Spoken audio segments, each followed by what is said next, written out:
don't actually have a specific scene for cooking, so I'll just do that. All right, wow, it's getting chilly. I feel like the last couple days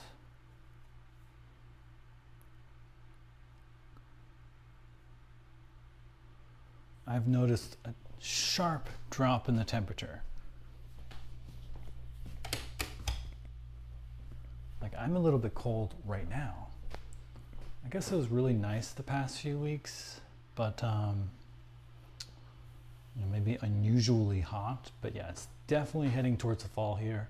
I can see the foliage just starting to turn orange and red, so it should be pretty beautiful over the coming weeks here in New England. So yeah, what are we gonna cook today? Well, I'm gonna cook some potatoes. I'm gonna make some mashed potatoes. I'm gonna do some roasted broccoli.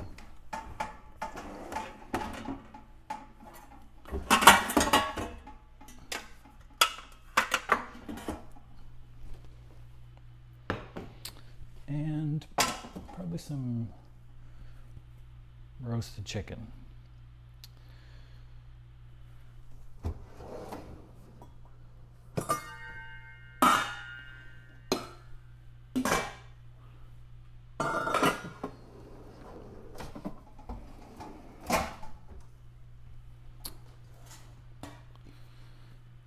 Now, my mom had these potatoes, and you can see they've got little islets, some growths, and they're kind of soft.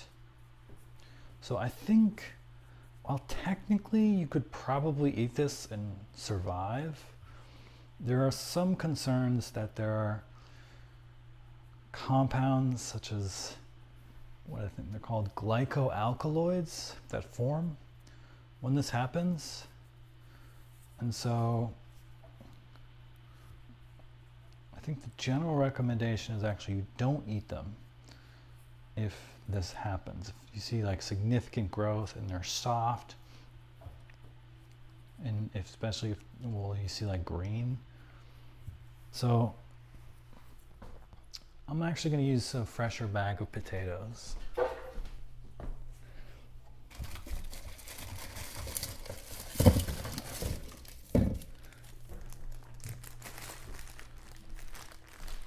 Now, I don't feel so bad about it because we can compost this. These nutrients are just going to get recycled, right, if you compost them.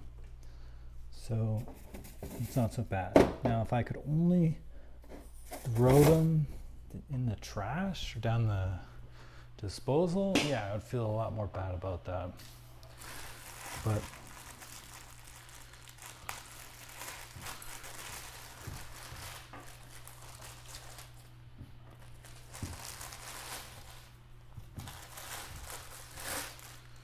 not so bad if you can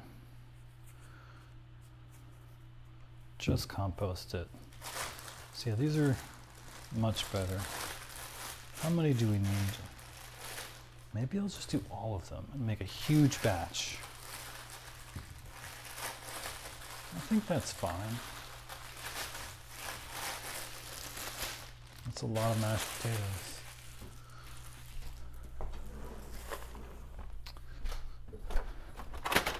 One of my favorite meals as a kid was broccoli with cheese. It would be like cooked broccoli. My mom would melt some cheese on it, or some sort of like cheesy concoction, like cheese and herbs and spices.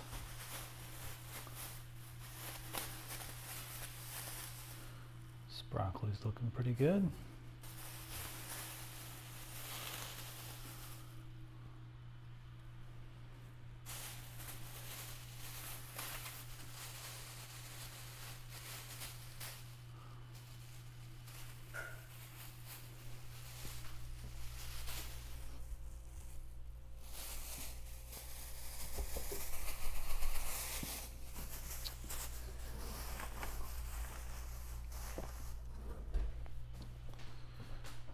and the chicken. Not exactly sure how I'm gonna do the chicken, but I think I'll just do, oh, did I freeze it? Whoops. Maybe we can't do the chicken today.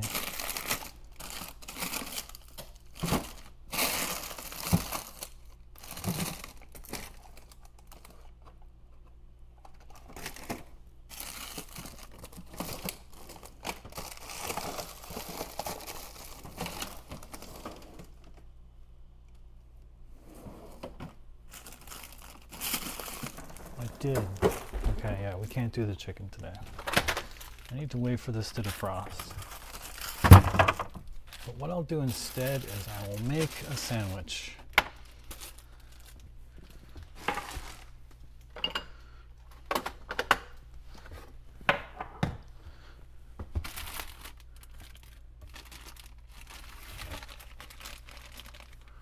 And I'll do the chicken tomorrow.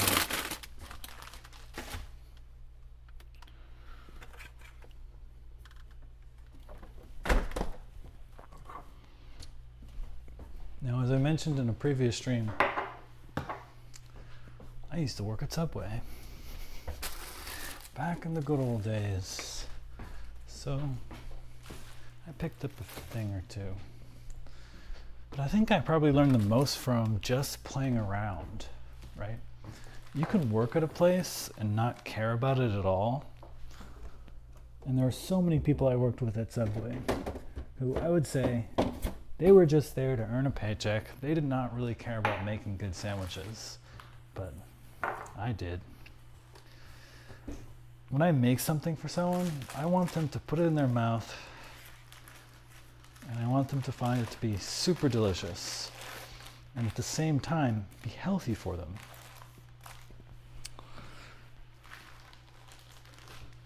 So there's definitely an art to making delicious, healthy things. Now, sandwich meats, unfortunately, aren't the healthiest, right? The average, you go to your deli, you know, in the supermarket, and you get your ham and your turkey. They have a lot of processed, there's a lot of processing that goes into them. There's like chemicals that they put into them. So you have to be really picky about the kinds of meats that you use. Preferably if you can get like whole chicken, or make your own chicken. Get your own meats rather than trying to get a lot of the processed meats. Probably the easiest thing to do. Wow, I'm actually a little bit cold. I'm gonna put some pants on.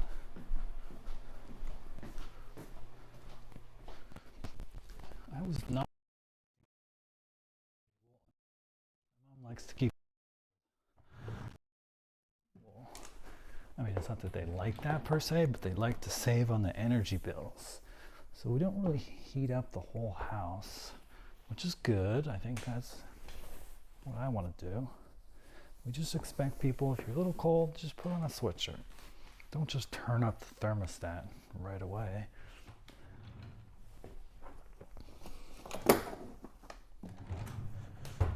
So that's what I'll do.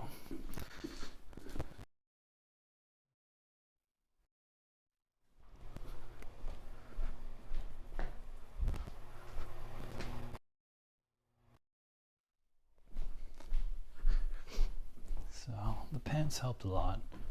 If I need this sweatshirt, I have it.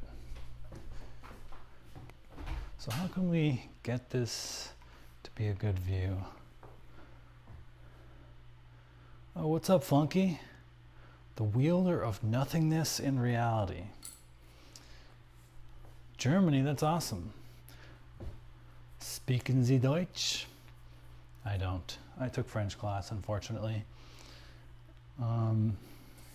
Yeah, I'm just gonna make some food.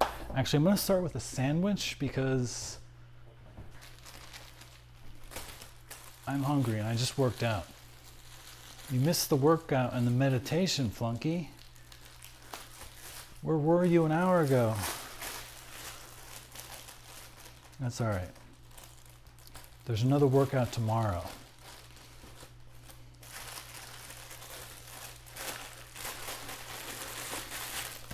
pretty much every day I'll do some sort of movement if possible. And every day I do mindfulness meditation.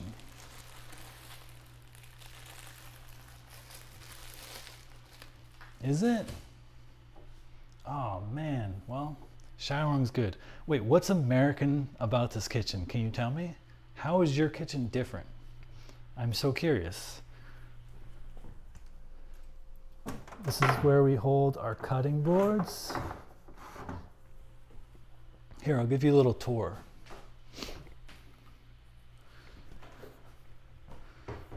Doo-doo-doo. So this is kind of like the food prep surface. And then this is our range, right? I like the glass top. And you just turn this on, you pick one of these things, say this one, put the pot on, and you can boil water in like 20 seconds. It's crazy. Do you want to see? Let's try. Put this down.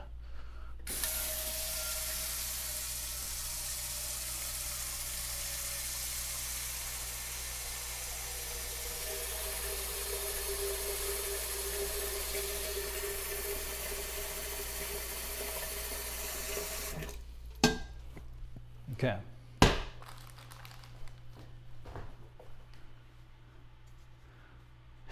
Definitely you're right about suburbia.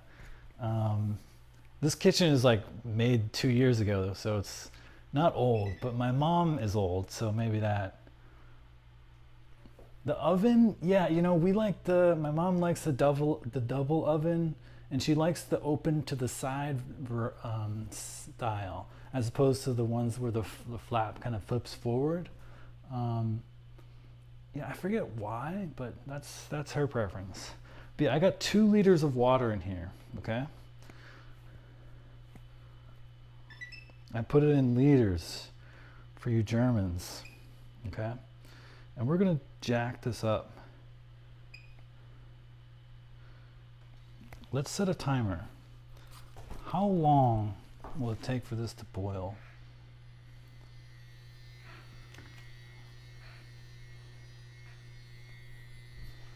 I think we will find out shortly.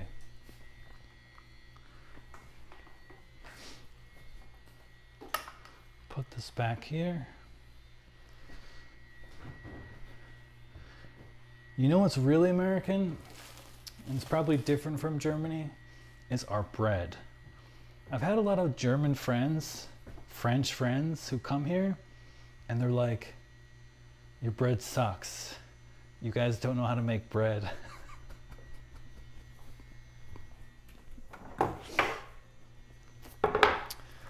That's probably true.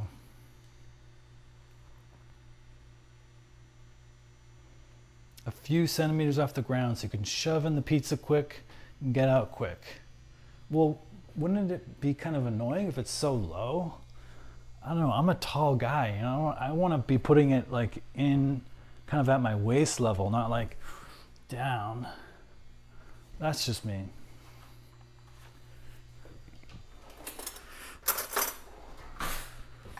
But I'm glad to hear you make pizza. A couple days ago, I made pizza on the channel, homemade. I made the sauce from scratch. I made the dough from scratch. It was delicious.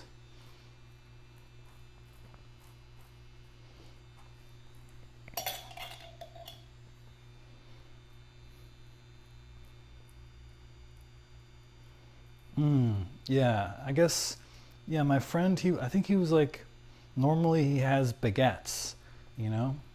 Whereas when I think of bread, I think of it something like this, where it's, yeah, like more like sandwich bread.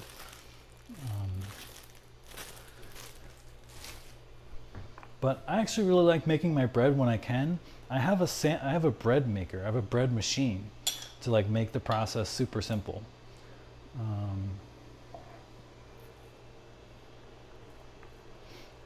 But it is currently in storage.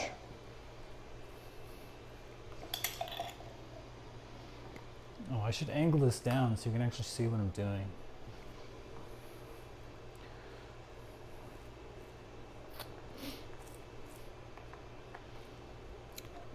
Dijon mustard.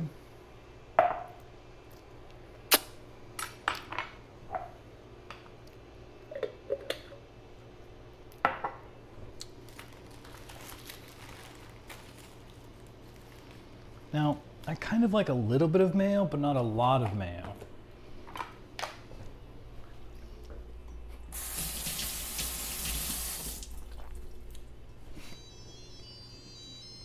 All right, the water's boiling.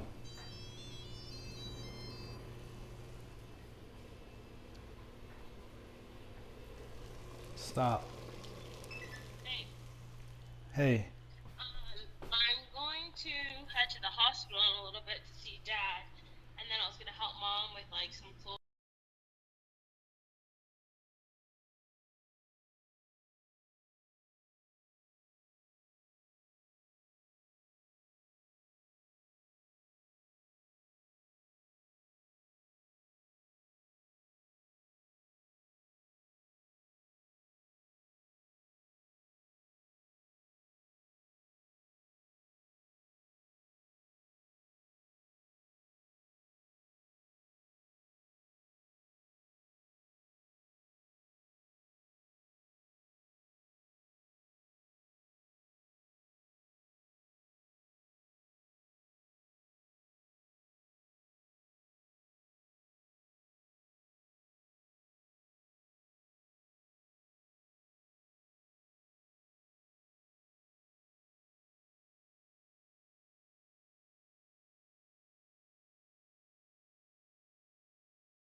All right, I'm back.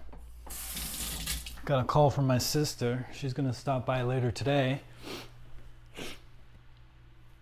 More whole grain bread or black bread? Black bread? That sounds evil. I don't want no dark devil bread. Bread buns, brochen. Burger buns, yeah. That's cool. Yeah, I think I'm just gonna try to put this mayo in the compost. A little bit too much.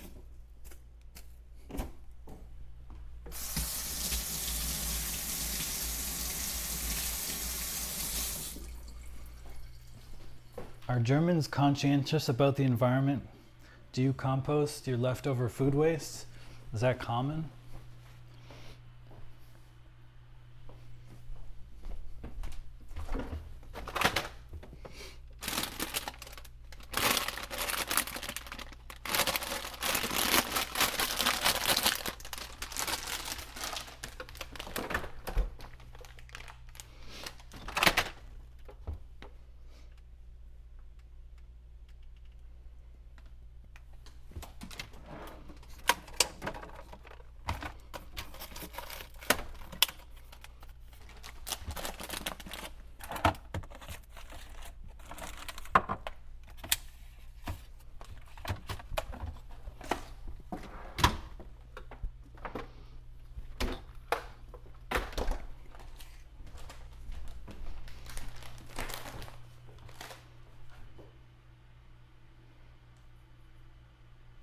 That's good. That's good.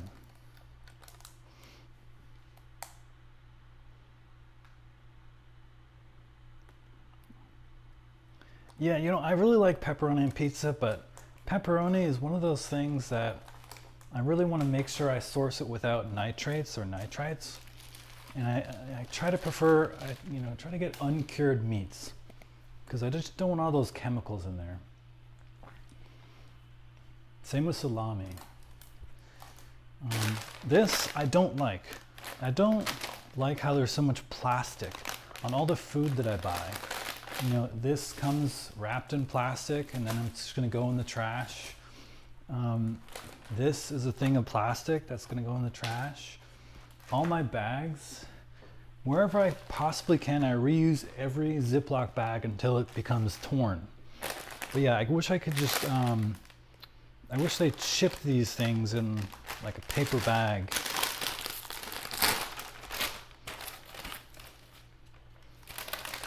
Is this pre-washed? Yes.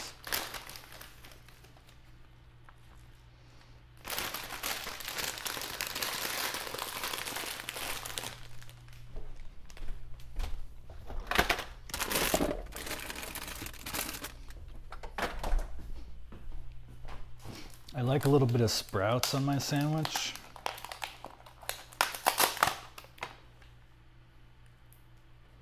These are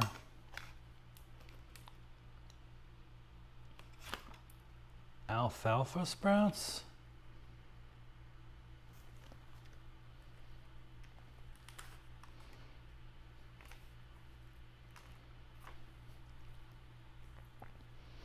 Sprouted things are so good for you. Like baby things in general, it's kind of a little messed up actually. Eating babies is really good for you. Yeah, like, sprouts, right? They're like infant plants, but there's something about like when a seed first starts going, there's like a lot of like really valuable nutrients in there.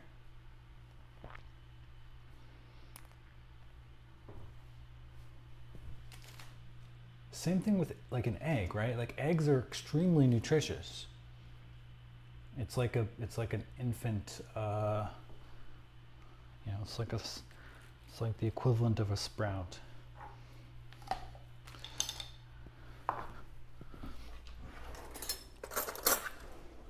And then some red pepper, roasted red pepper.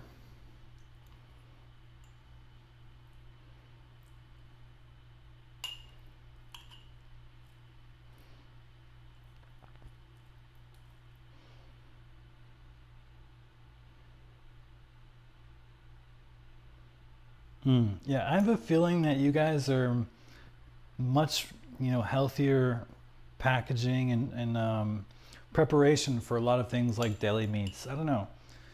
America, it just goes, all we care about is making money. It's crazy. All people care about is being rich. They don't care about the crap they put into food and how unhealthy that is for other people. It's just very focused on myself, and we don't often make things considering the impact on others, which is really sad, Oh yeah, I bet.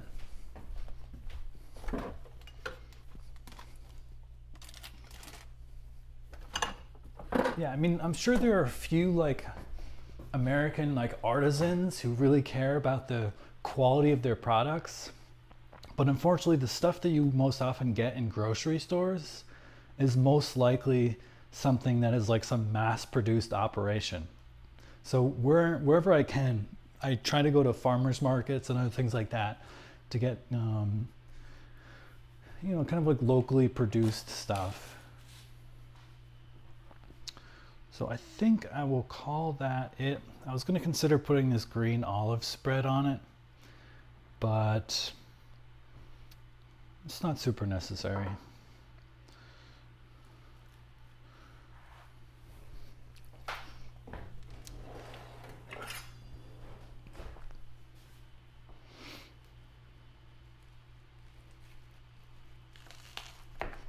Wow, that's not cut well.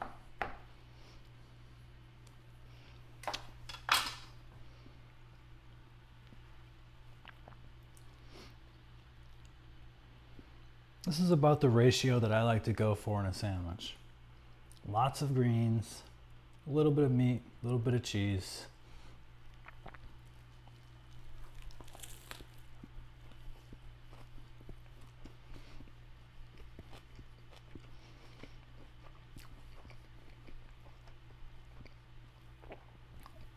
Yeah. Mm-hmm. Yeah, you benefit from like people who have been doing it for hundreds of years, thousands of years. Mm-hmm. Yeah, we have some olives in a jar too, but people like to make spreads out of them around here.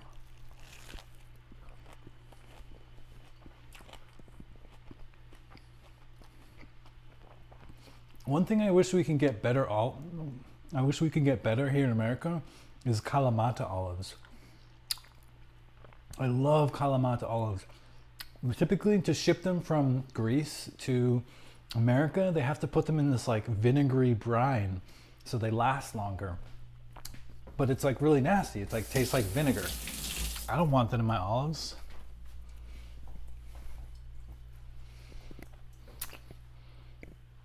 Where is the dish towel?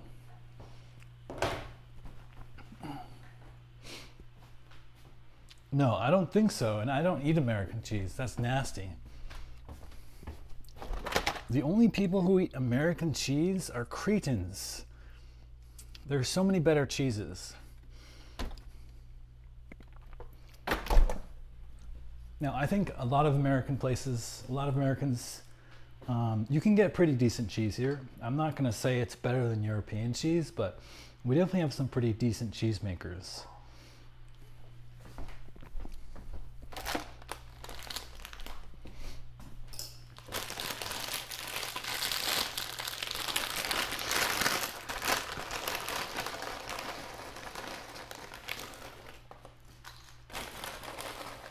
America is really big, right? So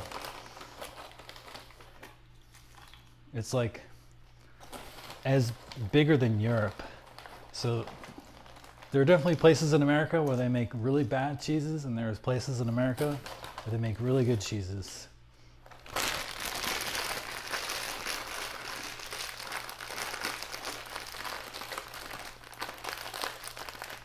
You mean here in Germany?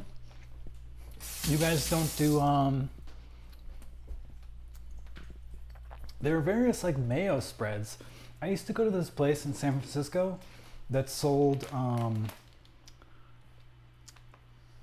what was it? It was like fries from the Netherlands, or like Holland or something. Yeah, and they didn't come with ketchup. They came with like these different aioli sauces and different like mayonnaise like kind of things. It's pretty good.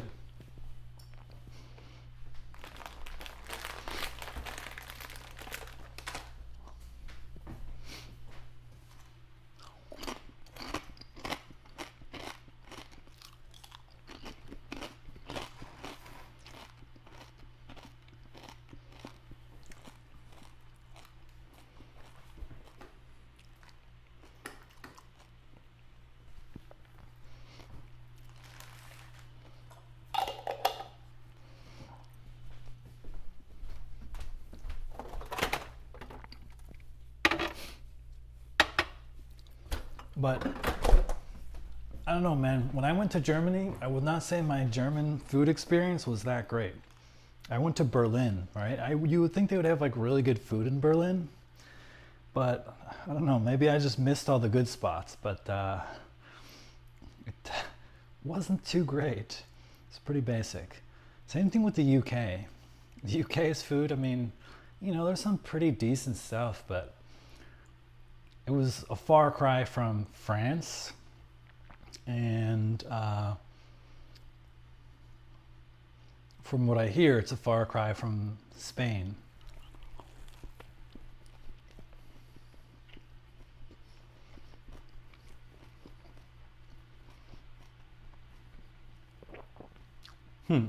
Pommes. In French, pomme means apple, I think.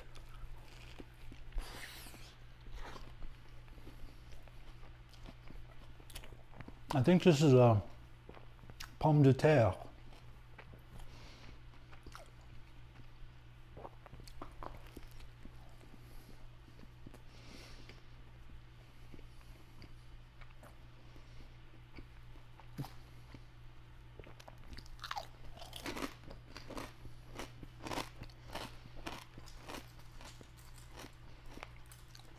What are some of your recommended dishes? If I'm going to go back to Germany, what dishes should I specifically try?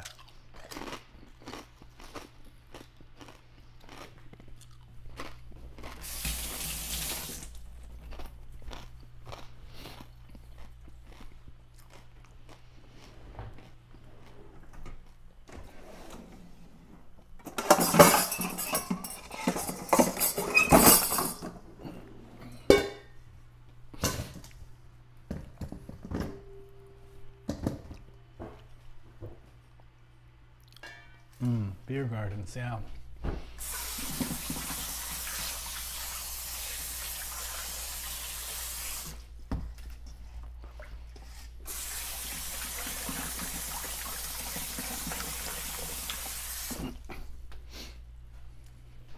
What's the consensus on beer? I mean, so there's a big culture of drinking beer in Germany, and pretty much like a lot of places in Europe. But my understanding is that the current scientific consensus is that pretty much no alcohol is good for human health, right? There used to be some like idea that, okay, maybe like a glass of wine like will help you a little bit like health wise. But I think the latest scientific consensus is that basically all alcohol in any quantity is not good for you.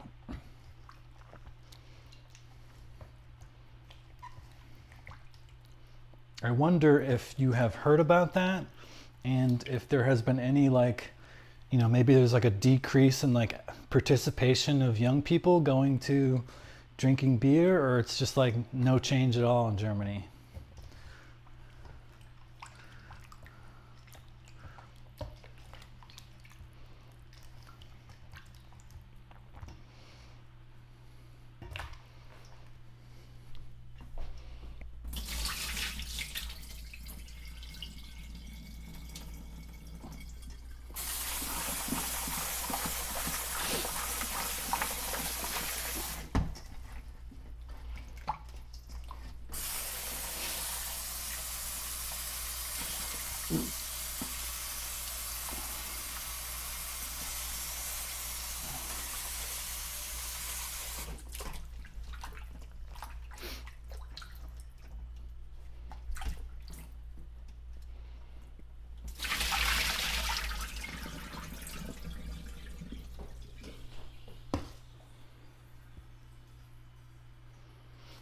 Yeah, I can see that. Small steps, not goose steps. That's cute. I've never heard that, but that's probably like what, like a German expression?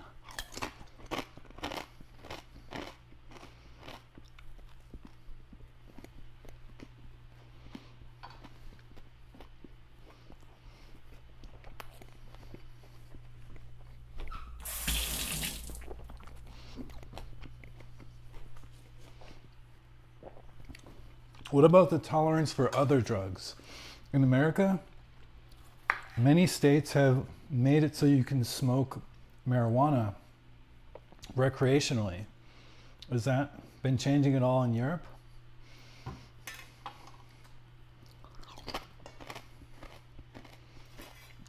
I think some states even allow magic mushrooms.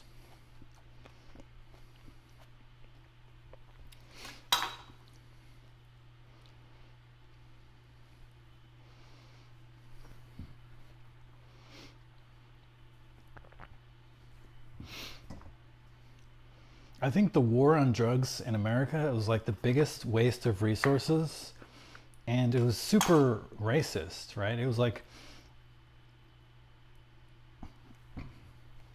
mostly targeting African Americans and giving them extraordinarily long and unfair prison sentences for like possessing like an ounce of weed. It was so bad. So backwards.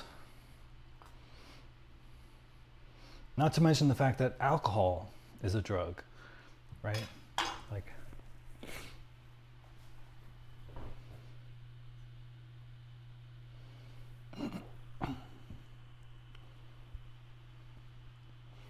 yeah, for sure. In the Netherlands, they're pretty great about that stuff.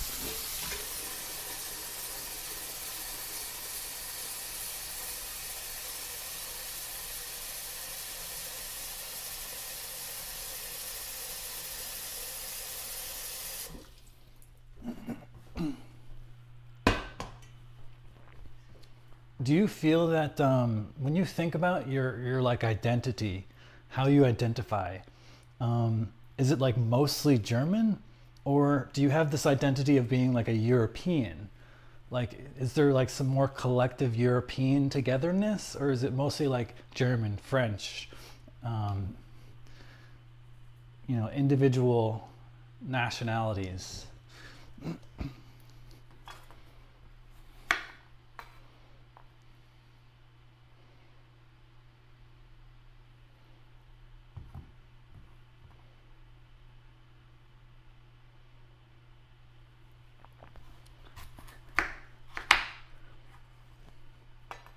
Ah, I see. Yeah, I mean, I don't know. I mean, America, I think every place in the world, every country is initially like very afraid of outsiders. It's very common to, yeah, like reject outsiders. But I think so after when in the early part of the, you know, growth of America, we're talking like 17th, 18th, 19th century, early years, there was a lot of immigrants from Italy, from Ireland, and they were probably initially, kind of not liked. I think that's the consensus. But we like them now. If you're Irish in America today, you're practically viewed as American. Like if you're, because yeah, I think at the end of the day, it comes down to the color of your skin more than like your nationality per se.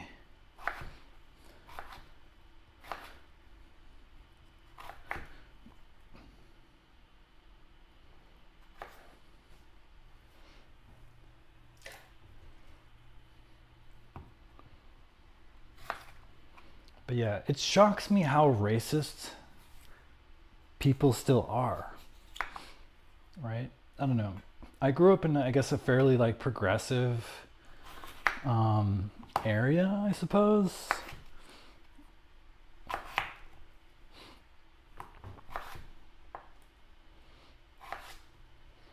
So, I thought when you're growing up, you have kind of like a limited worldview, and you think what you are aware of that's where everywhere is. It only, it takes some growing up and opening your eyes to realize, oh wow, like a lot of people are still racist.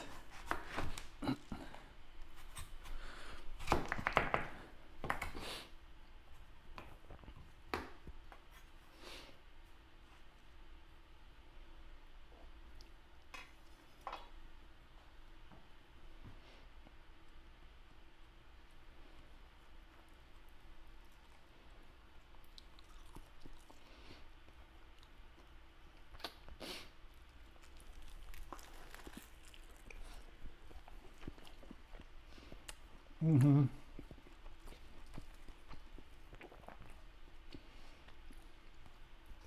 Yeah, I think just the idea, like, I don't know, I've been fortunate to know a lot of people from different backgrounds, from different ethnicities, and it just occurred to me that we're all human beings. Like I look at us as all in the same team. So I feel sad when I notice that other people are like very like pushing other people away, and it's like, bro, we're all on the same team. Do you think it really matters that their skin is black and yours is white? Like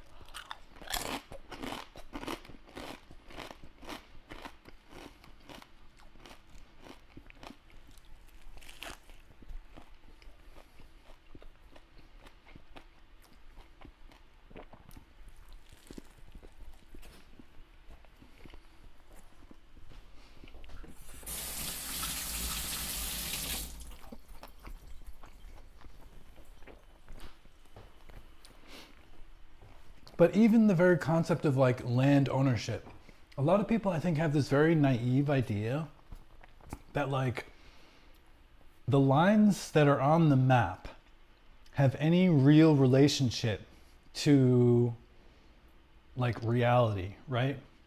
Like the shape of Germany is just because of like the history of war and politics. It's not actually anything to do with anything. It's not like it's a map of ethnicities, right? Where like Germans are, right? Because you have, if you look at Europe, there's like people who speak French in Holland. There's people who speak German in Austria. They're like, it's not an ethnic map. It's just like a political map that's the result of war and politics and money. So this idea that like, you know, the map, like, you know, we are, you know, this idea of nationality, national pride is madness to me. When you really like understand, yeah, exactly. There should be no borders, in my opinion. I want to live in a borderless world where we all just accept that we are all human beings and we all want the same things. You know, we want to be happy, we want to be healthy, we want a safe place to raise our family.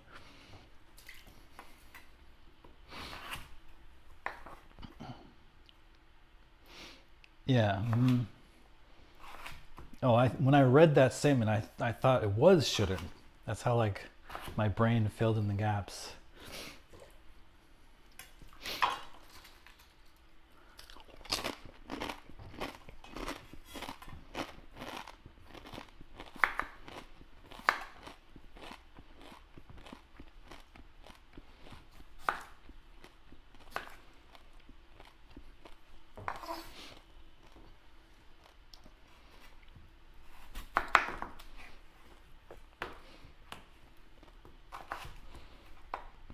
But yeah, I think there's still a contingent of people who are like, my ancestors had this land thousands of years ago, so that means I have a right to the land now.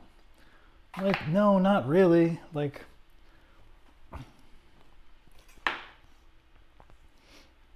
if you go back far enough,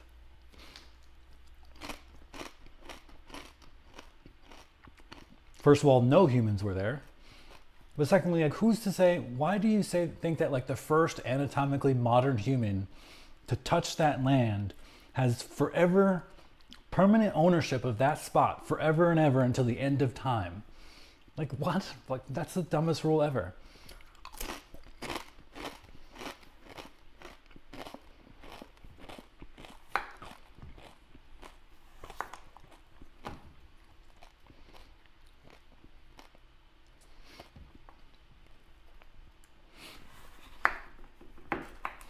Resources should just be managed on a global scale and distributed on the basis of need first. And then if everybody has what they need, then we can start distributing fairly on the basis of want. We could easily create a world in which everybody has a thriving life with access to all the things they could possibly dream of, while the planet is like sustainably maintained.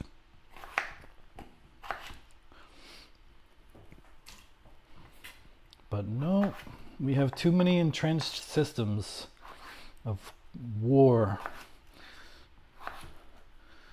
and individual ownership. But that's what I'm going to change. Have you heard of the concept intentional community?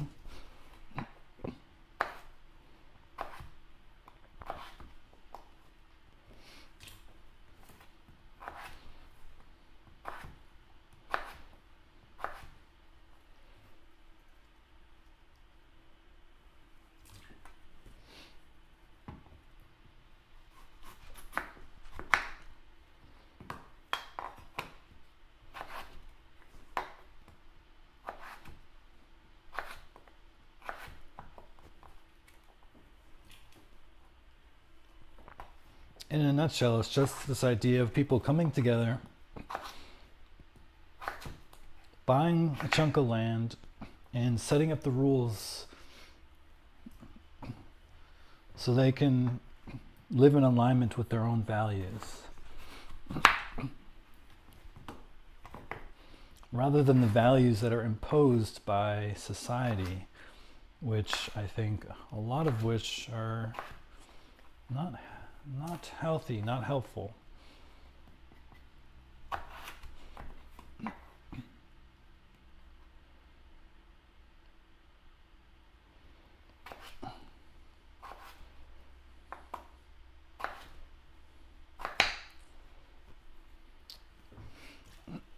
Yeah, probably. I mean, the universe.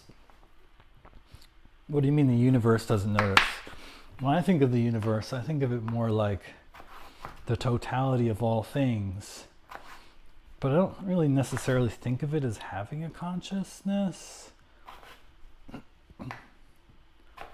Like it is not something that can notice, but if it does have a consciousness, if there is some sort of universal consciousness, then maybe it would notice.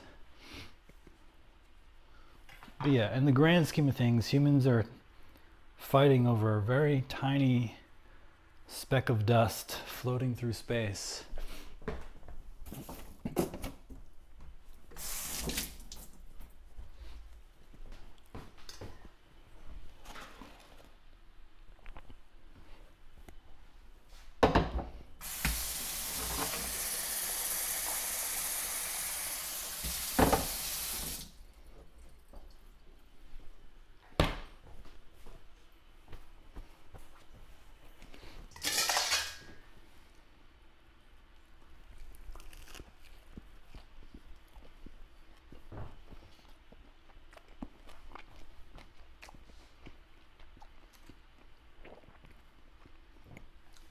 We're gonna make some mashed potatoes, and we're gonna make some roasted broccoli.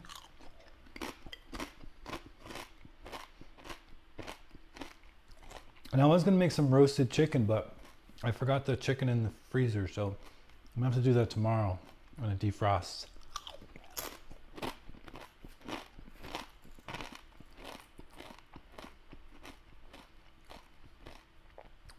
So what's alive with you, man? What are you up to? Your school? You're working?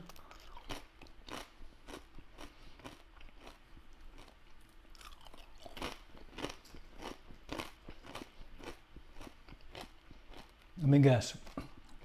You're a software engineer at BMW.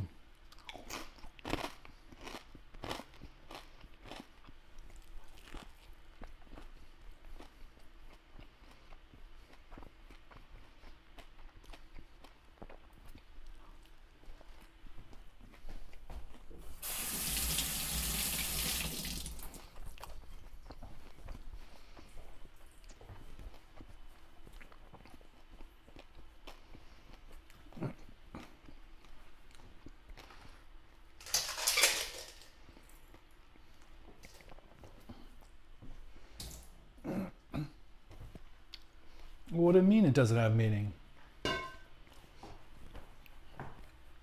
It might have meaning to you. It might have meaning to me. I don't think that there's necessarily a universal meaning. It's not like necessarily meaning that's embedded in the fabric of the universe. But I think in our own lives, there are things that are meaningful to each of us. We come up with our own meaning.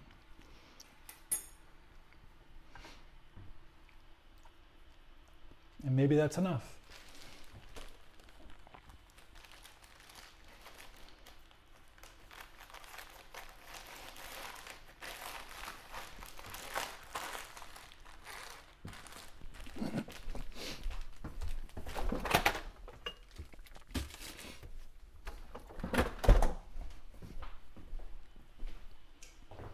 I can go all day talking about philosophy.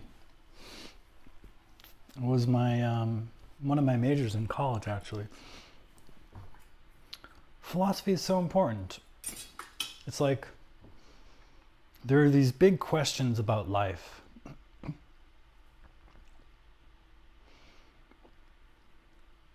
wouldn't you want to figure out the big important questions before you go live your life in the wrong way? Living life Great Depression style, no work.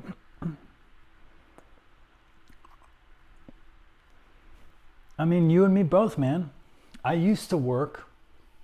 I was an engineer, and I slaved my life away working for the government. And then I said, I don't want to do that. That's not how I want to live. I don't want to spend most of my free time for the next 50 years slave to this desk. So I gave it up.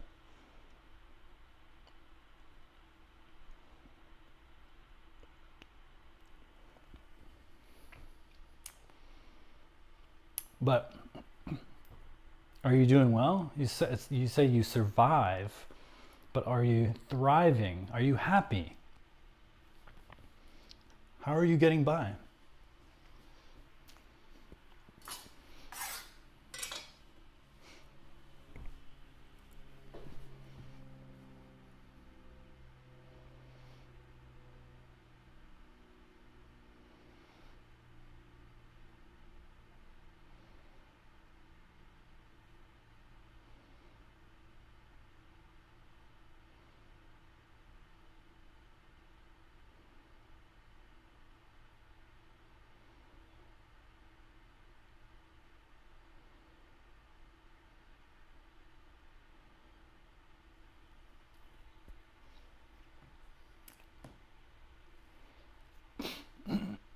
Dude, you should join my intentional community.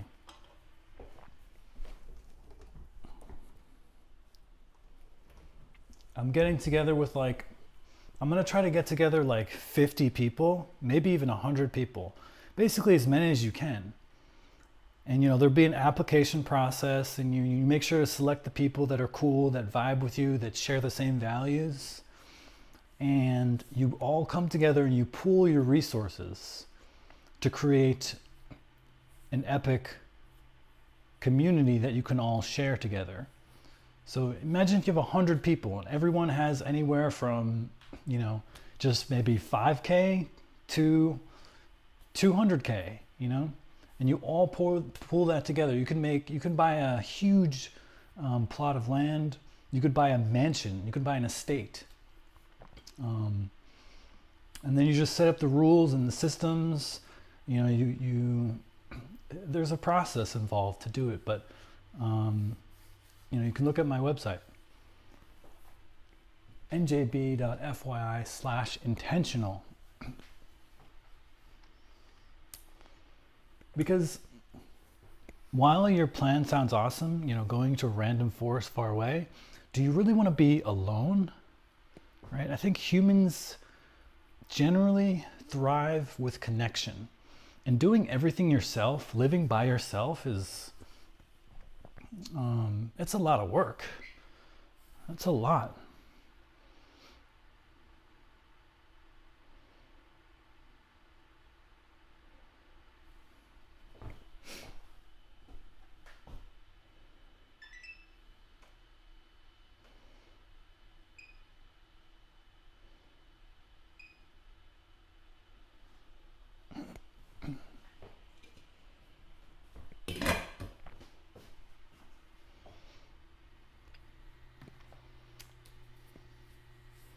A wasted space? Who says we're going to waste it?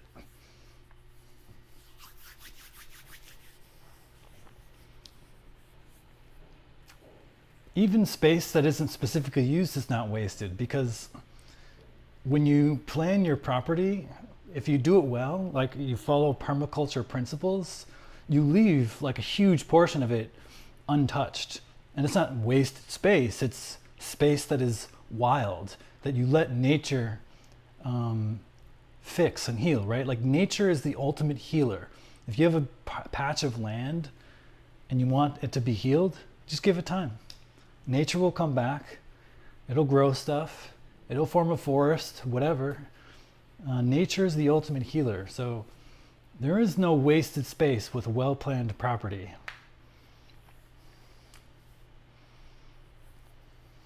Nice.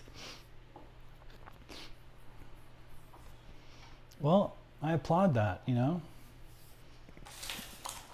I applaud you for stepping outside the system, rejecting capitalism and wage labor, and finding what works for you.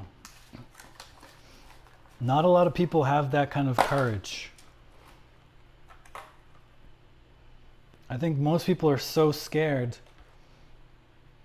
They just don't know any other option. They just want to stick with their job, stick with the status quo. It takes brave people like you who are willing to step outside what's normal. I hope you can share what you do. You know, we're going to like make some YouTube videos about it, share it to the world, or just kind of like be by yourself and live a life of solitude.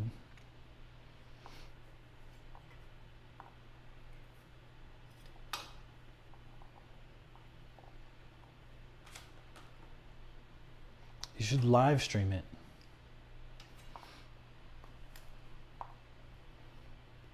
But unfortunately, of course, that would cost money. And you need to pay for an internet connection. And suddenly, your location will no longer be private.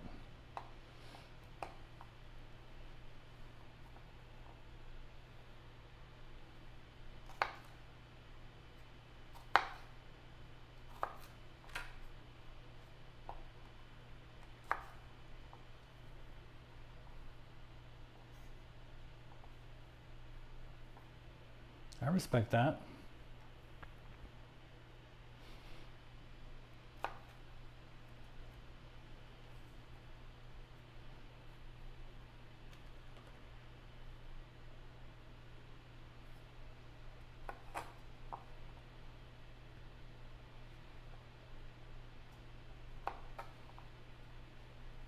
What will you do to find fulfillment?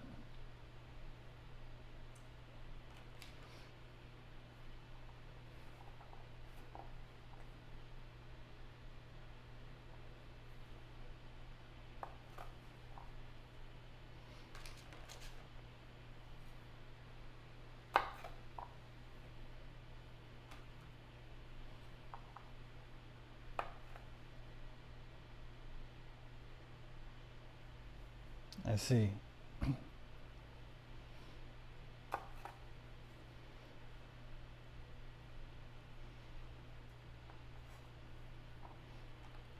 I like your name. I can't see your picture because I'm streamlabsing. It doesn't show me profile photos, but I know what a black hole looks like.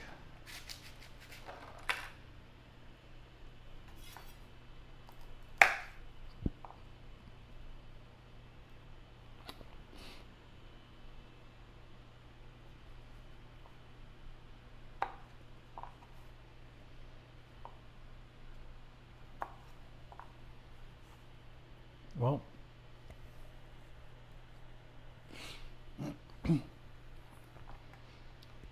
have you heard much about meditation? Have you tried it before?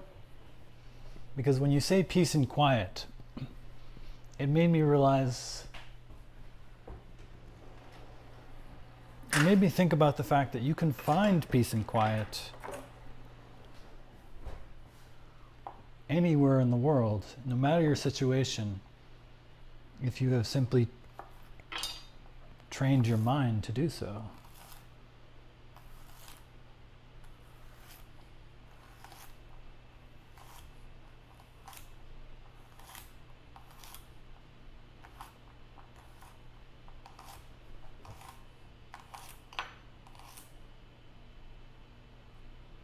Dude, it's totally not BS at all.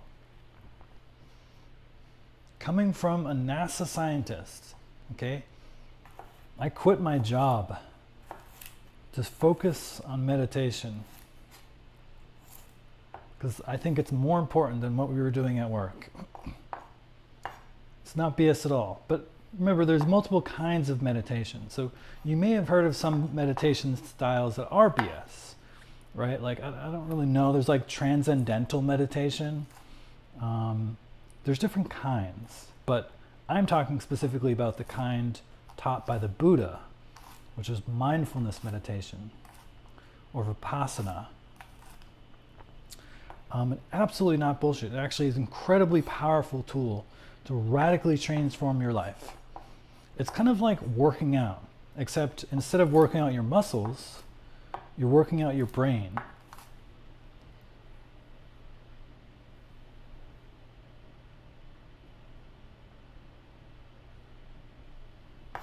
Well, that's good. It sounds like you have independently arrived at some of the benefits of mindfulness meditation just through your ordinary life. But finding peace is just one component of mindfulness meditation.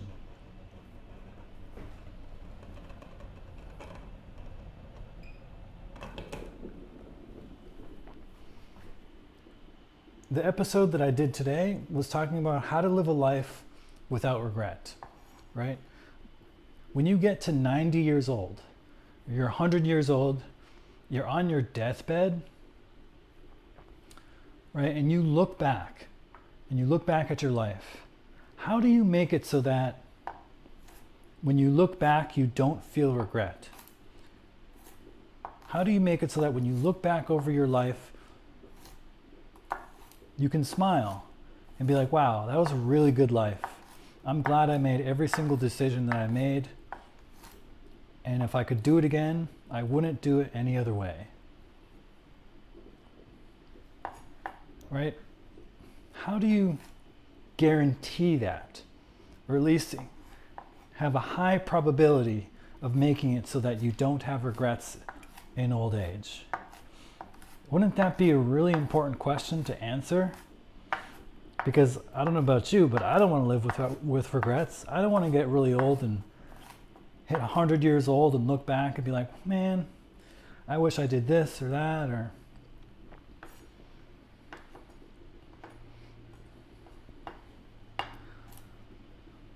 and one way of doing it, as I talked about in the last meditation episode, is through mindfulness.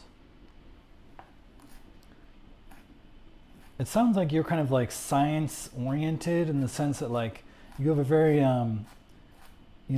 rational worldview based on evidence and reason, right? You don't seem like you believe in like chakras or like healing crystals.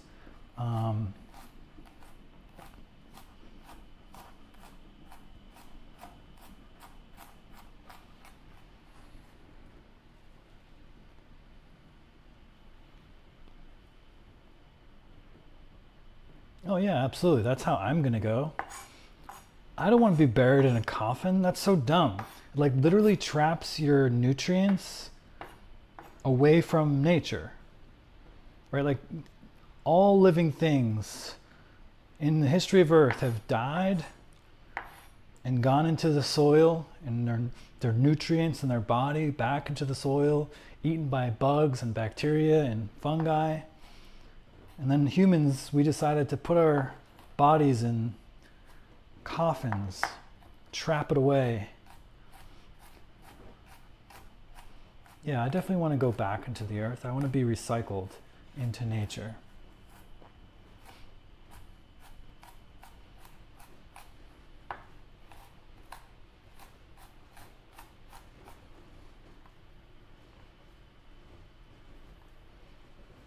But yeah, if there's anything you take from this interaction between you and me, my brother, do not sleep on meditation. That is one way you will have at least one regret when you get old. Wishing you had looked into meditation more and gave it a fair shot. Because it is a very powerful tool, rooted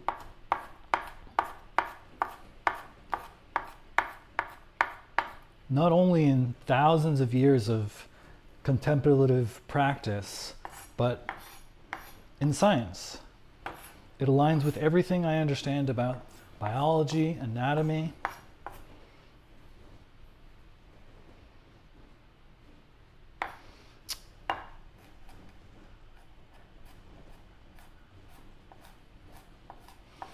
Well, yeah, if you if you exchange your labor and time and energy for a wage, for the resources to just live and get food, you are unfortunately giving up your life. The most precious thing you have. Oops, looks like we're overflowing over here.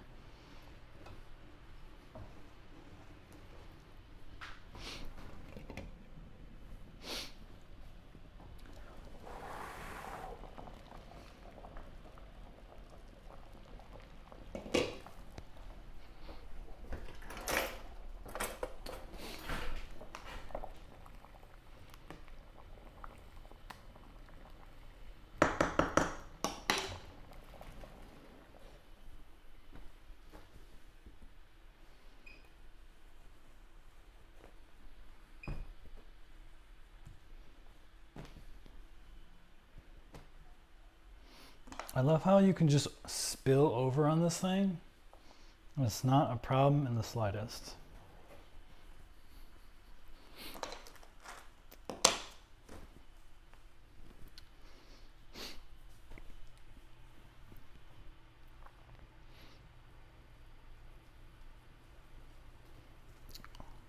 Well, the mindfulness meditation doesn't profess to give you the truth.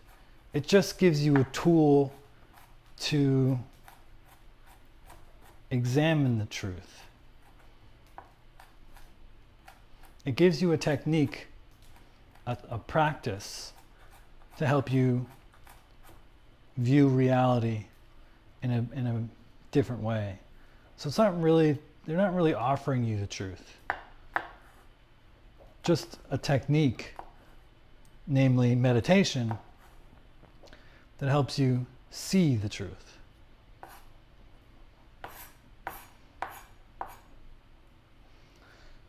Well, it seems like I can see that you think that. But don't you think it's possible that perhaps, maybe, you don't have all the answers? Are you really so confident that you know everything important that you need to know about life?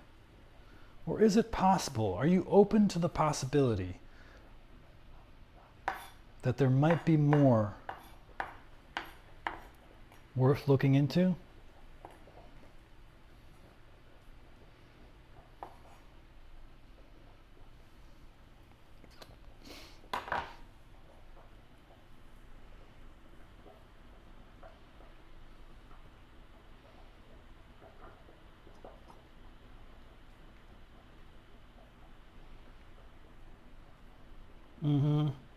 I do my best to keep it clean.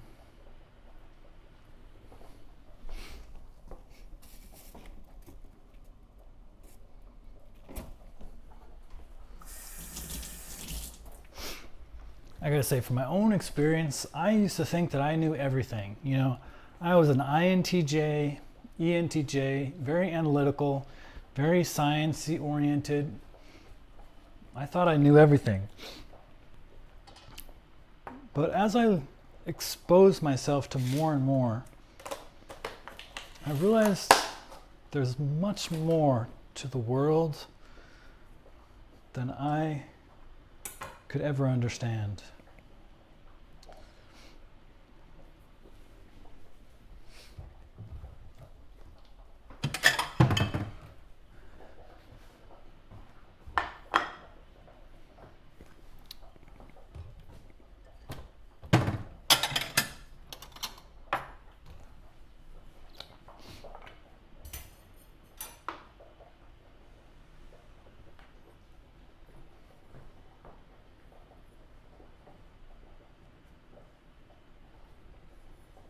Well, this is my promise to you, my brother.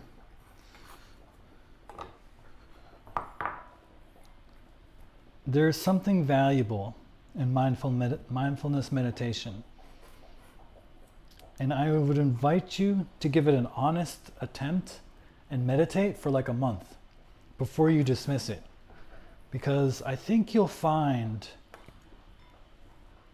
that your world is dramatically changed for the better.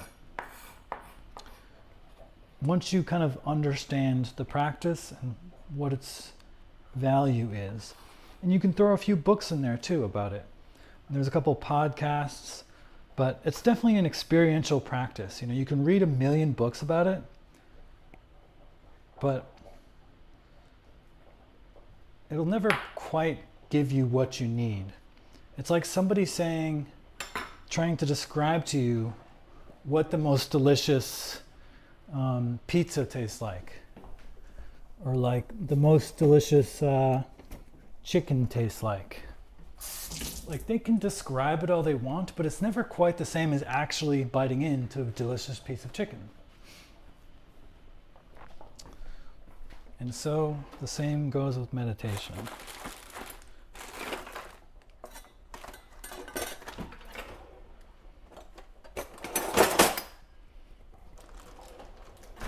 Whoa.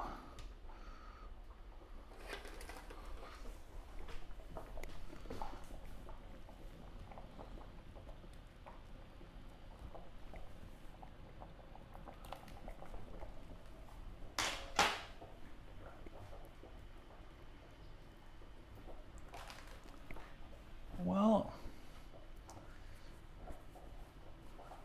that's really up to you to decide. You're totally right in that there's so many people out there who are saying this is good, this is bad. How do you tell who to listen to? It's like nearly impossible. So you just got to use your own judgment, I guess.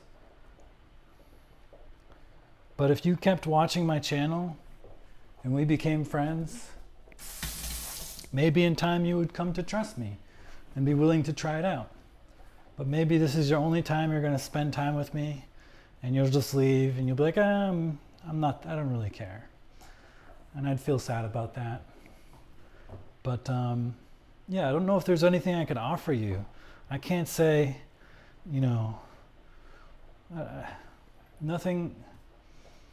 nothing I can really offer other than my entire life story that created me and the person I am today, right? Which is a long story, and I don't think we have time to get into that. But I've had a lot of life experiences, and I've gone the whole science route. I went the whole NASA thing, and I've gone the whole wage labor route, and I've lived on my own. I've lived in nature, like you were saying. And I like to think that I have a pretty good grasp on things that are helpful and things that are not helpful.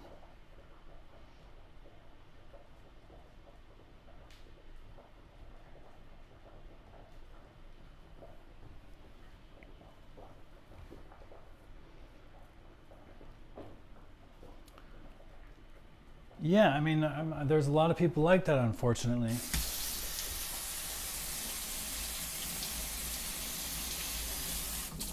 How do you prove you're not a sucker in your terminology?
I think in general, a good strategy is to just try everything that's like reasonably safe for you before you dismiss it. That's kind of how I'm going about it. So I've tried all sorts of random things, like different types of plant medicines, different spiritual practices, some of which are, I think, in my opinion, absolutely frauds, like spiritual gurus pretending to be knowledgeable and they're actually just liars and just want to collect your money and be famous.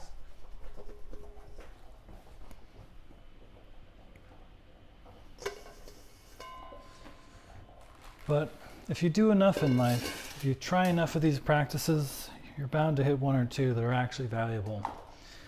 And for me, meditation is absolutely one of those.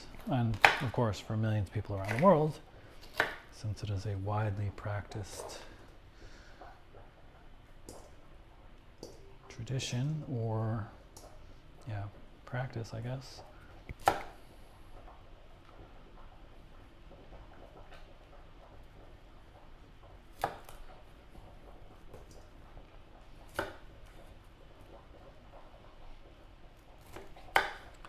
Yeah, I get that vibe from you. I get a lot of I don't care.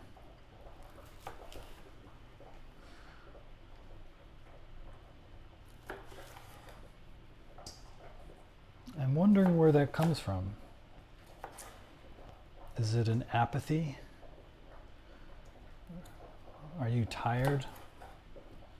Tired of fighting? Tired of struggling?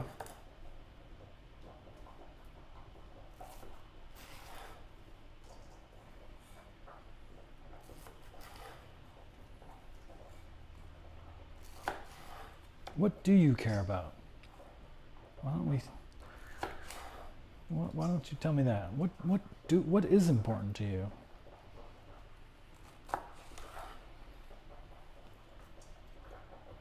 Freedom?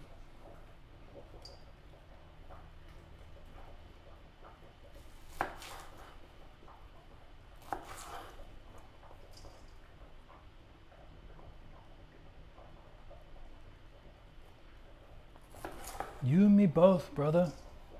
You and me both. I'm very much tired of that. I think it's terrible.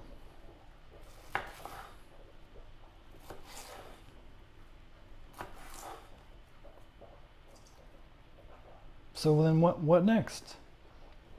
Sounds like your plan was just to go off, live in the woods. You're going to leave the rest of us behind? Don't you have family?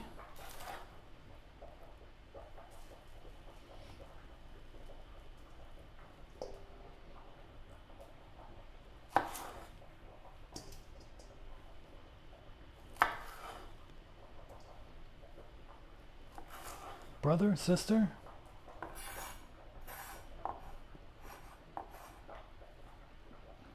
Wait, but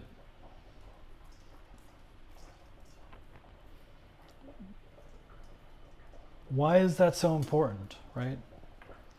Isn't the quality of your life what's important, not the mere fact of staying alive? We could keep you alive in a coma and hook you up to some IV fluids, right? You're alive, but you're not really living. So isn't there something more than merely staying alive that's important, but having a good quality of life?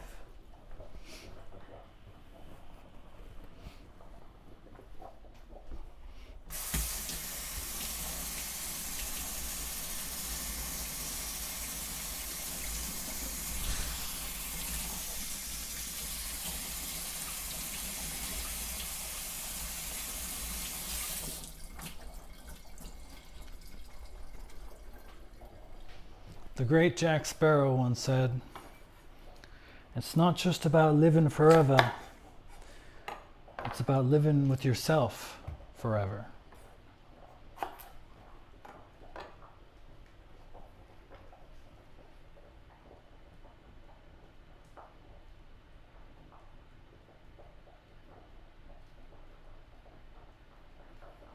Oh, getting spiritual on me, huh?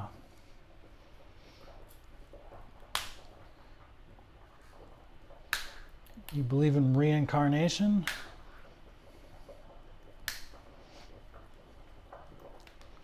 That is a very Buddhist concept.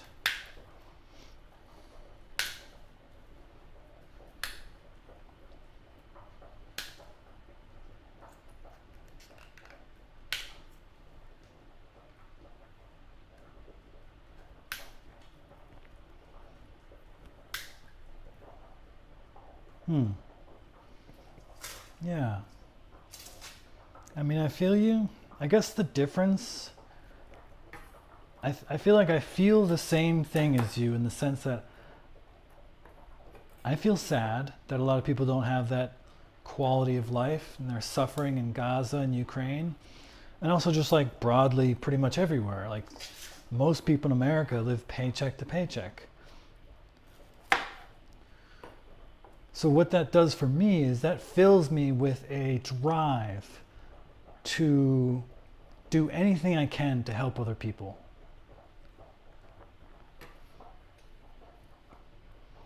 I'm not necessarily rich or anything, but I have a voice. I can make live streams. I can teach people the techniques, I think, that'll help them live a happier life, a more fulfilled life. I can build a community.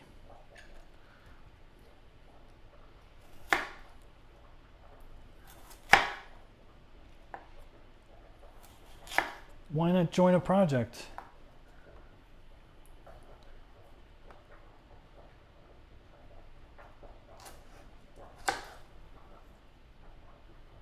Well, thank you. So why not join a project, Funky, that helps out people in Gaza, right? You could join a charity. Why do you feel like you want to just run away from it all? You feel like there's no hope? That's what the bad guys want us to think. There's no hope. Don't fight. Just give up. But no. Never. Never give up, never surrender.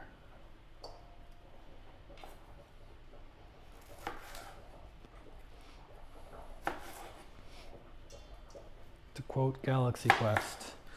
Funny movie. Today's food project is mashed potatoes, roasted broccoli, and it was going to be oven roasted chicken breast, but I forgot to defrost the chicken.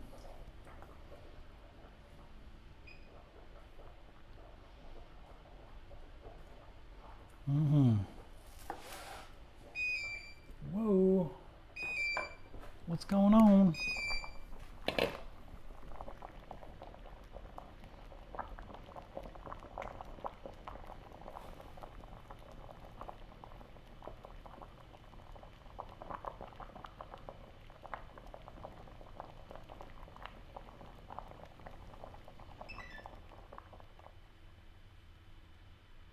Why is this blinking?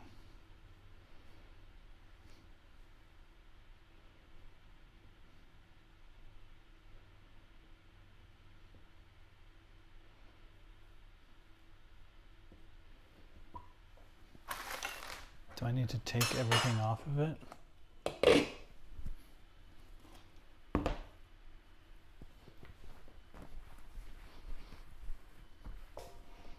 I think part of how the bad guys win, Funky, is that they divide us. They keep us isolated, make us think that there's no hope.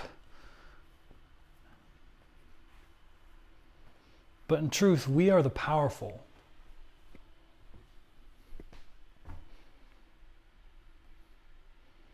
We have the power.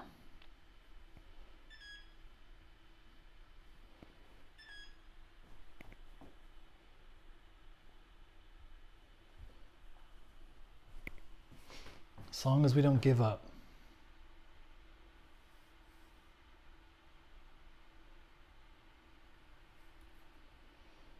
I know how you feel, man. I don't know how German politics is doing right now, but American politics is it's crazy. I feel like America is sliding into an autocracy. Maybe in a few years we'll be a dictatorship. And it seems like there's very little we can do about it. It feels like it's out of my control. It's scary. But if I have to, I'm going to resist. I'm going to join the resistance movement, the Rebel Alliance.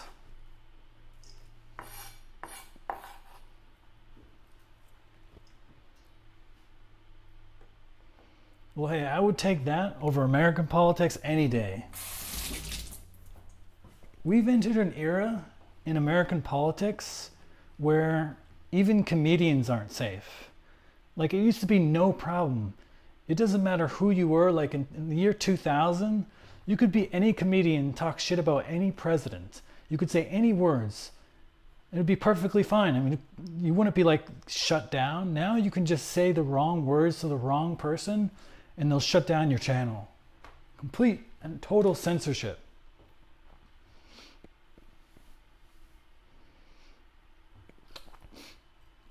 Well, hey, you guys must be doing something right, because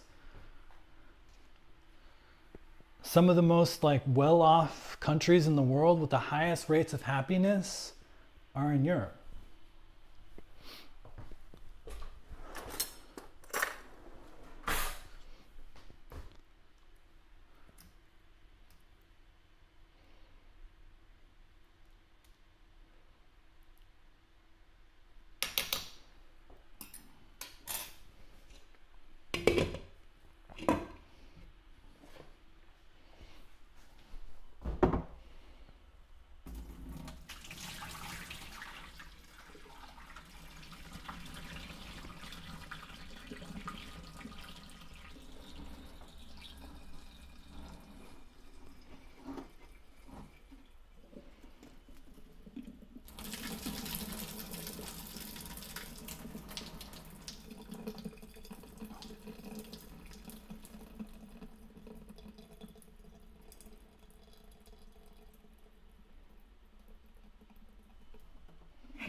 Yeah, it's crazy how the history just repeats itself, isn't it?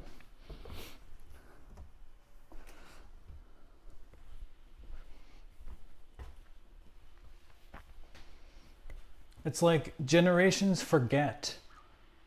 You know, if enough time passed, generations forget the horrors, and then they can just repeat themselves.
Yeah, I think there certainly is some nuance that sometimes is lost in history class. And rarely do people want to criticize their own country. Like when the school has to decide which textbooks to use, do they want to criticize their own country? Like, typically not.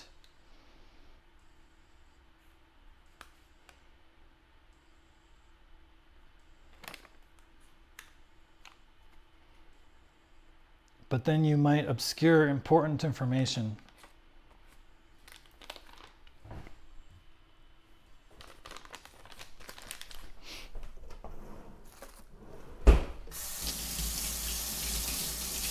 Important truths that should be learned to prevent things from happening again.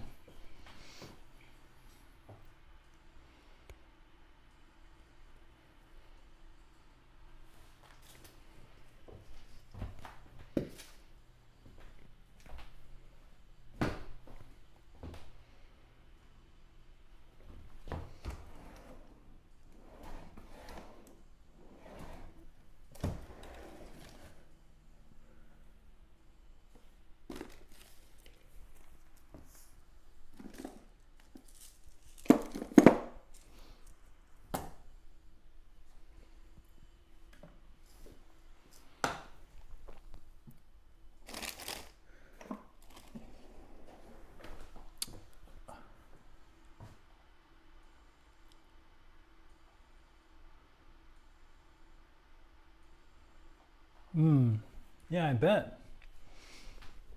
I'm sure that was a surreal experience.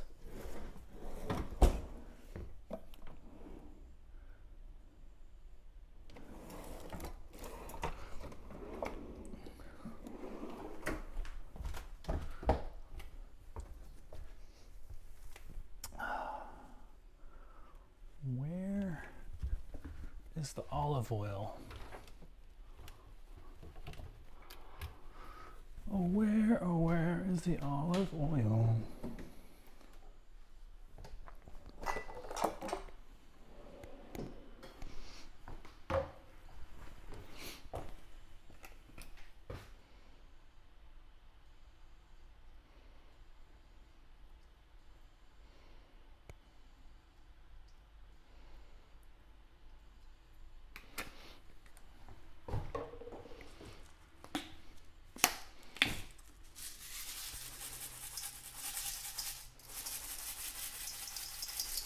Whoa, that's really thick.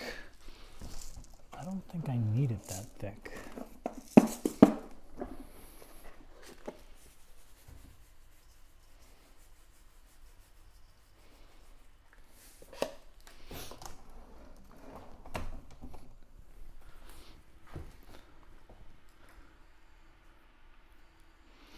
Wow, it sounds like maybe they shouldn't have done that. I don't think we want to be causing trauma on our children.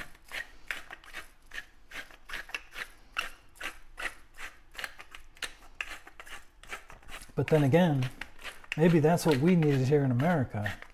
And then that would get people to be less racist.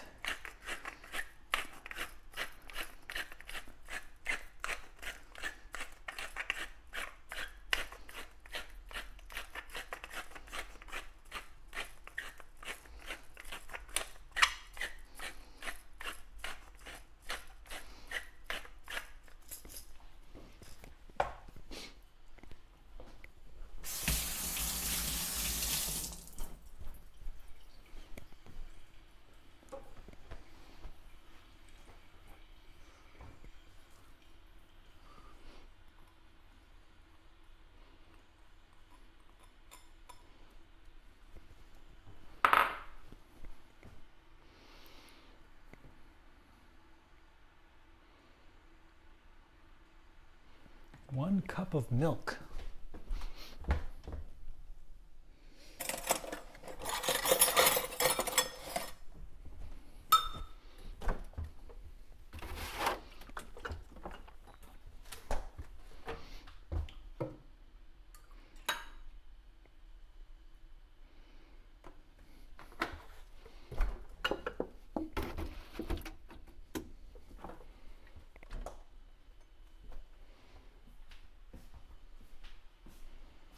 Oh wait, I can't use this milk. Whoops. I'm just gonna drink it.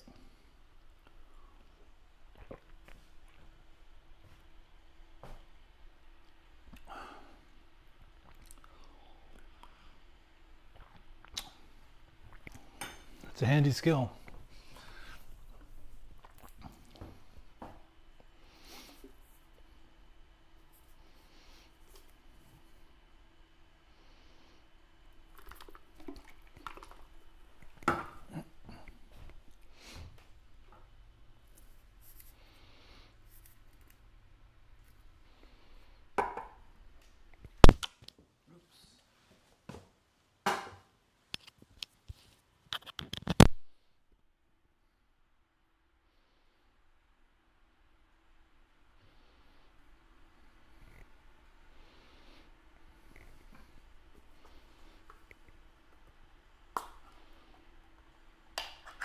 Four ounces of cream cheese.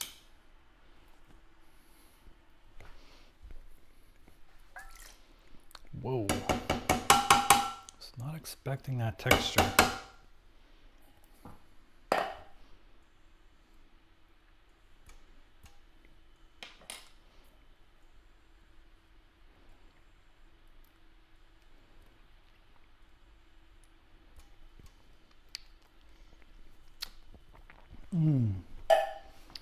Dude, if you're gonna go into the forest and the jungle somewhere, I suggest you should go to Hawaii.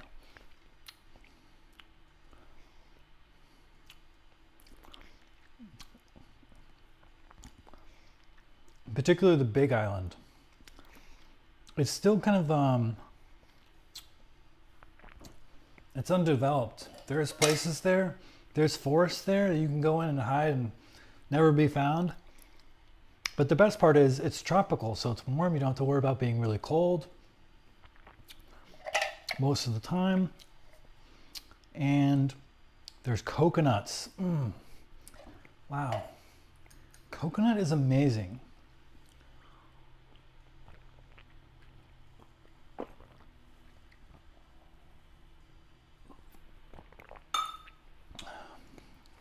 So go to a tropical forest.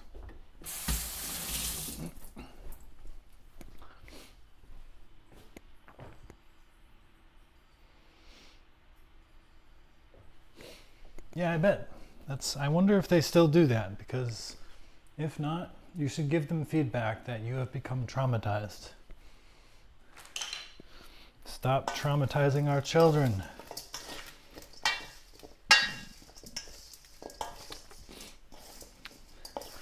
But that's kind of the way the world is, I guess, right?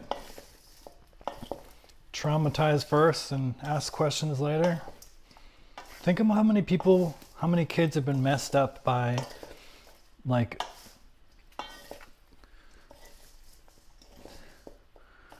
the cultural messaging of, like, what a sexy body looks like.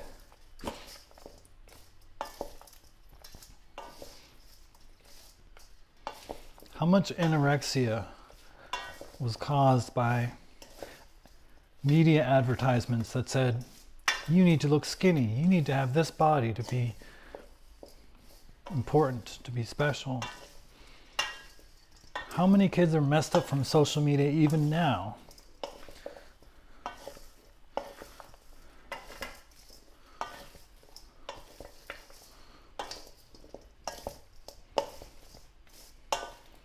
Okay, this broccoli is weirdly white, but you see that? It's green, but also white.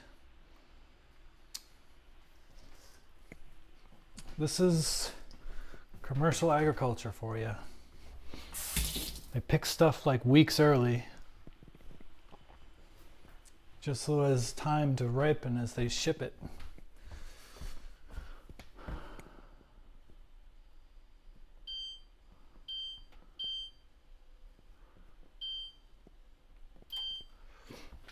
I should have preheated the oven a long time ago. That's going to take a while to warm up.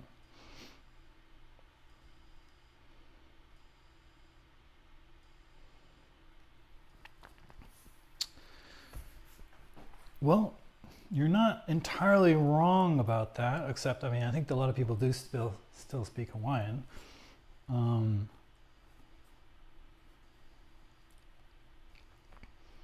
But yeah, absolutely. America stole Hawaii, hands down. You were absolutely right about that. But, and a lot of the islands are completely transformed, right? Oahu, Maui. Yeah. But the Big Island is kind of a unique case with Hawaii because it's the one where there's still volcanic activity. And so businesses have been far more hesitant to set up, infrastructure there. They don't want to build these buildings there if they're just going to get overflown by lava in a few years. And that's a very real risk. So there's been less development there. And so there's still parts of the east side of Hawaii which are very much wild and untouched. And that's where I spent most of my time recently.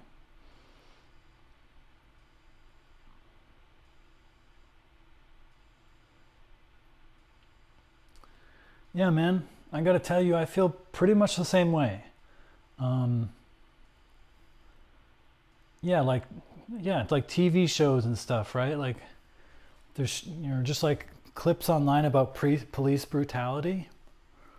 I mean, thank God I don't look black, because, yeah, definitely in America, if you're dark skinned, you have it a lot harder. And it's so unfair. If you're colored, if you look like you're an immigrant, it's so much harder for you. And that's so unfair.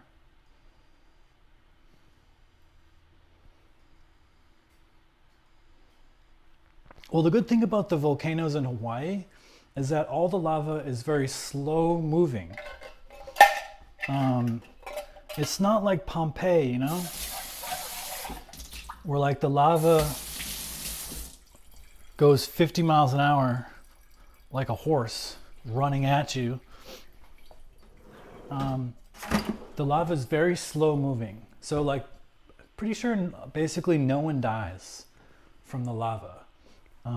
If there's any harm at all to somebody, it's typically more from the fog, the volcanic fog. It has like toxic gases in it.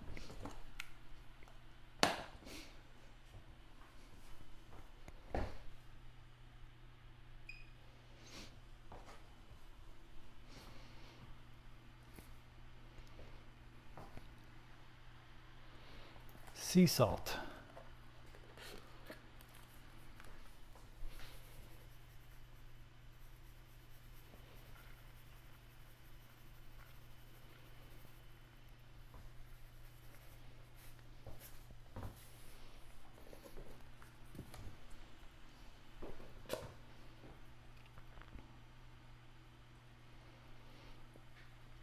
Well, I mean, where can you go that has nothing, right? Like every place has something, right? California, you got earthquakes, you got wildfires. Midwest, you got tornadoes. You go south, you get like floods, like hurricanes. You go northeast, you get blizzards, occasional hurricanes.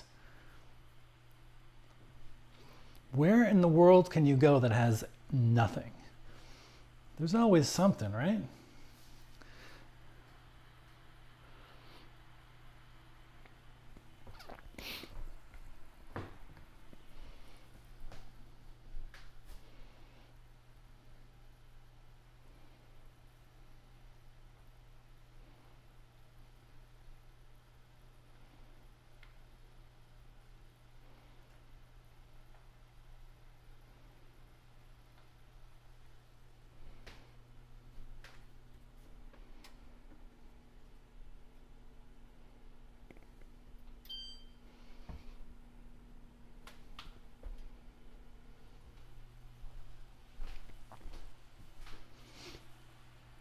Nothing? What?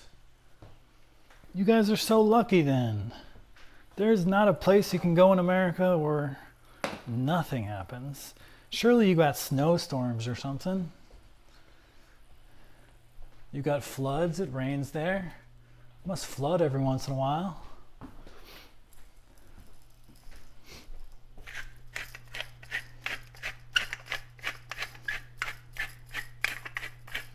Thunderstorms.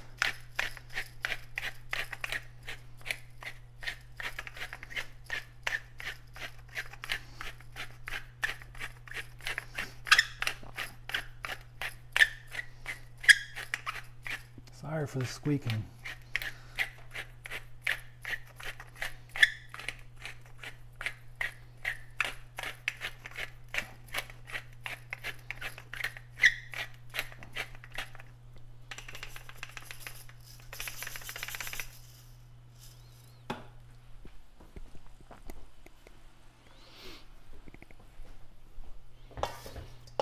Well, sounds like Europe's a pretty good place then.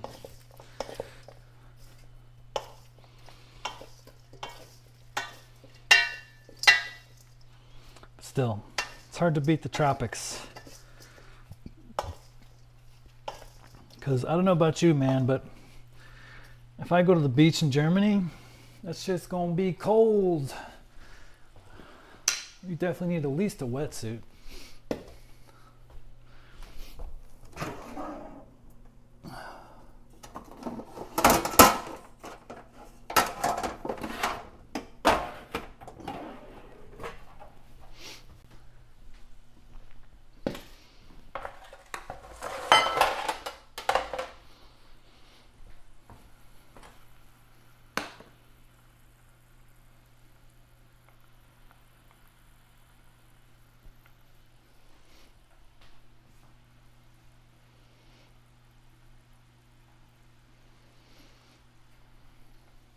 Sounds peaceful.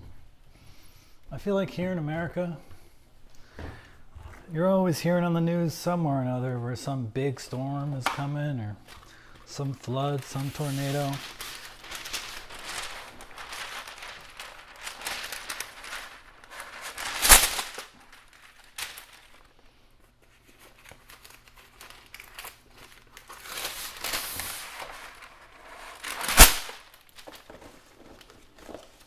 Sorry if that was really loud. Should have given you a warning.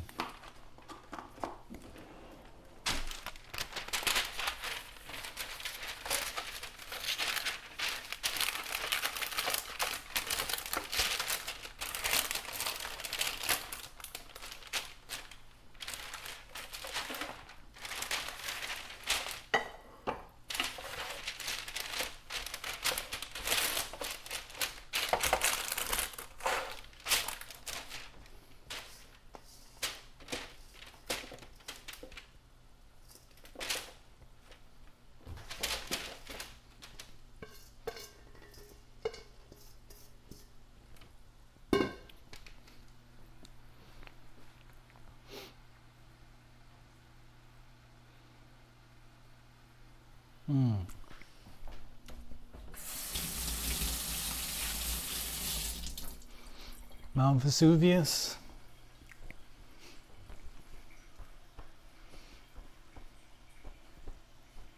I want to go to Italy sometime. I've only been to Greece and France and Germany and England.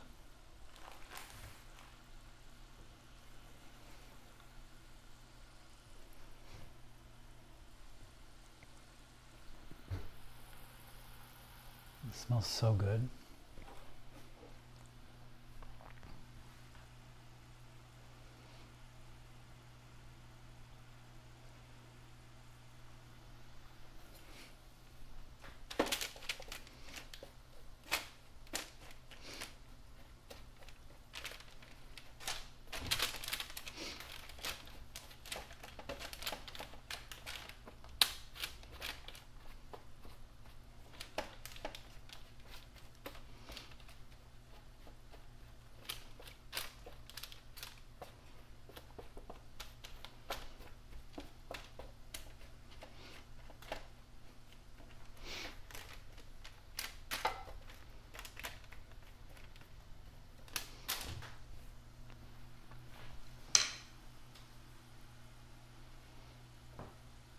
Well, that's really good. Living in the moment is one of the main lessons of mindfulness meditation. Where are the scissors?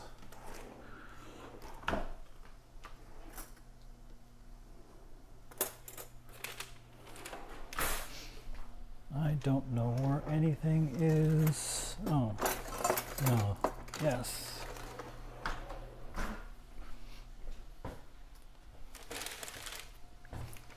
One of the great failures, I think, of modern society is teaching everyone to live in the future. We spend so much of our time worrying about the future.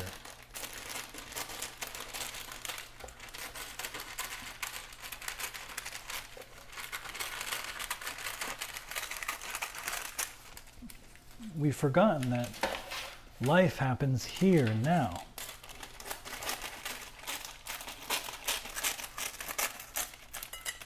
So we spend most of our lives lost in thought, lost in our head, disconnected from the very thing that is our life now.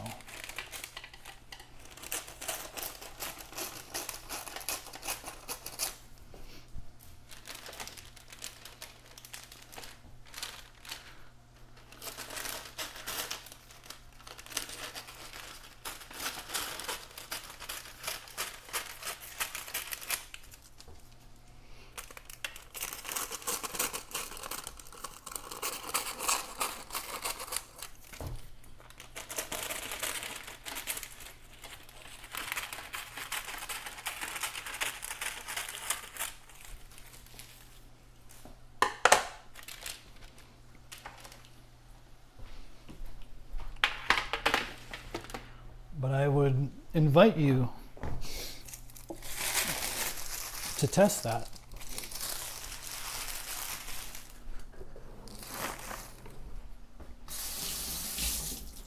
That is, you say you live in the now.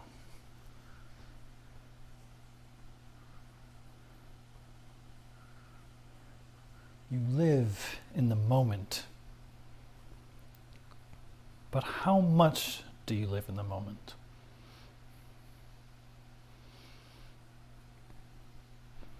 I guess you could never really tell until you paid attention.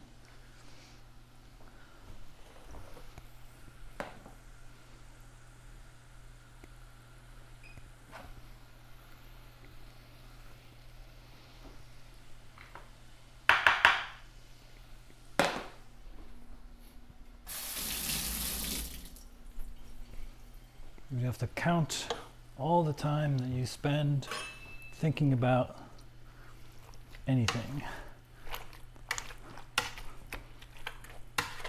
You'd have to be aware of your own thoughts. Oh, now I'm thinking about the future. Now I'm thinking about the past. Now I'm thinking about now. Right. And incidentally, the only way I know how to do that, to really get a sense of how much you're staying in the present versus the past, is through meditation.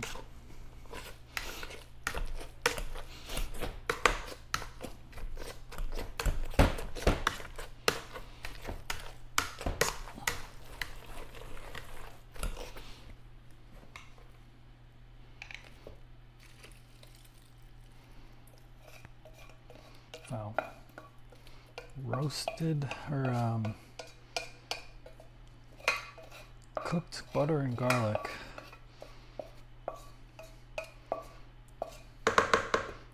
Quite the delicious smell.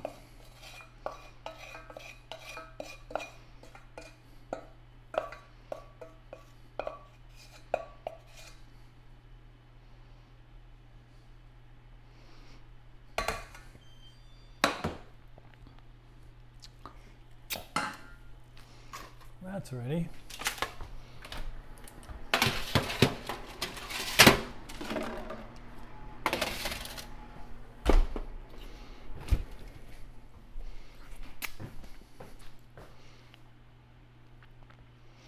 All right, man. Catch you later. Thanks for stopping by. Appreciate it. Hope to see you in the future.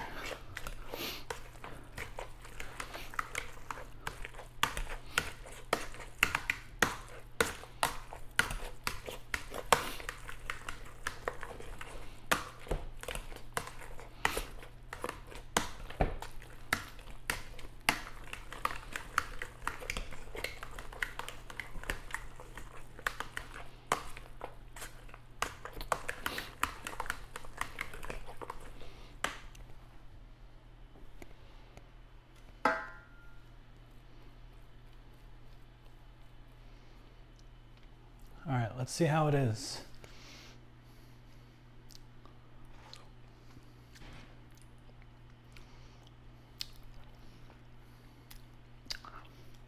Delicious. Wow.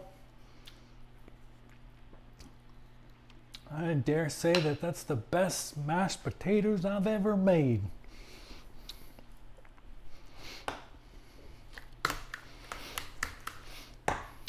Yum. I mean, I think it's perfect by itself. I want a little bit of spice, but I'll get that from the broccoli. I put some pepper in there, but normally I do like a little bit of cracked black pepper in my mashed potatoes too. But this is delicious in and of itself. Wow.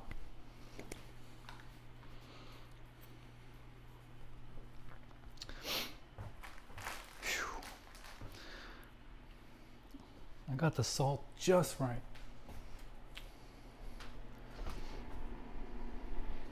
Okay, so let me put a timer for that.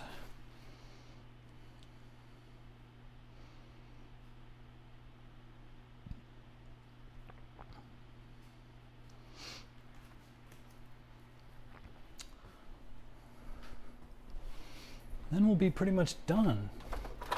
Maybe I should make something else.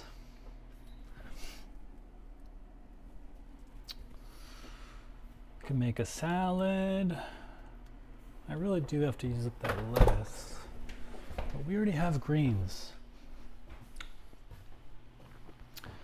It's time for the viewer vote. Whoever is watching right now, you, yes, you, vote for what I should make next. The options are banana bread,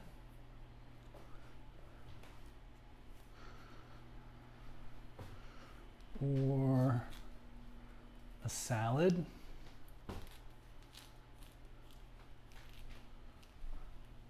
we have a lot of apples. Oh, we have a lot of tomatoes.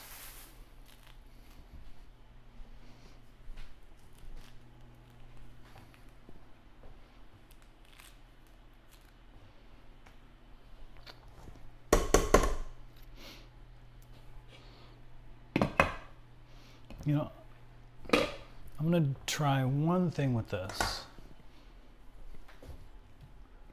I'm gonna take a little bit. I already have a bowl.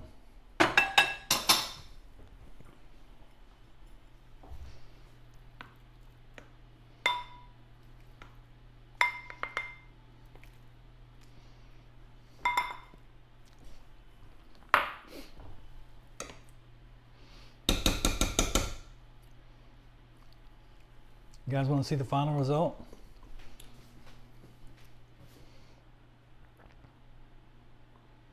That's how we do it. Garlic mashed potatoes. But I do want to try putting a little bit of pepper.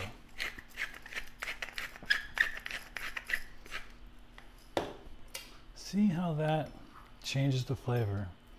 If it's even better, I think I'll crack some pepper in there. Okay.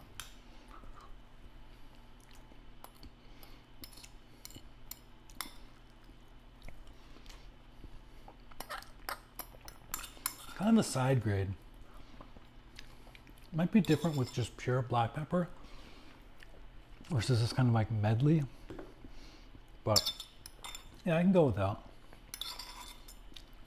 It might slightly complicate the flavor in a way that doesn't really help.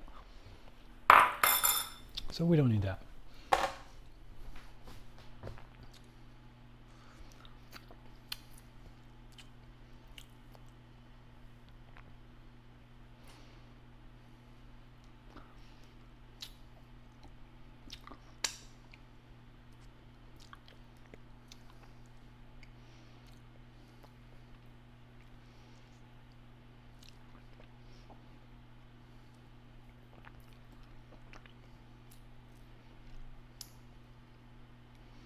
All right, not a lot of voters.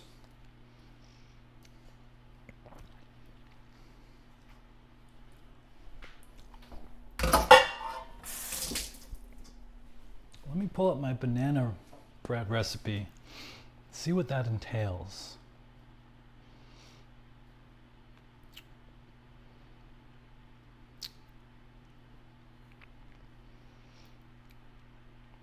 Banana.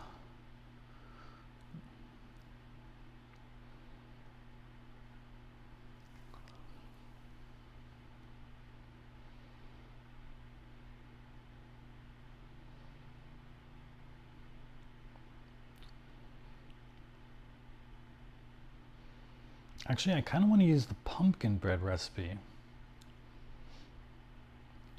and just replace the pumpkin with banana. I think you can do that.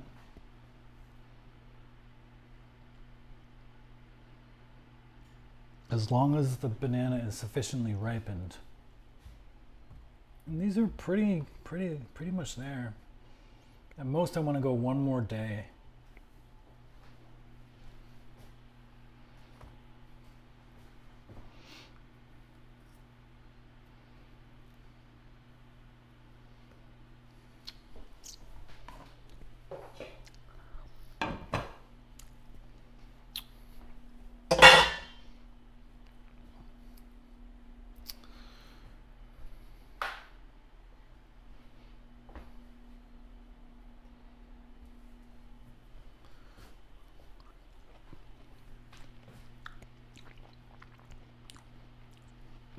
I also have to make it gluten-free. Since my mom can't have gluten.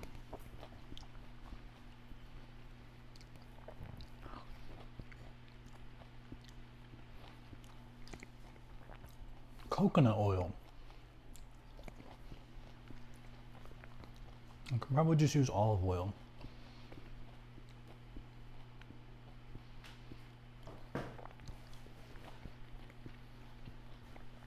Milk, I can use coconut milk. Oh, let's do it.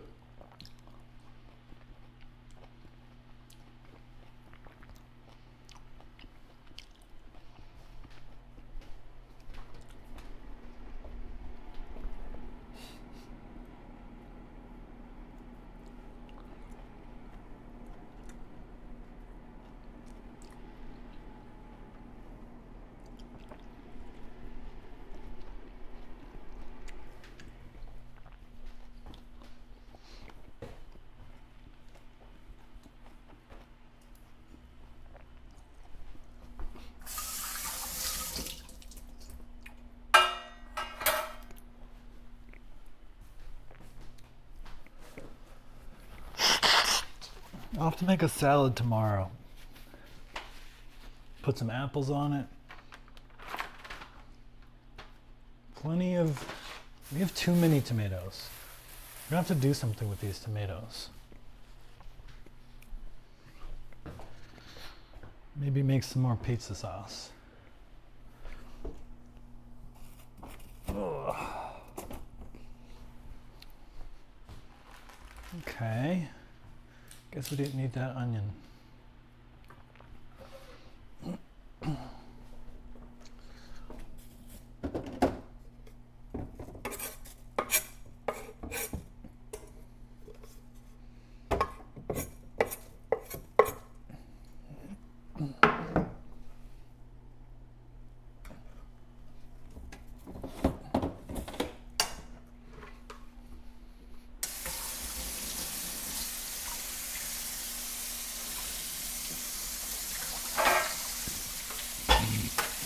Excuse me.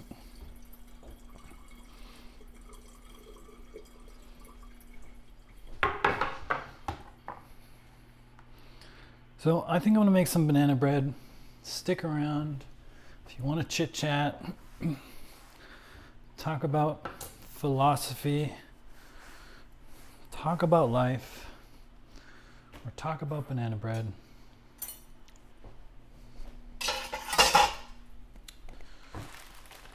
This can just go back for now. That smells good. All right, all-purpose flour.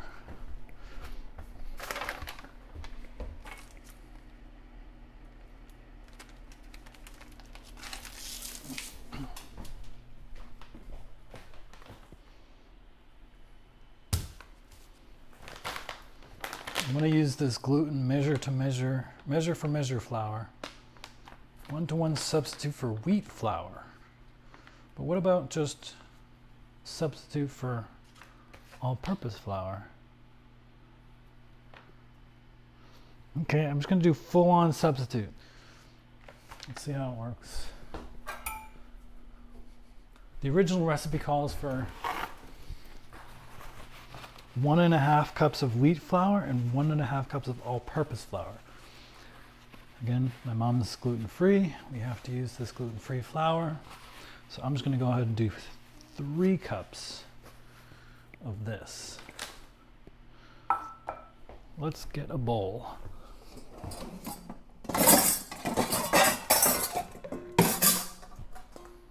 It seems like it's about right.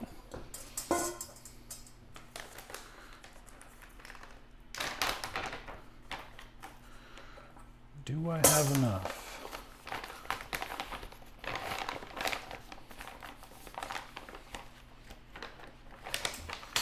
I'm shocked my mother doesn't use a scale for baking. Madness.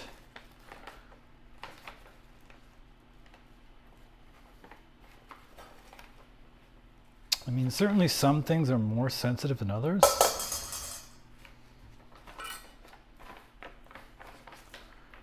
And I think pizza dough is one of them.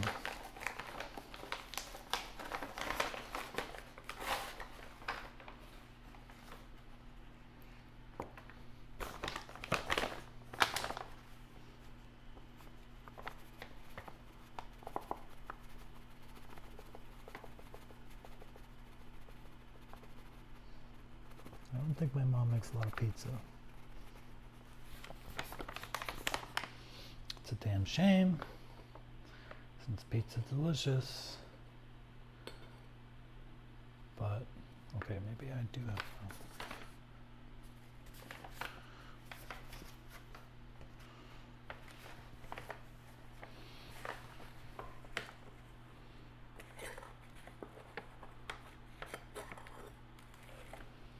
Two.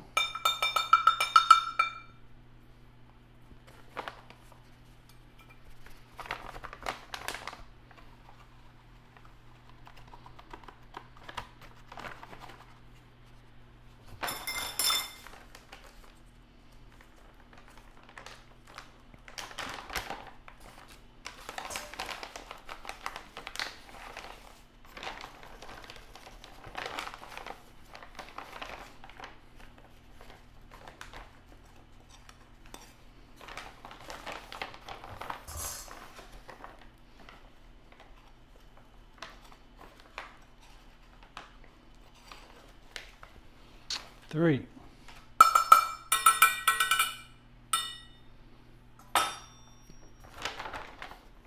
I saw this random YouTube short the other day of this guy who was like an acoustic genius. And he was able to find the resonant frequency of any room that he was in. Let's see if I can do it. Whoop, whoop, whoop. Boop. I guess you need to be able to make a note of every every frequency to trigger it. I don't know if I can.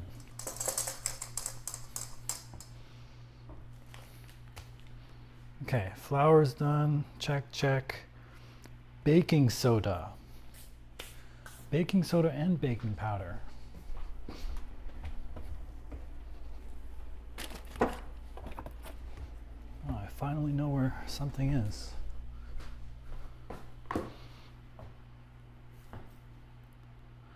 No vanilla, okay. Cinnamon, clove, and nutmeg. Classic. The classic trilogy.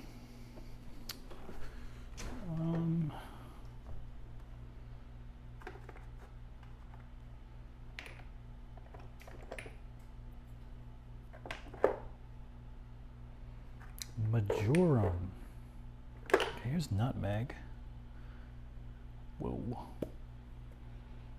Whoa. Here's cinnamon, and here's clove. My mom really likes these like bottles she's had ever since I was a little boy. She's probably had these even longer, of course, but they look cool. Well used. 2 teaspoons. Oh, okay. Oops.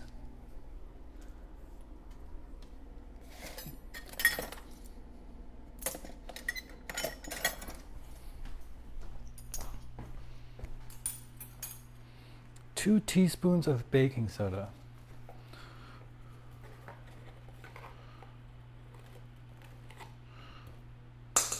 There's 1. There's 2. Oh, there's the timer for the broccoli. Oh, looking pretty good. Might actually be finished. I'll give it 1 more minute. All right, baking soda is good. Half a teaspoon of baking powder. Half. Okay, I do have a half. Okay. 1 teaspoon of clove, of all these yummy spices.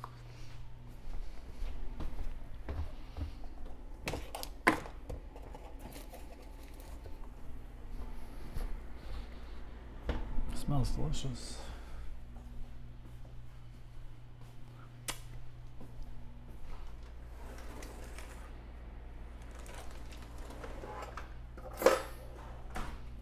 Kind of interesting. Okay.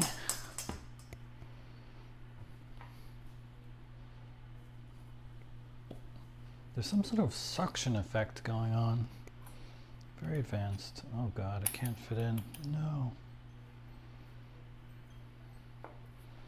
Okay, broccoli is good. Let's get out a trivet.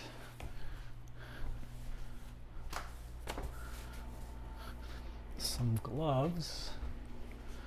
Turn off the oven. Get blasted. Whoa, Jesus.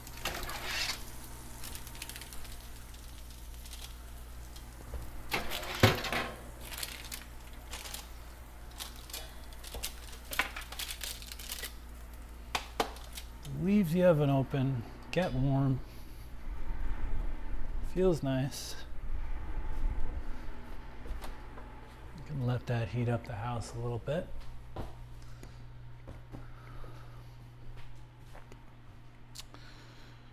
And get back to our banana bread.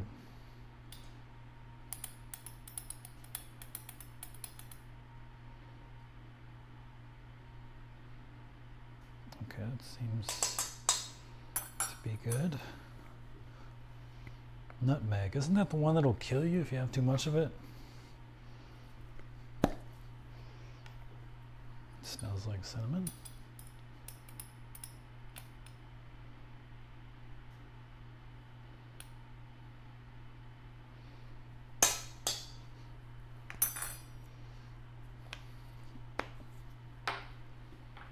And cloves. It smells good. My mom keeps her spices nice and fresh.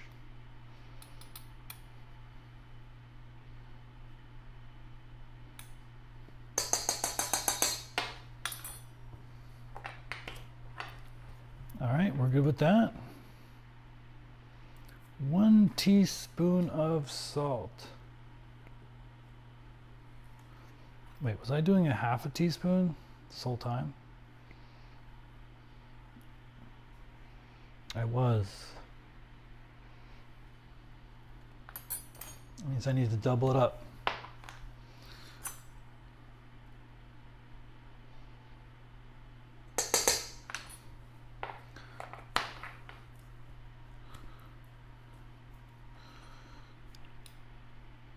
It's not the most accurate, but for something like this, not the end of the world.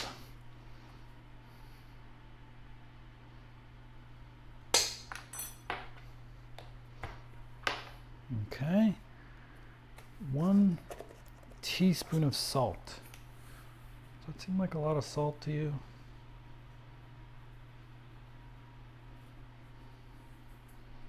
I'll do a pinch under.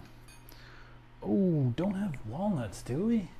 No! Walnuts in this recipe are so delicious that I'm almost willing to go out to the store just to buy one ingredient.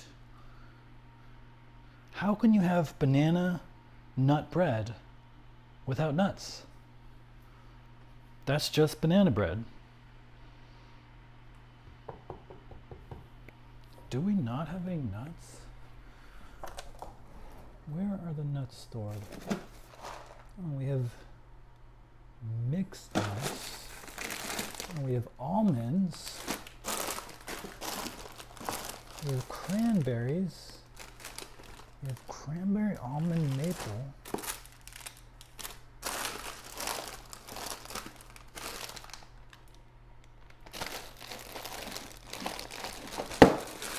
Cashews.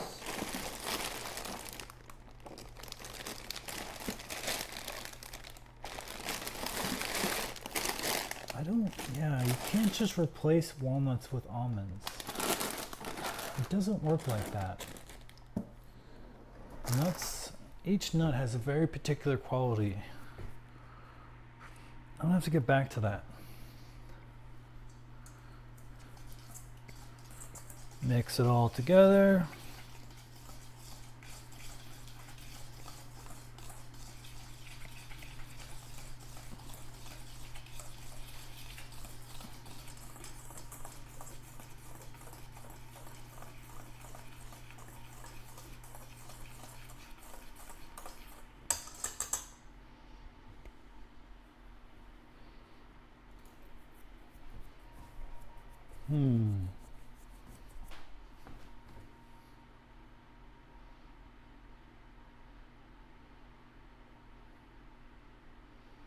Call my dad.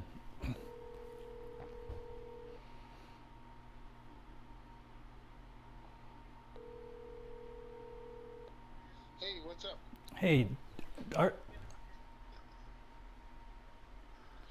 What's up? do we have walnuts in the house? Yeah, walnuts would be in the, you know where the potato chips are? Are they? They're Yes, in the over, you know, like the wider drawer under the of the toaster. kitchen sink. Yeah, under the toaster oven, go down to the second drawer down, and at the bottom of that drawer toward the back. I have Oh, a plan. because I see cranberries and almonds and whole cashews and spicy cashews. Phew, excuse me. Okay, bless you. So those then will go over to where we keep the baking items. It might be with baking items. Did you ever find the flour and sugar in our house? Yeah, Mom set it out. Okay, so that's under the Yeah, we call it the mama's pantry over on the way to the dining room. Yeah, under the microwave. Under the microwave. Yeah. So go in there's there's one set of doors is the storage containers. Go in the other set of doors, and inside the right hand door, that might be under. It's going to be. Oh, I see. I think I Might, found. might see some stuff.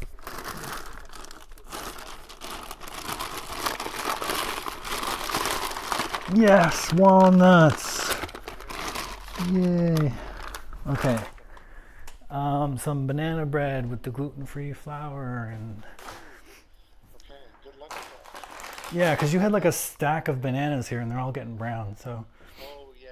They were I forgot to remind you to eat some of those before they went south. Yeah. So Leah just picked up Mommy, bring her back to the house, and she's gonna help Mom sort out her clothing and do some errands and do some stuff around the house. Just a heads up, they're coming. They should be there in like 20 minutes, half an hour. Okay, yeah, I got some food ready whenever they are hungry. Okay. All right. That'd be great. Thanks. Appreciate it. Yeah. All right. Okay. Let me leave you to your ablutions. All right. I'll see you soon. Talk All to right. you later. Talk to you later. Bye. Bye. Victory. Victory. We have walnuts.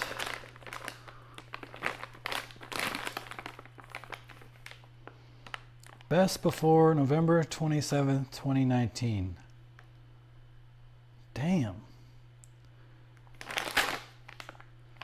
Damn, these are old. Okay.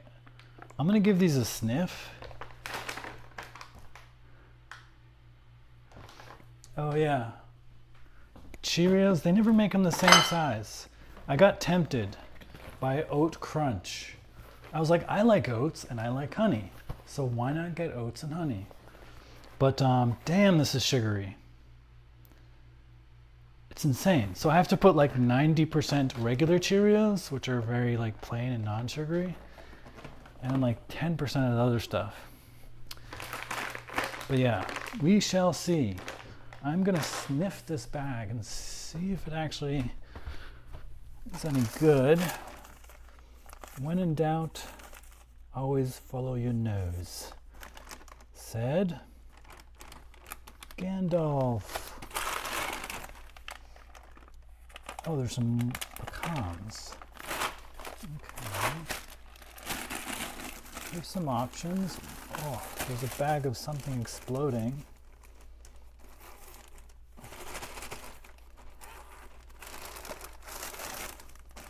Which no longer closes. Potato starch.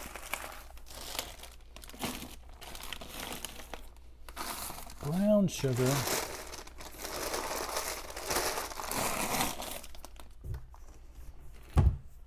Okay, let's clean up that spill.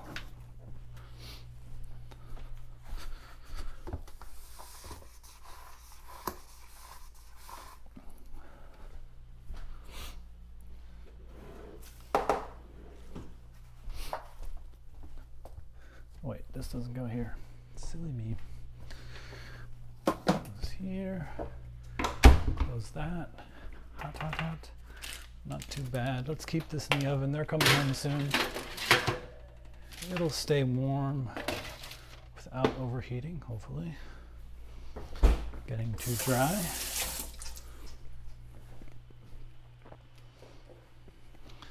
Yeah. Vintage nuts is right. Let's see. Where are those scissors?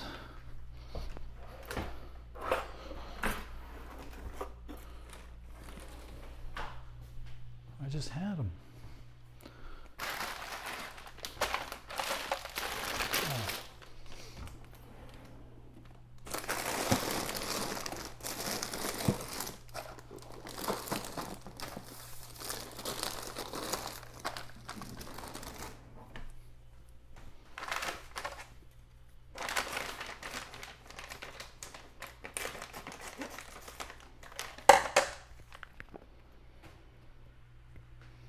I think they're okay by smell.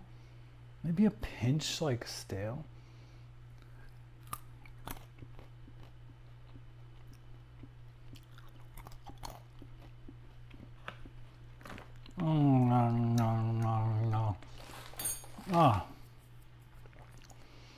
Papa's not coming home.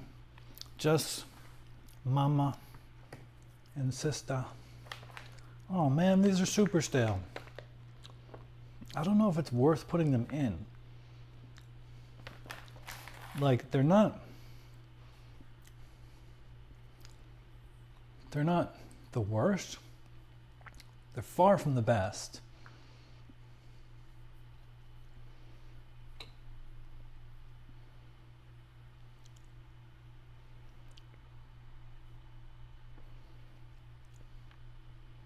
Yeah, I'm worried that putting them in will make this worse. I'm not sure. These might actually be too old. Like, I don't usually, I go by nose, you know, whatever it says in the package, they just want you to buy more and more. What does it smell like? What does it taste like? This is definitely, it's definitely seen better days. Yeah, I'm not so sure about that. Bummer.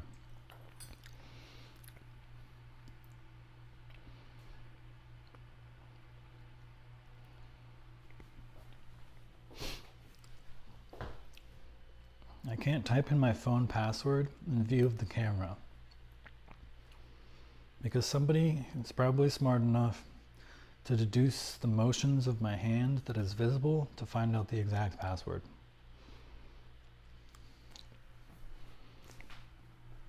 I know all the tricks.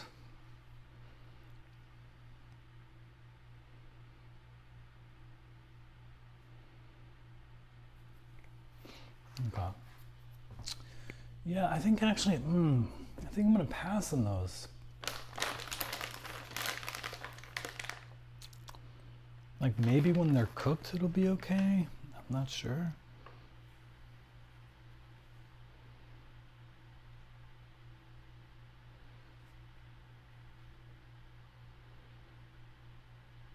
No coconut oil. So I guess we can use olive oil.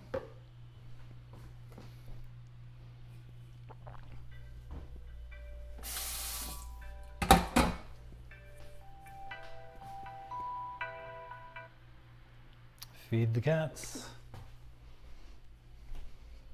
The cats have food in their bowl. Wait a little bit.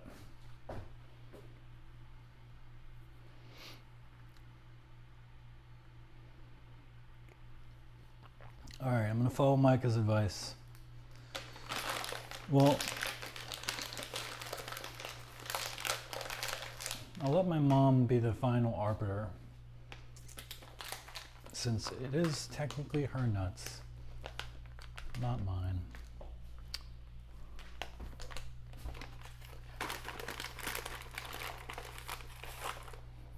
But yeah, they're not quite there.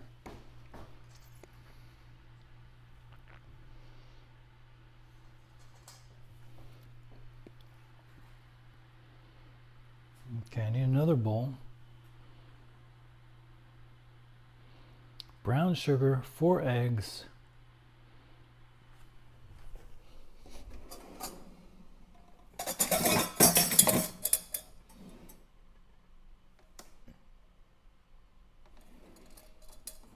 I think this is going to be big enough.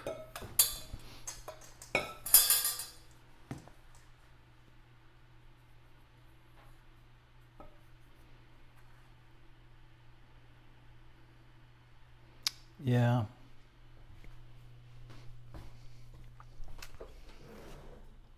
I don't think they magically come back.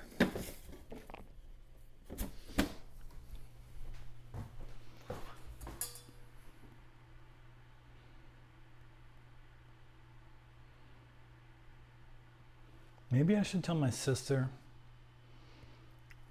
Oh, maybe I'll do that. I'll ask my sister.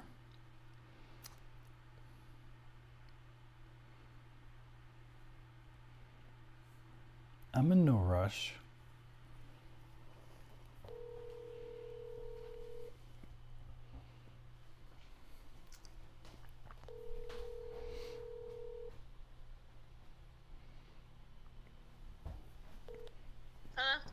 Hey, Hey. are you still over there?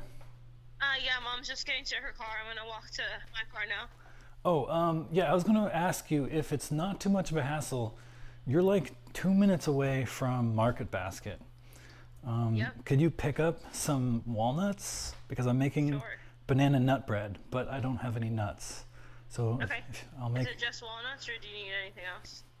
I think just walnuts, but if you, What was the type of milk, Mom, you were talking about earlier? Almond milk? Is there enough almond milk? Or you need that too? well, I actually got some macadamia nut beverage. What does she use it for? Macadamia nut milk. What do you use it for, Nathan wants to know. Is it to drink? She uses it for cereal. Okay, so I'll get almond milk. You use like Okay. almond breeze? Yeah, yeah, almond breeze vanilla. Is Well, there I mean, there's a whole one. You gotta move, Mom, so I'm gonna talk to Nathan. I'll see you there. Is there a whole one in the fridge? Yeah, I mean, I don't know how often she has cereal, but yeah, that's pretty much a whole Every one. morning. Oh, I Okay, didn't. so you just need walnuts. Yeah, walnuts, and I think that's fine. Okay. But if you can nab a can of, oh, actually no, Mom needs 100% white grape juice. 100% white grape juice. Okay, like Welch's? Well, yeah, as long as there's no other added sugar or anything, just like pure white grape juice.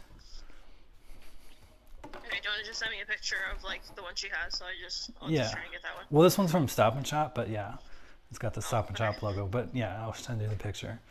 And the nuts. I'll probably just go to Wegmans actually because it's right across from the hospital. It's a little closer.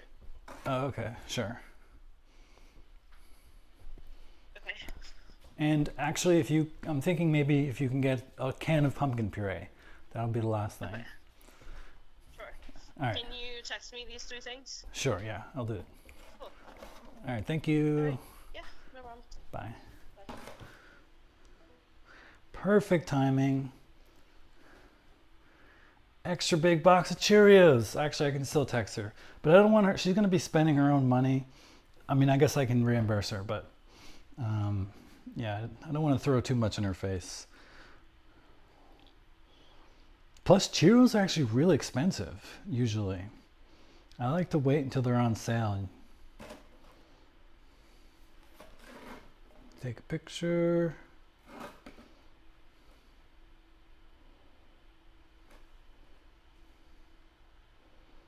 Leah. Test. Why?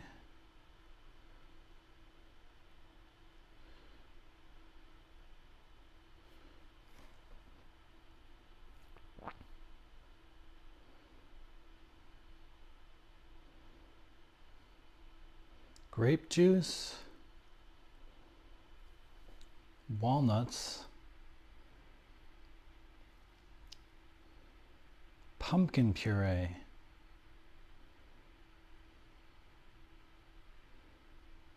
What was the last thing?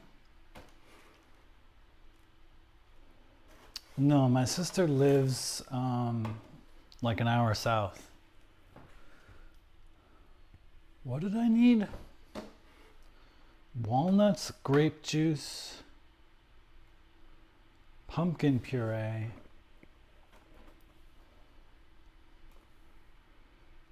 oh yeah, almond milk. But I think we have some, so I think we're good.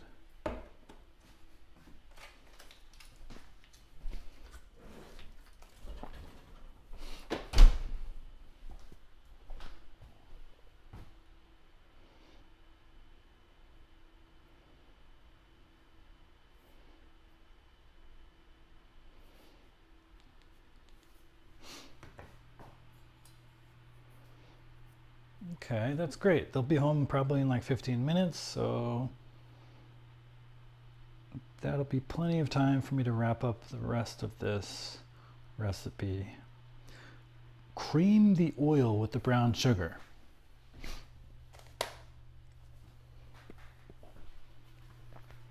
We're a little bit low on olive oil too, actually. Oh, and that's what this is, which it probably is. Okay.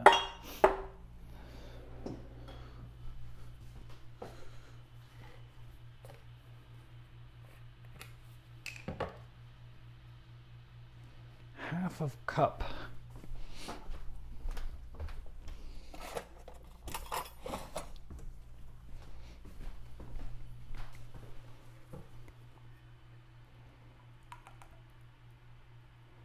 Oh, barely.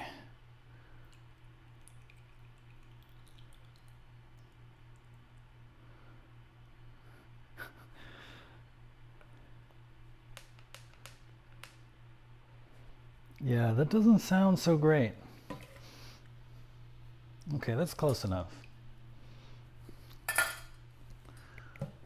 Pour every last drop in there.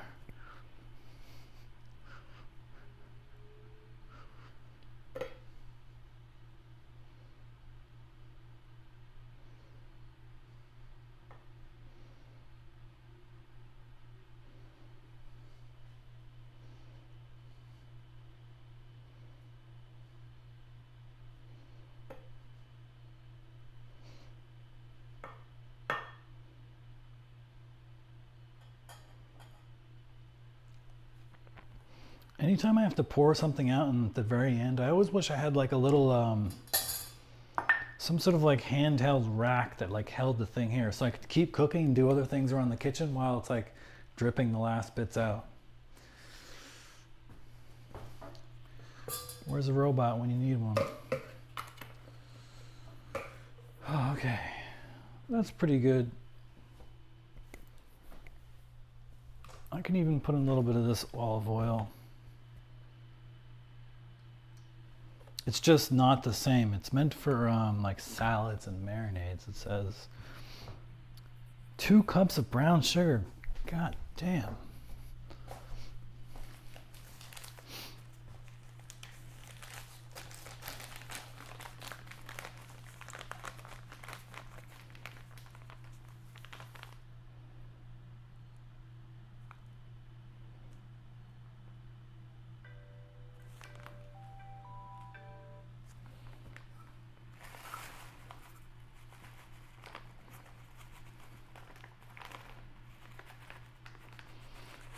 There we go. But who says I need an excuse for that?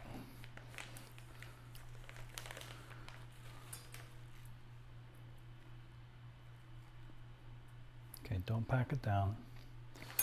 Just lightly.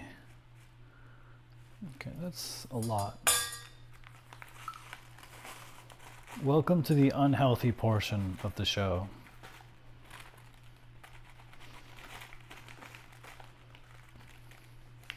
Two cups of sugar seems absurd.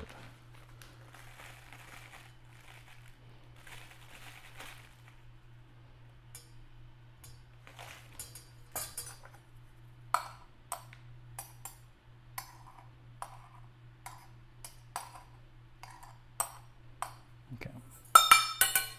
That seems good enough. Oh yeah, my cat alarm. You know, I have a really annoying one for when I like absolutely can't miss it. And then I have the other ones.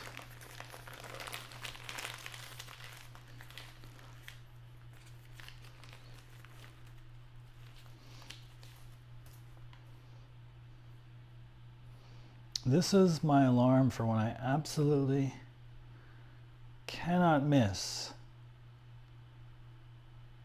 the alarm.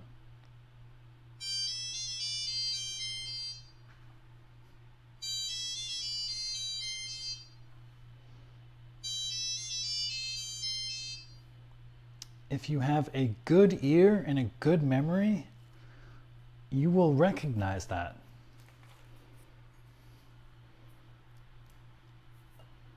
I'll give you a hint. It's from a movie that I almost guarantee that you have seen.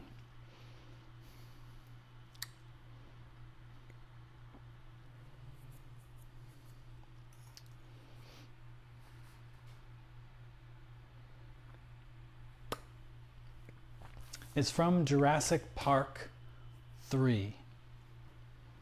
Or 2, no, 3. There's a scene where some guy has like a satellite phone and he gets eaten by the Spinosaurus. And then whenever the Spinosaurus goes around, and every once in a while people hear the ringtone, they're like, what? What is that? And I see the dinosaur behind them.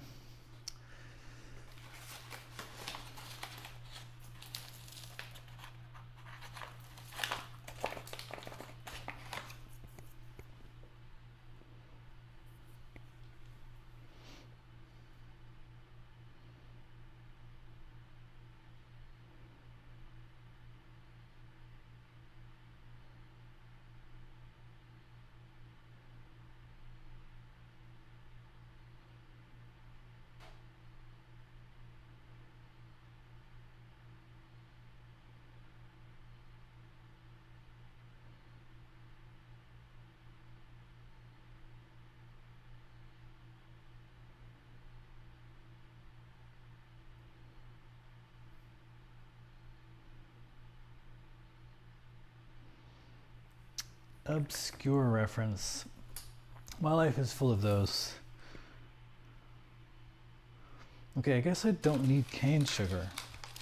That's good because I already had so much sugar in here. I'm like, I don't know if I can add any more.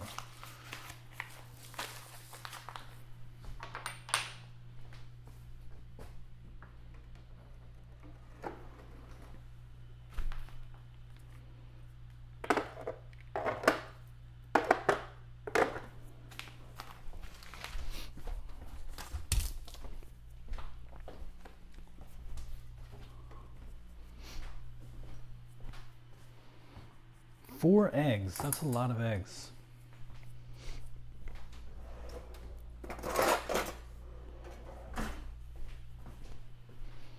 First we gotta cream this together.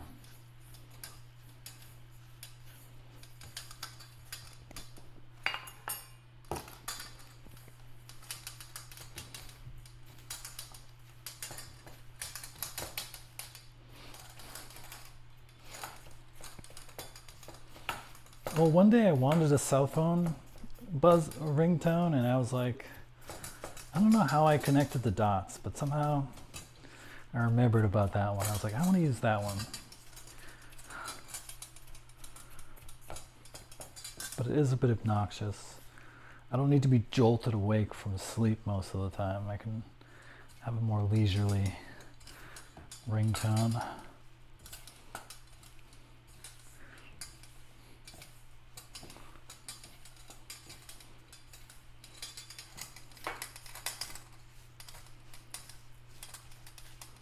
Okay, that seems good enough to me. 4 eggs.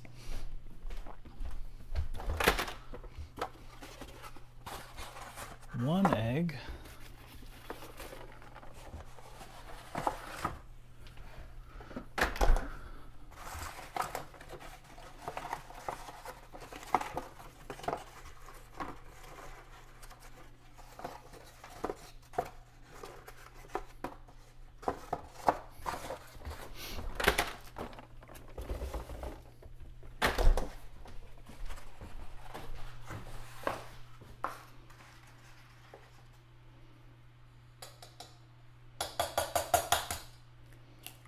Yeah, I'm really hoping this is going to taste as good. The only thing I don't know about is this flour. I've made this recipe before, and it was the best recipe I've ever, the best like banana bread / pumpkin bread I've ever made. So delicious. So it's already got the Nathan seal of approval. But yeah, I'm not so sure about the gluten-free flour.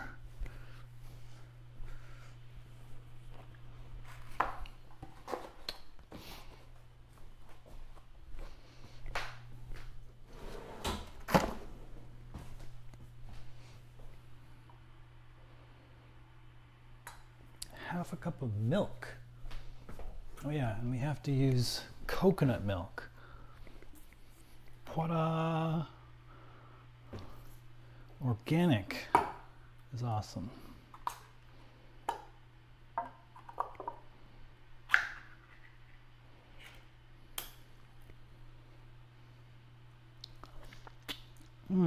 So good. Oh, I love coconuts. I can't believe I used to not like coconuts. Pretty much my whole life, I was like, why would you ever have a coconut? It's so nasty. It's because I thought coconut was like the crap you get in like, what are those like popular candy bars, like New York Mints or whatever, or like the silver and the blue package, and it's like chocolate with like coconut, quote, coconut filling on the inside.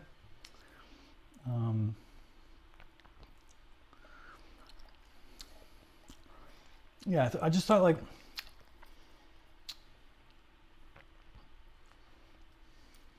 yeah, exactly. So I was like, why would anybody want coconut? That stuff tastes like crap. And so I just kind of like thought I didn't like coconut. And then I went to Hawaii and I had fresh coconut. I was like, wow, this is so delicious. There's a stage. I was so lucky. There was a place on the beach where I was able to stay in Hawaii where there was a coconut grove. And so there was like probably 100 trees, 100 coconut trees that had been dropping coconuts, and they were still dropping. We'd hear them fall. And so yeah, we got to try coconuts of all different ages and varieties, or like, yeah, like it makes a difference versus like when a coconut just drops and you eat it versus a coconut that's been like on the ground for a little bit. There's different like stages of like, I don't know, it's not like ripeness, but something related. And yeah, wow. There's a stage where there's like, because if you have it too soon, it's like really watery.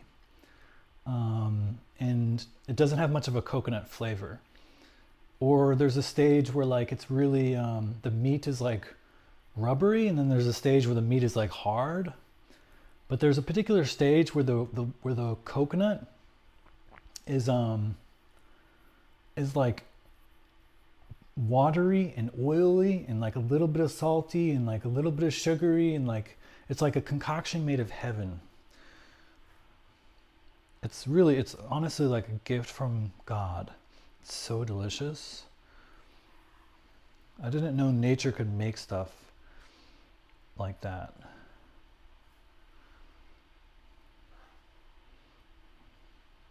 Shit, I should have broke the eggs before I put in the milk here. Hello? Hi, I already forgot what kind of nut you said you needed. Walnuts. I texted you. Oh, you didn't get it. No. Oh. Walnuts, okay. Like without the shell. And white grape juice and a can of pumpkin puree. Where is there just plain walnuts? Like chopped walnuts? I mean, yeah, if they're not too small, but you know, you want a little crunch in your banana nut bread. You don't want it to be too tiny, but if that's all you got, then I'll take that over nothing. Sprouted walnuts? Walnut halves?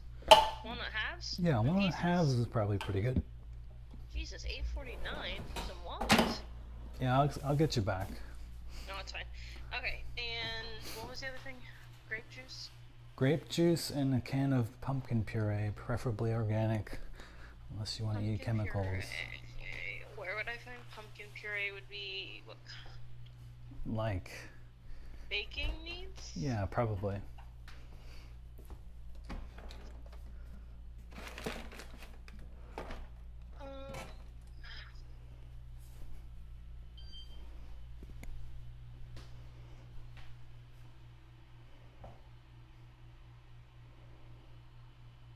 I must have texted the wrong Leah. Shoot. Oops. Do you know another Leah? Well, in my entire life, have I ever added another Leah to my contacts? Yes. Someone's gonna be like, why is Nathan asking me for pumpkin puree?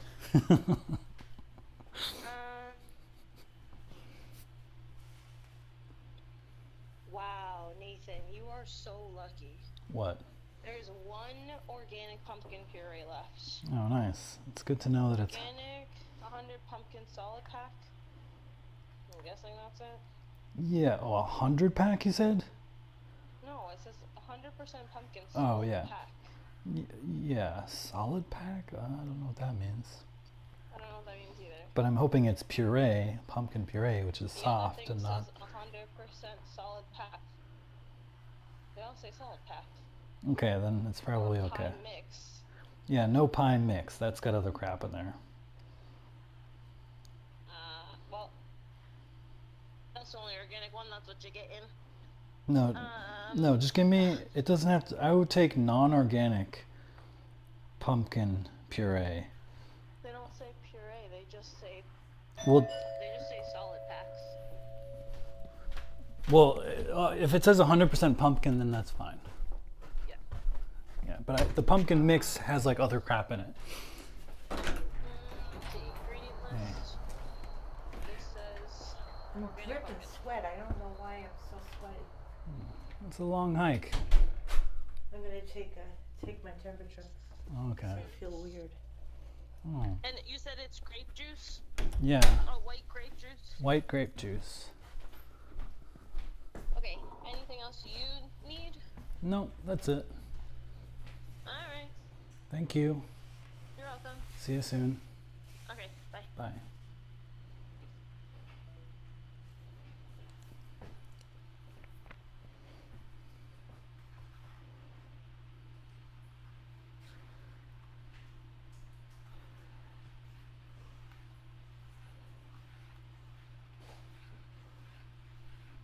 Okay, this is not really mixing well.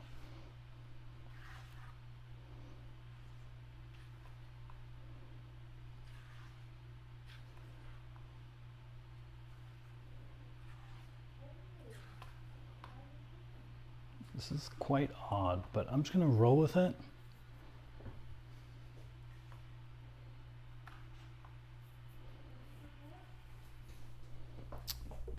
It does, but let me check the can.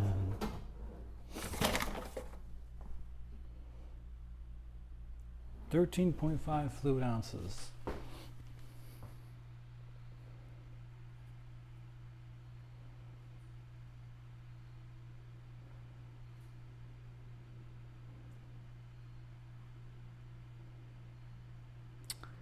Where's AI to do the math? Convert.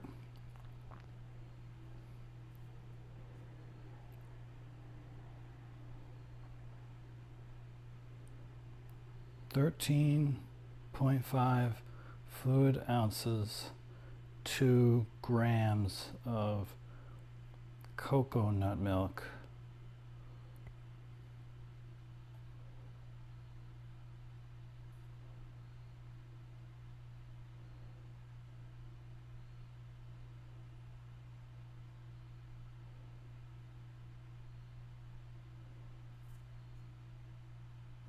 Oh yeah, wow.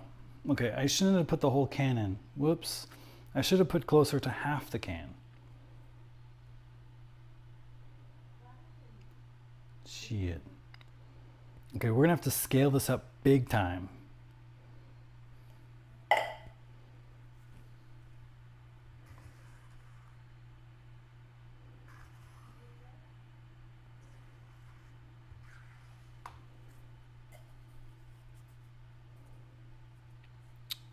Or I can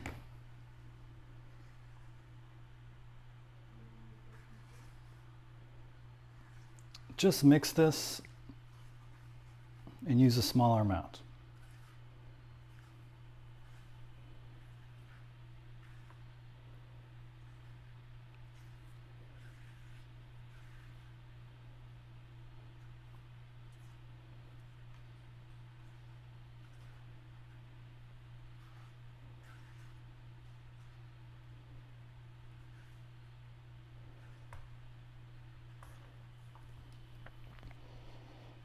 It smells pretty good.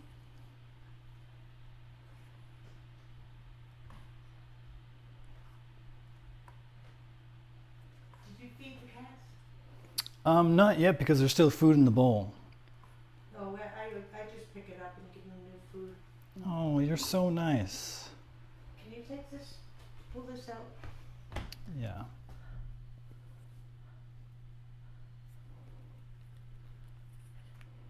Like it just comes out? Yeah. Okay. I drip and sweat. I don't know what's going on. Oh I yeah. feel weird. I could just be hungry.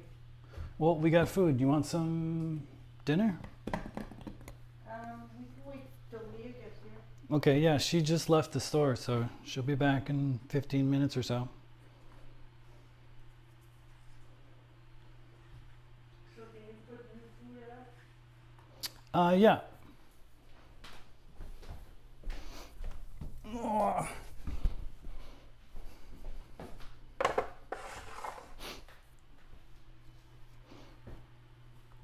Well, thank you. Yeah, so I gotta feed these spoiled kitties. Fresh food wasted down the drain. I have a kitty that would gobble that down.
All right.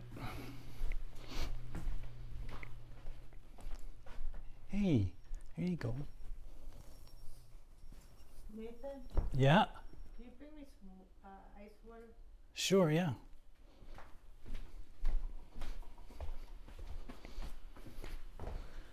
One ice water coming up.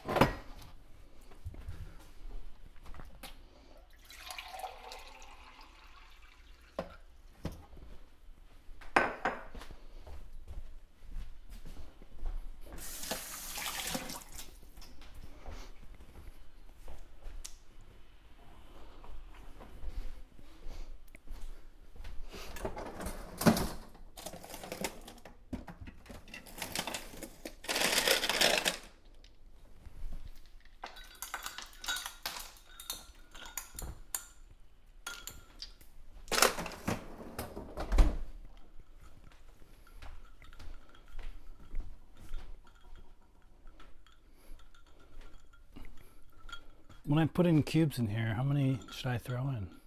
Like how? Tons, yeah. More than that? Yeah. Okay, I can give you more. You could fill me another one. Okay. Yeah, I wasn't sure how ice cold you wanted it.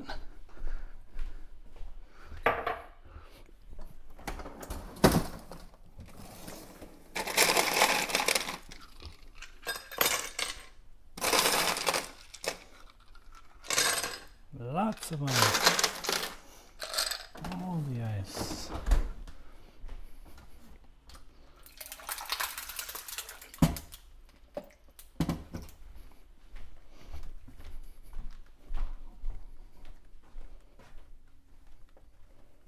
Here. There's something's going on because my temperature is below normal, way below normal, 94. I'm just gonna look it up. See what the hell that is. Here's cat food. You want me to put it back here? Yeah, that'd be great. Hey, you guys. Oh, it's Mary. Hey. Here's my gift to you guys. Yeah. Pussycat, go ahead and eat. My parents have 2 cats, Mary and Paul. And that was the first time I've seen Mary. And I've been here more than a week. She is a scaredy cat.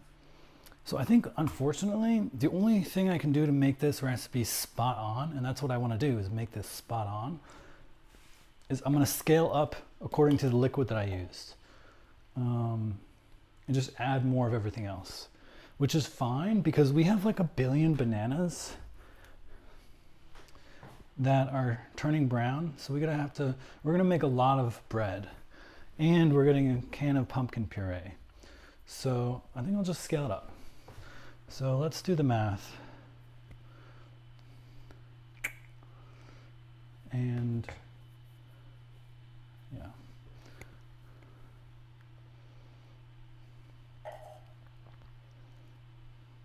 So actually, let's make AI do the math.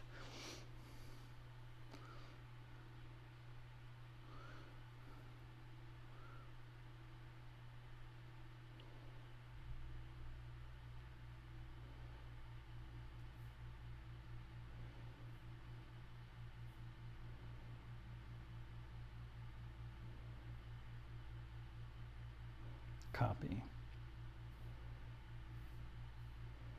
New chat. Here is the base banana nut bread recipe I am using.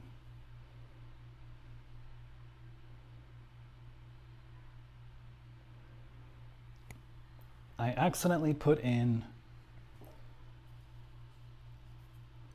400 milliliters of milk. I want to scale up the recipe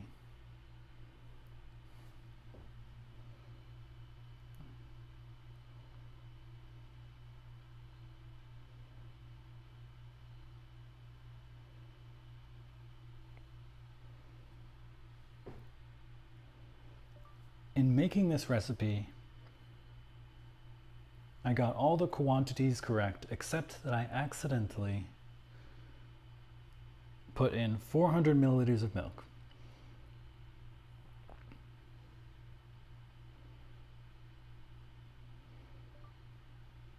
Comma, when it only calls for 120 grams.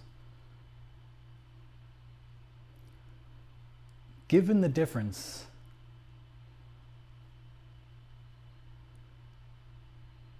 given this difference, comma, can you scale up the recipe for all the other ingredients? Specifically,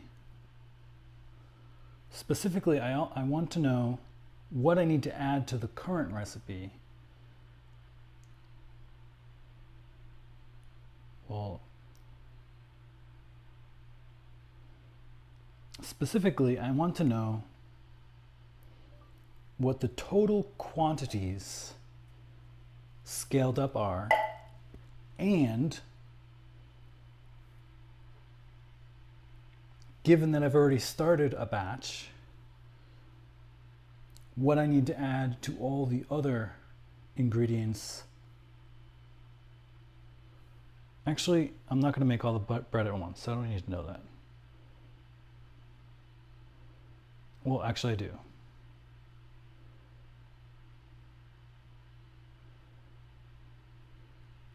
The recipe.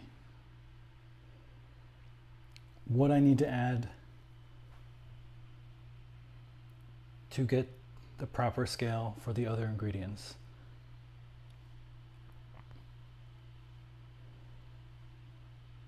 Okay, can you handle this?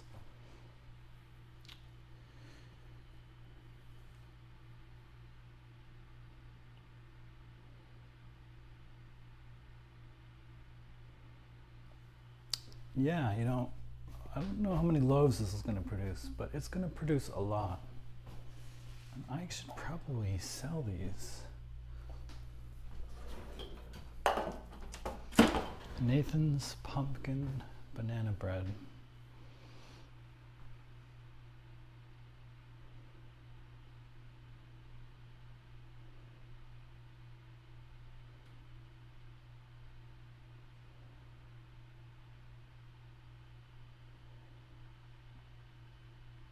Okay, this is good, but can you give me the quantities that I need to add? Well, in cups or teaspoons or tablespoons, because I don't have a kitchen scale.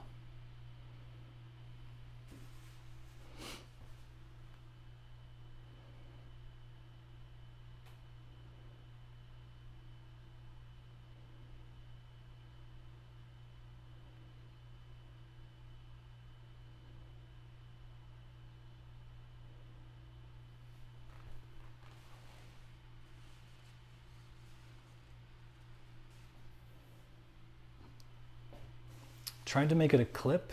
What part? Me failing on making this correctly?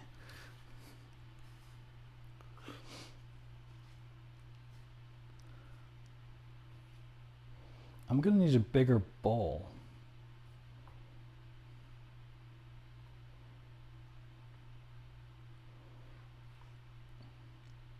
I'm gonna use like all the rest of the eggs too, now that I think about it.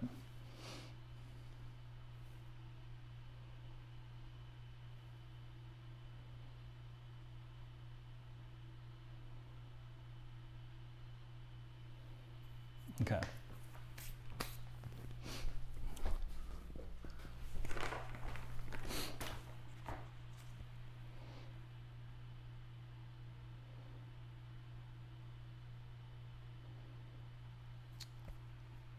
Lastly, I'm creating this recipe in 2 bowls, the dry ingredients and the wet ingredients.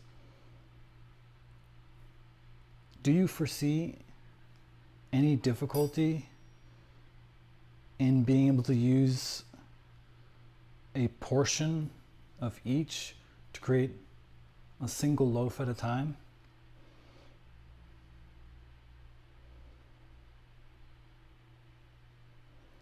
How much of each should I mix together to create one standard size bread loaf tin?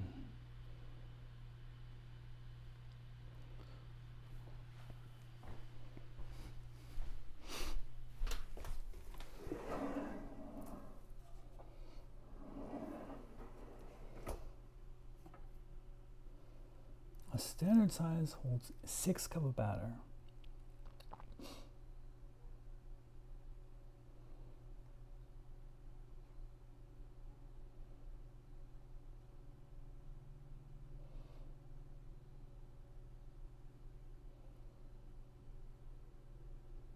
So use about a third of the total wet bowl and a third of the total dry bowl.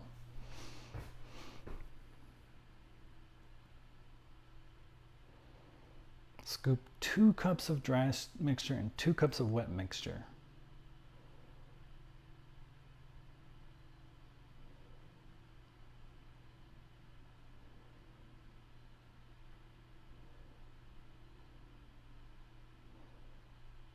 Okay.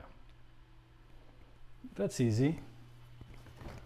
So basically I'm just scaling this up about 3.3 times. And then I'm going to keep these separate. And then whenever I want to make some bread, I'll just take 2 cups of dry and 2 cups of wet, mix them together, pop it in the tin, good to go.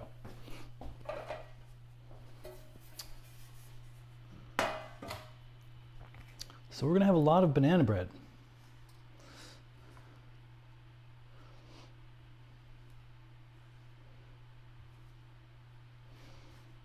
Yeah, you know, I'm always curious how other people engage with AI. You know, everyone has their own little quirks. It's like how different people search on Google. Some people use like They use more words and full sentences. And some people, they just like take out, you know, the prepositions, they take out all the fillers, and they just like stick to core words. Everyone's got their own techniques. I try to speak to AI normally. I don't know.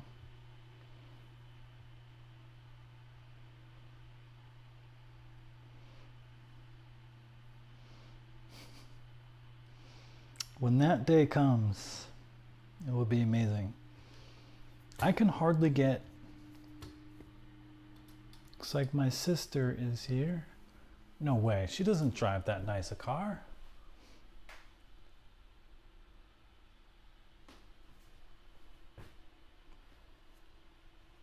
Dang, she's moving up in the world. What a baller. Congratulations.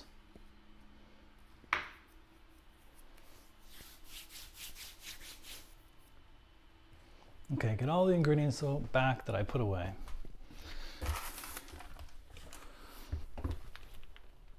This is why maybe I shouldn't put everything away right away.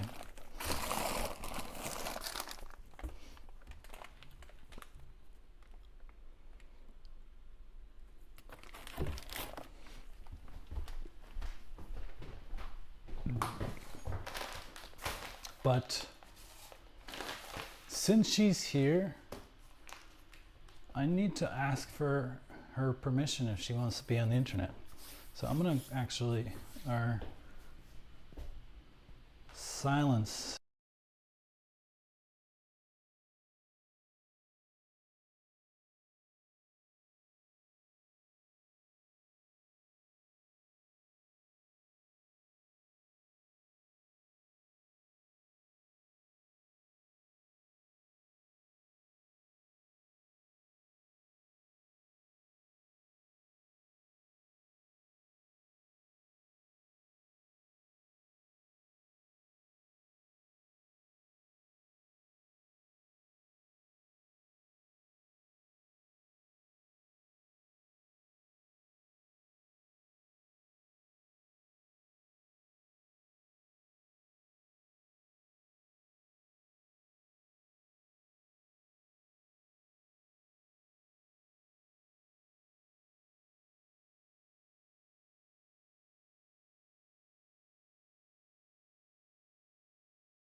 I mean, and if you want a microphone, you can have one as well.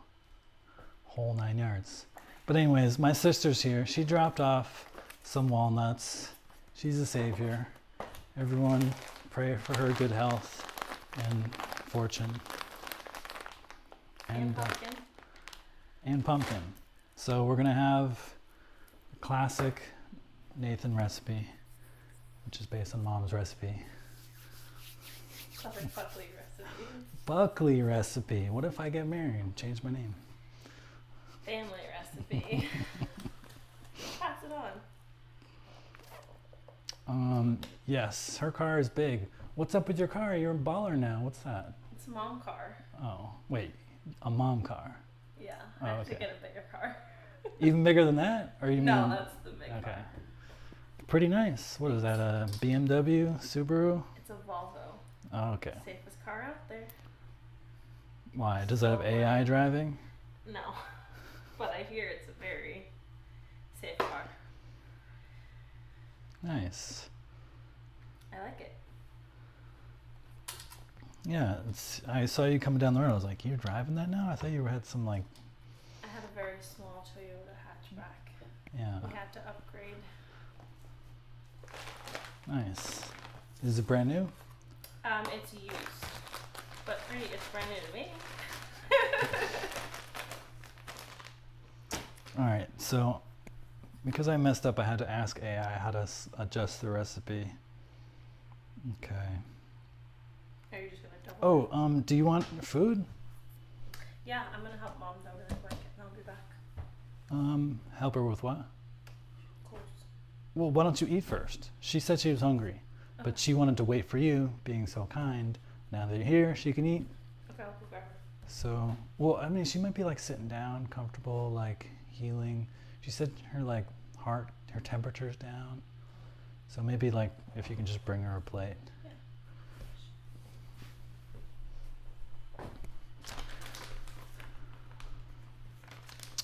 Everybody get food in their belly.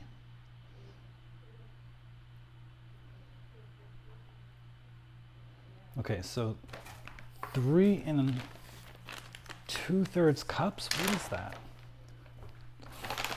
2/3?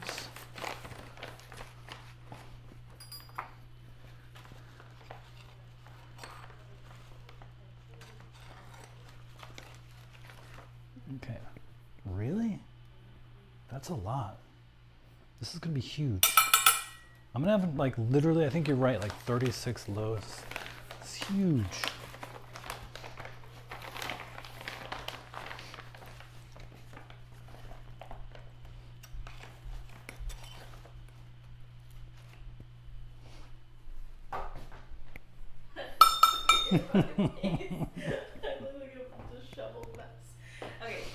No one, I think people tend to be more critical about their hair than others think.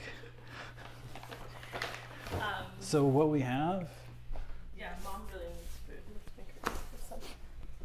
I was gonna make chicken too, but the chicken is frozen. So we have right now just roasted broccoli, Okay. roasted mashed potatoes, and then Mom has chicken. Okay, so let's get her some. But- I have to keep their plates. Yeah, up there. Okay, I'll grab it. She's camera shy, folks. Well, not even, I think. You seem like you normally don't care. No, I just look so bad. I think you look great. Okay. So yeah, here's the chicken. Maybe like, I don't know, maybe nuke it a little bit or something. I don't know. But yeah, Okay. I think that together will make That should be enough. a good amount. Do this for now. Like this kind? Sure.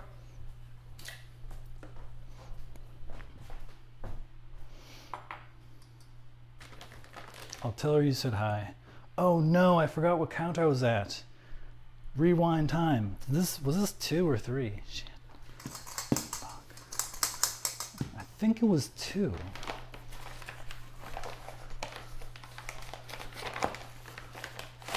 Micah, you gotta help me. Go back in time.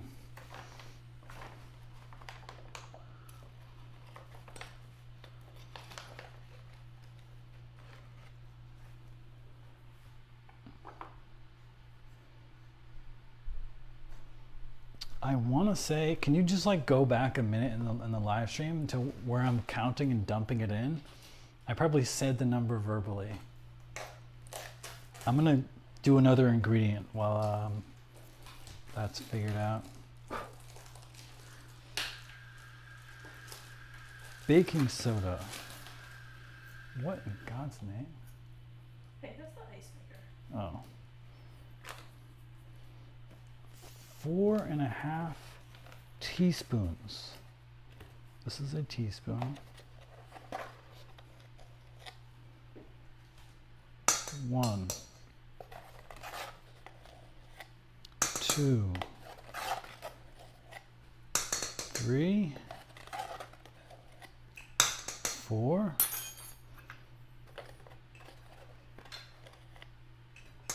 1.5. Okay, baking soda is officially done. Baking powder, 1.25. That's weird. 1, like kind of a half of a.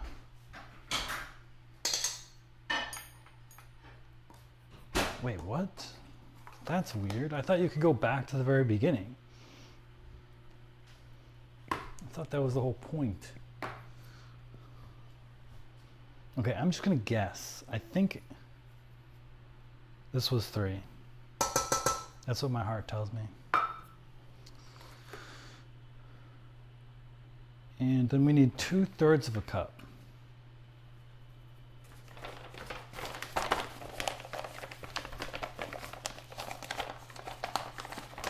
We're gonna have banana bread for days. Yeah, it's gonna be so much.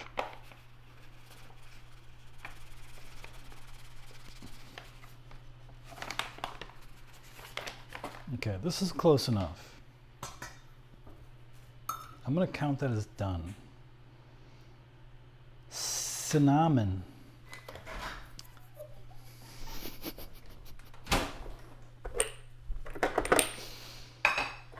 You have a spoon or potatoes.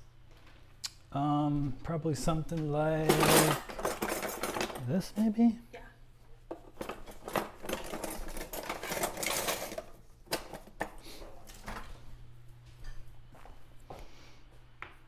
All right.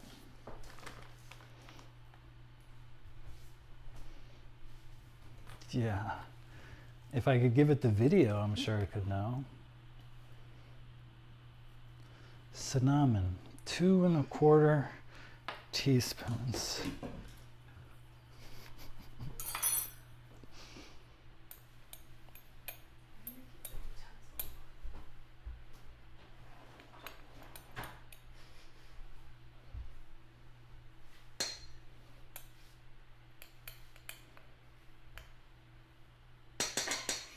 What? Need a fork.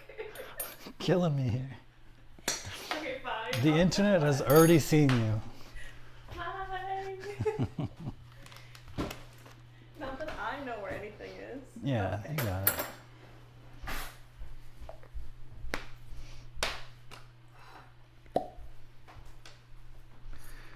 Nutmeg.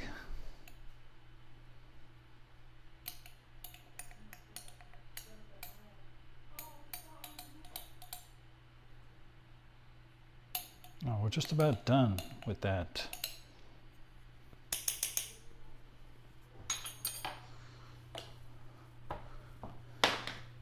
And cloves. Whoa.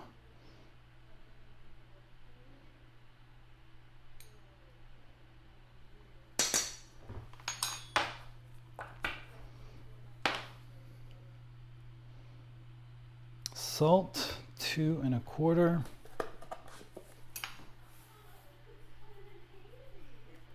One, 2, and like half of that. Walnuts. So I didn't do walnuts the first time. Total amount I need is 1 2/3 cups. I'll do that last though. So I think the dry ingredients are good. Just mix them up.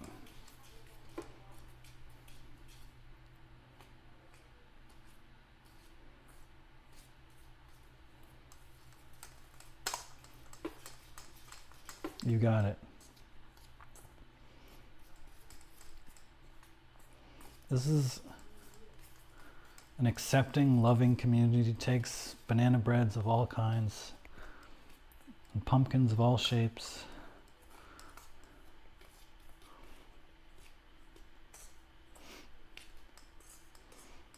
There's no pumpkin discrimination.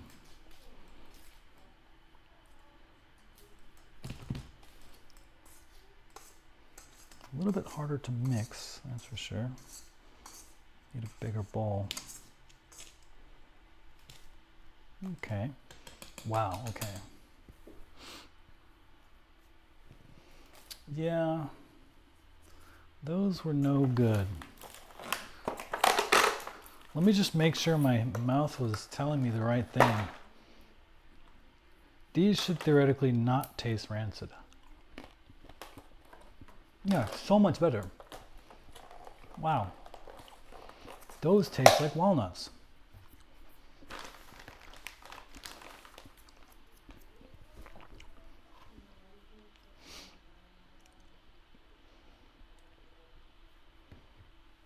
Oh, okay. I need a cup of oil.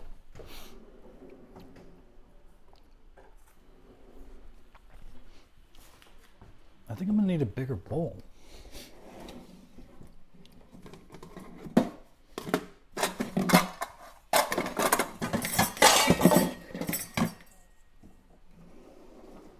Is this actually an upgrade? Let's see.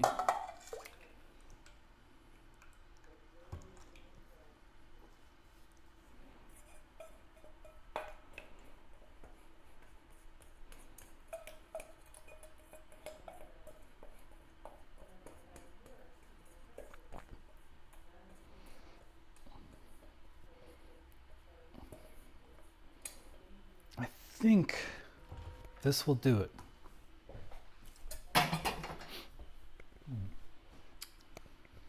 Okay, let us add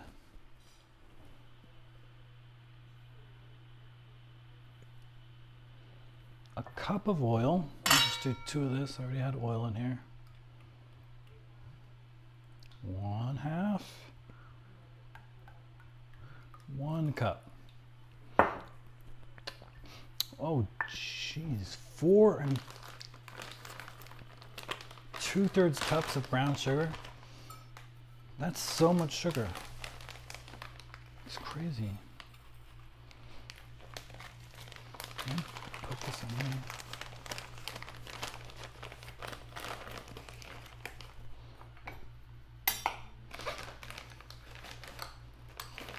Okay, I'm not gonna get it wrong this time. That's 1. Oh my God, that's a lot of sugar. I kind of want to reduce the sugar a little bit. The problem is taking down the sugar also changes the texture. 2. They need to invent some sort of crystal that has the same like cooking properties of sugar without the downsides of sugar.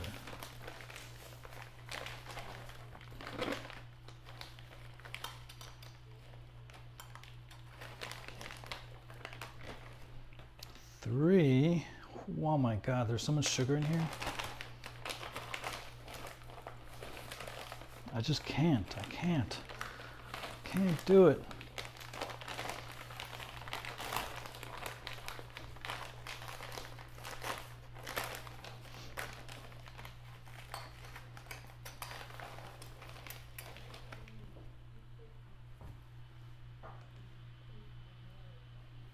Four. Oh God.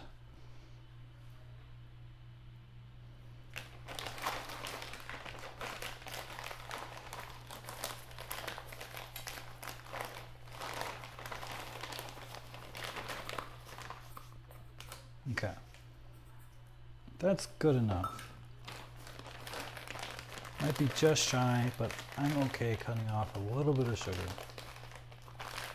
I need to add 10 eggs? Do I even have that amount?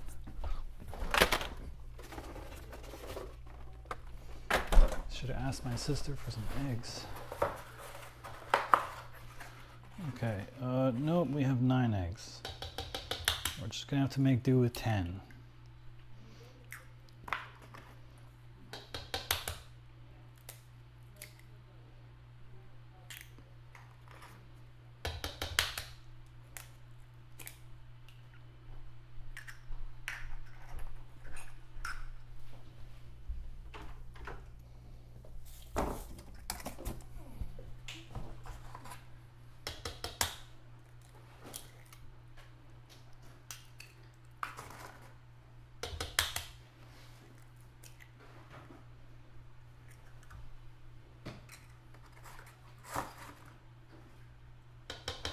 Oh, I'll be able to recreate this, all right.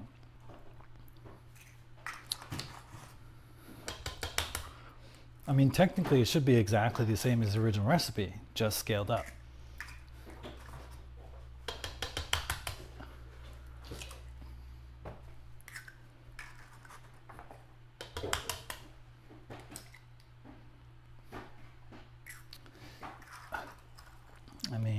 been super, super, super exact, well, maybe not. We shall see.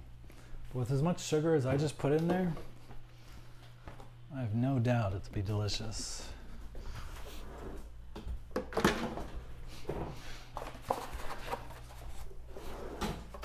So note to self, get more eggs. Oh, I could have got you some. Well, I didn't realize I needed so many. It's okay.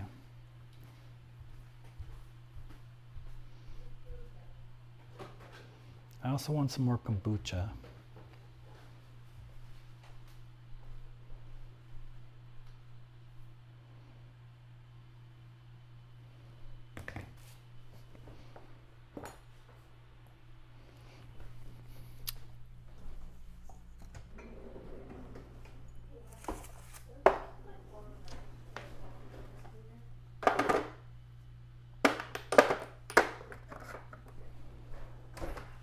Okay, now I can put away this stuff.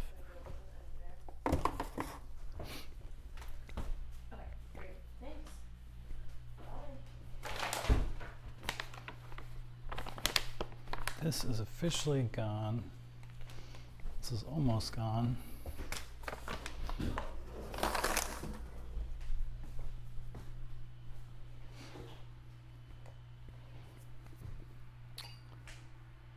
This is a fork.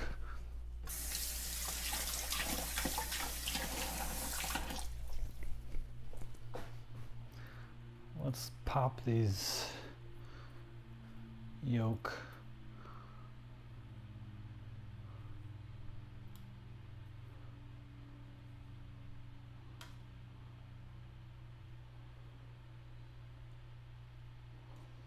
It's kind of diabolical.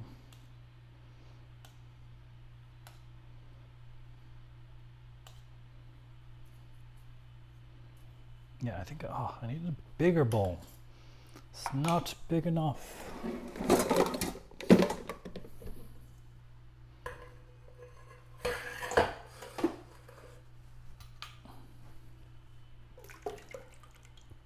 Oh, look at that.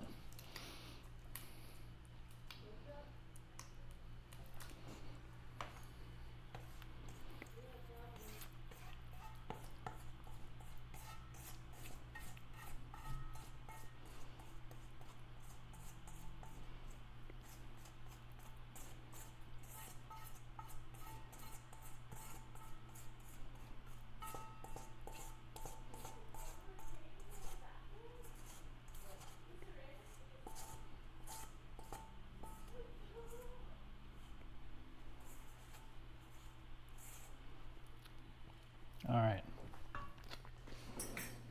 I found a big enough bowl. I can put the garlic back.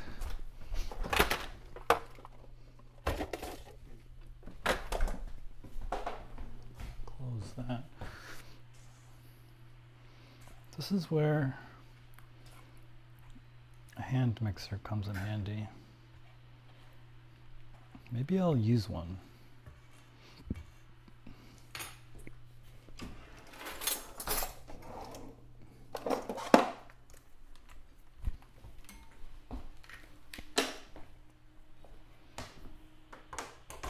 Another collection, another item from the vintage collection.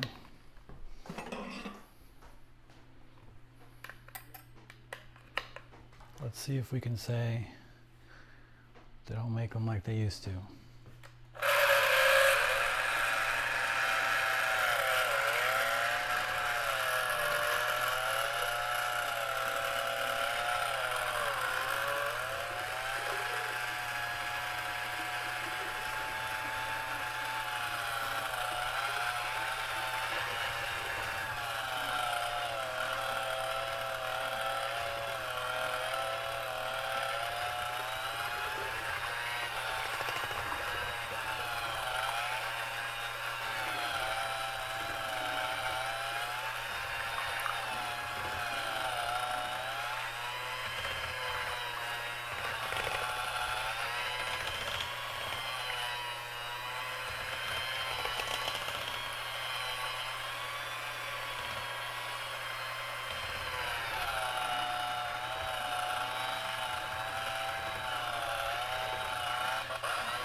Wow, I'm actually impressed. That did not splash at all. I don't know if it was just this particular device or maybe it's just the particular liquid I got here, but that was pretty nice. I was expecting a bit more chaos there. Okay. What else? The pumpkin. It's, I think, the last thing. The pumpkin and the banana.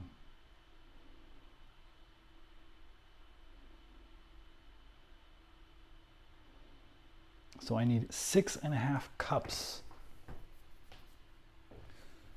So this is, do the math for me.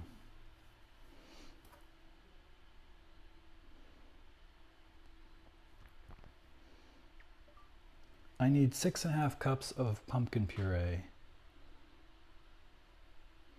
I didn't actually add any in the first pass because I was waiting to do it last after the milk.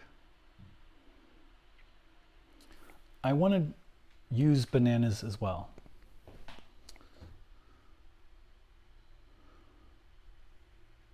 Use bananas as well. 1 can of pumpkin puree is 15 ounces or 425 grams. How many, when I mash together the bananas,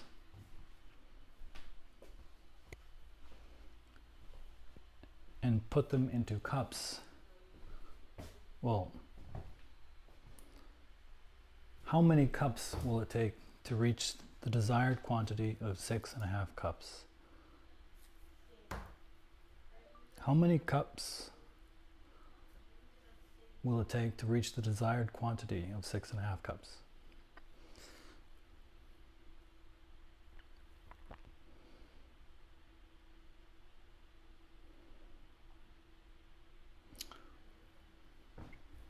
So 4.5 cups.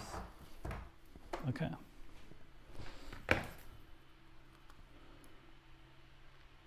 So in addition to this, are you kidding me? Just came right off.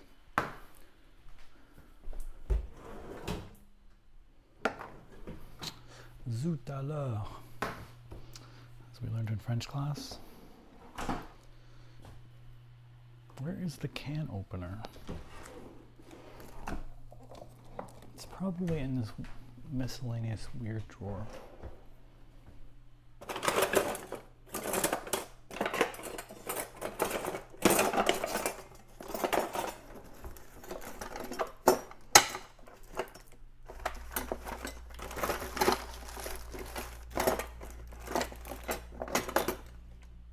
What is this? Oh, knife sharpener.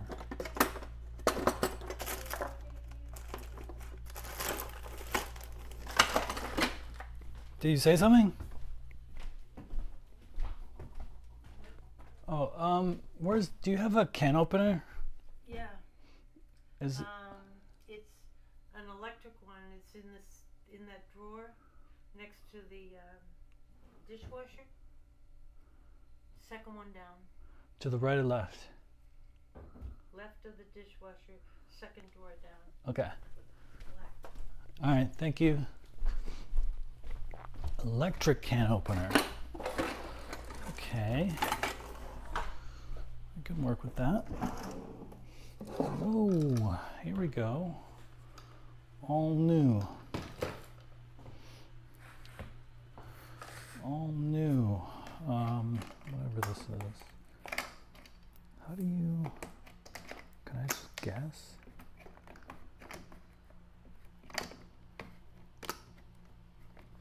Just gonna bring it back.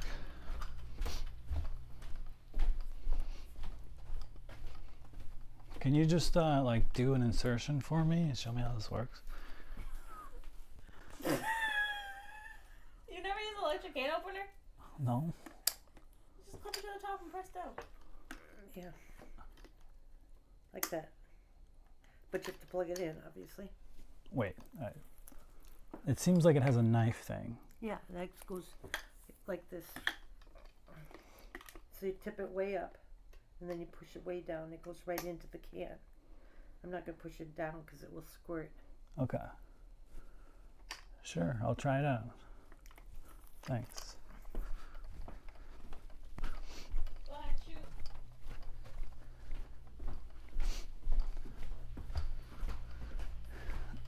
And no, I have never used one of these devices before.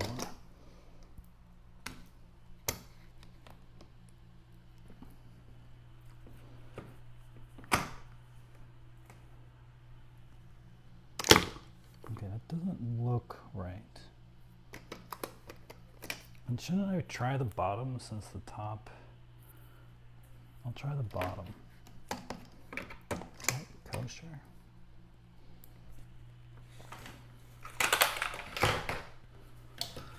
Why? Why? Why? Why? Why? Why?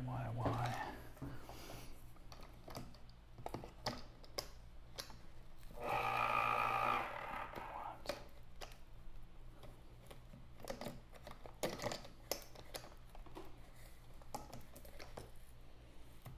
Okay, this is supposed to be easy. I don't see that occurring.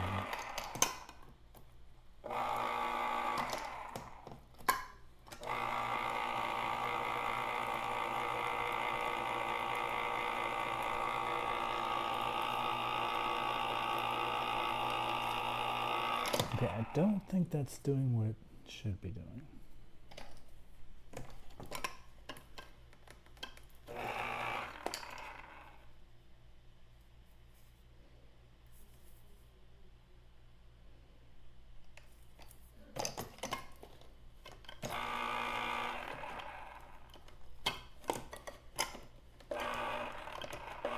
Okay, the can opener has defeated me.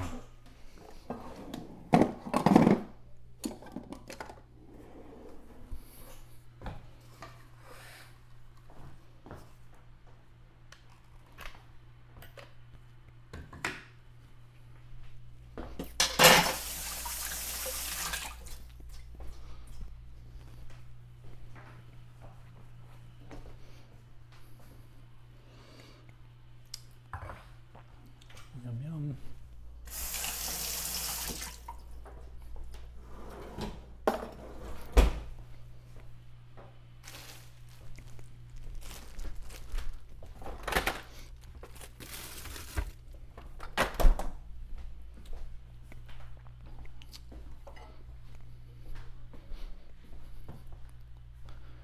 I am going to have a dinner break.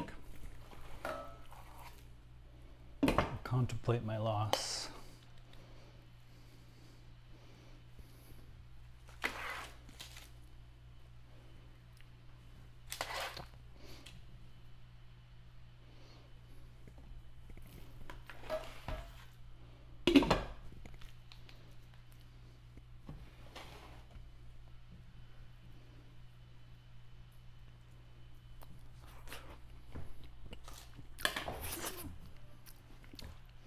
Oh, these potatoes are good.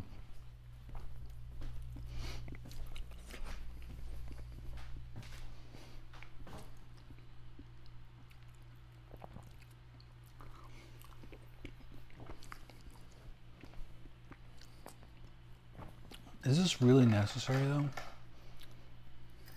I don't think so.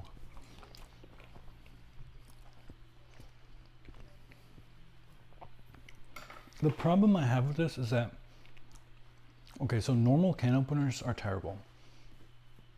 I totally get that. The one that like pierces the can. But you can get one from like OXO Good Grips or something that is really great. And it like opens the can in a way that you can actually reclose it again, and it's like super awesome. So given that they're really good can openers that take up much less space, and are basically just as quick or quicker to use if like no one gets confused by them.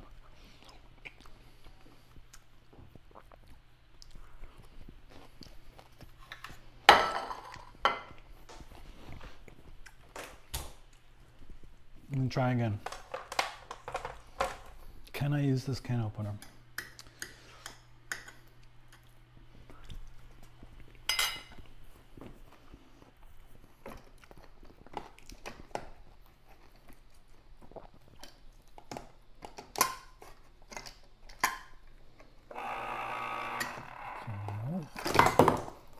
Okay, no.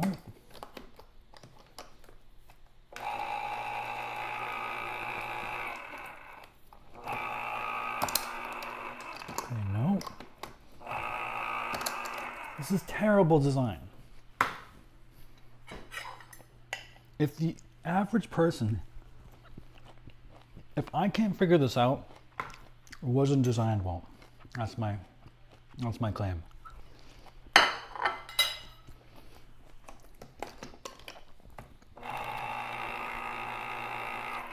Right? A good design makes it so it's like impossible to fail. You like fit something in a slot, you press a button, it works. This requires clearly more than.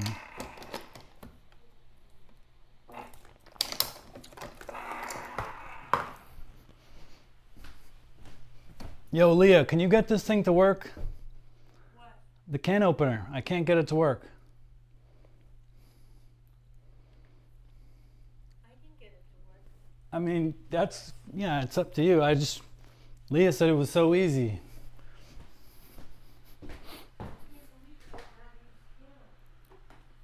Well, there are some deep mysteries of the earth, and I guess that's one of them.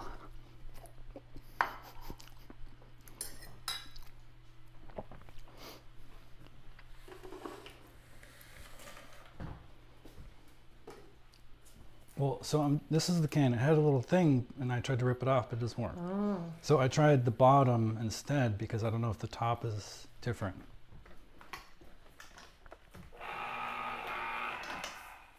Oh, it's one of these cans. I mean, maybe, yeah, I should have just gone for the top. I think you better use the manual. Where is that one? I think it's in that one. Whoops. Ooh, that's not right. That will break that. Oh, looks like it's an empty box. Oh, where's the thermometer?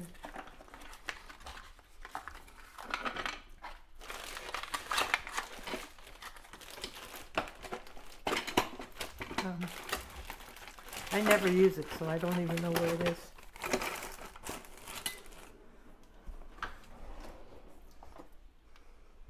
You know, the kind you squeeze like that? I just know the one where you turn. Yeah. Yeah. Or the black one. I think it is black, yeah. I think I even bought you one a long time ago when we discovered an amazing can opener. And we were like, it's better than the ones that pierce the can. It like opens it in a I don't special know what way. you're gonna do though, because this is, if you broke that off, Well, that's why I tried the bottom. yeah. There's not enough of a lip to catch the electric. Well, yeah, it's Well, weird. what about church key?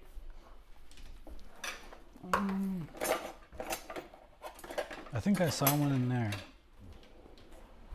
If I know what you're talking about. Right here. Okay.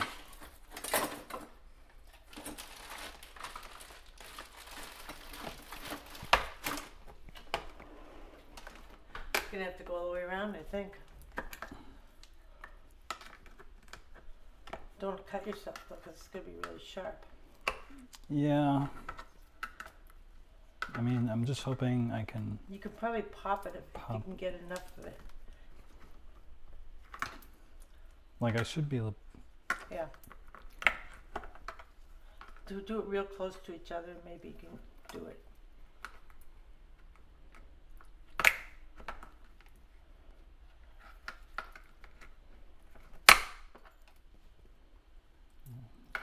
Not.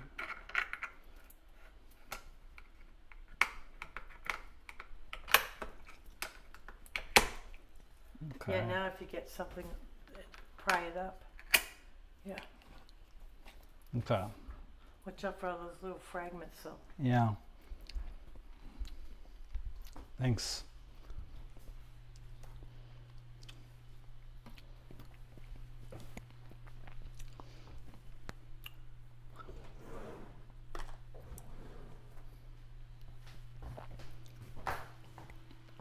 All right. Turns out it wasn't me.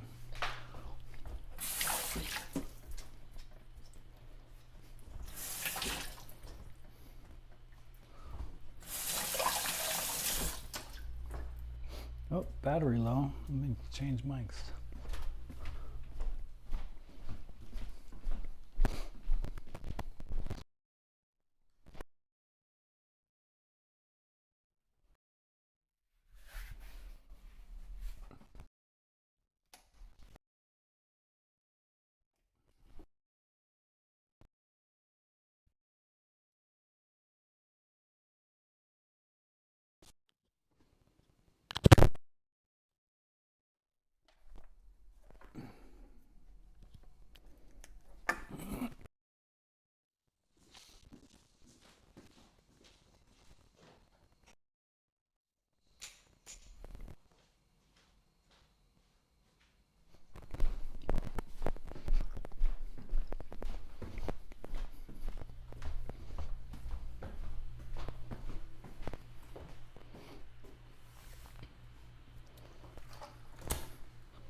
It's not me, it's you, buddy.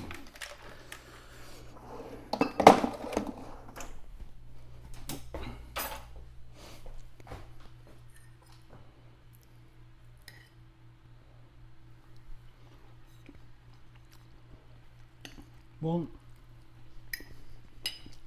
I'm not sure. But again, this was a can where you pop it up. So I was concerned that that mechanism would interfere. But I'm pretty sure I can use a can opener, a normal can opener on the top or the bottom.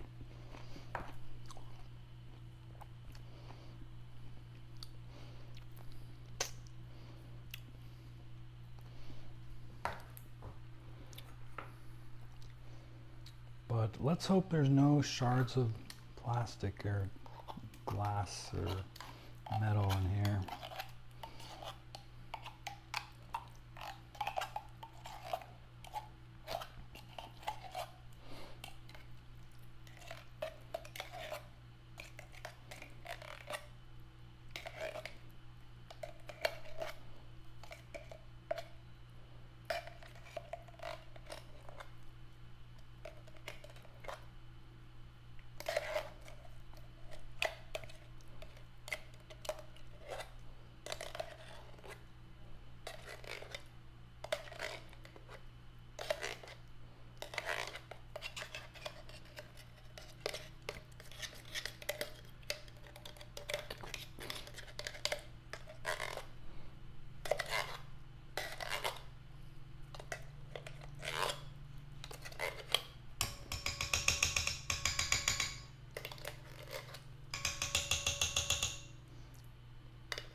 I noticed myself reflecting upon my sister's exclamation, "You've never used an electric can opener before."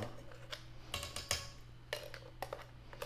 always find that concept interesting when people say things like that. Like, you've never heard of the word epitome before.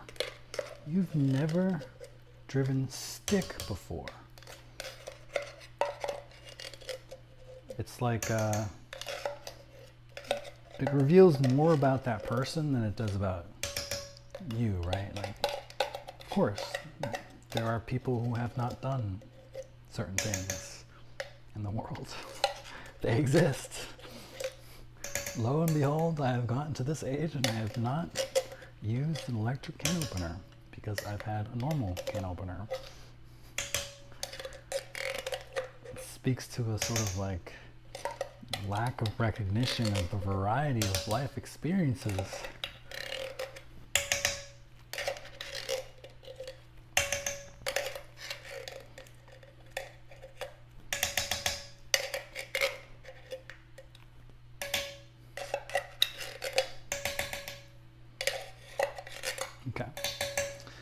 That seems good enough to me. We can toss this can.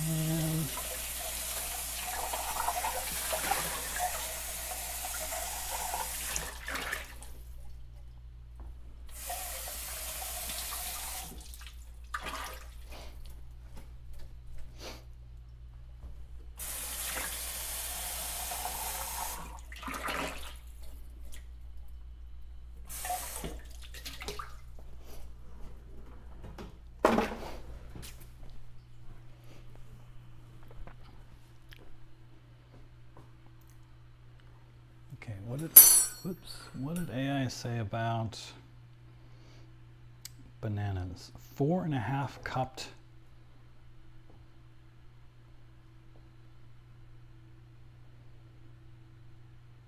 Four and a half cups mashed.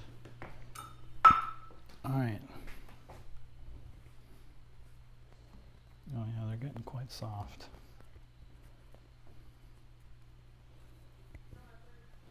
You were right. I'm gonna need another bowl.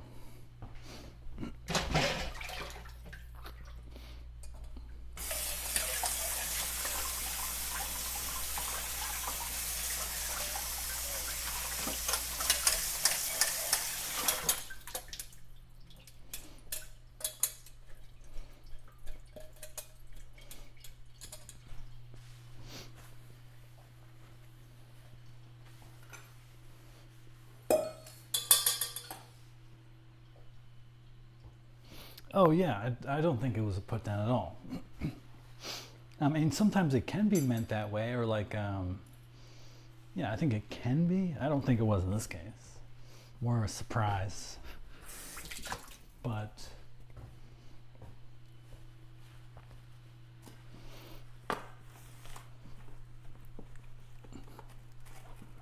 yeah. It's surprising to me that that's surprising. Let me just say that. I probably know more people who've only used regular can openers than electric can openers.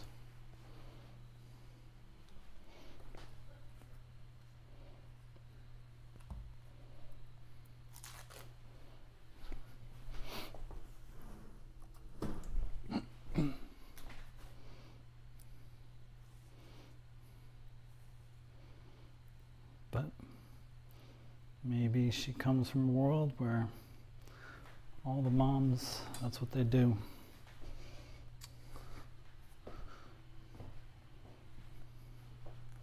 They talk about their favorite electric can openers.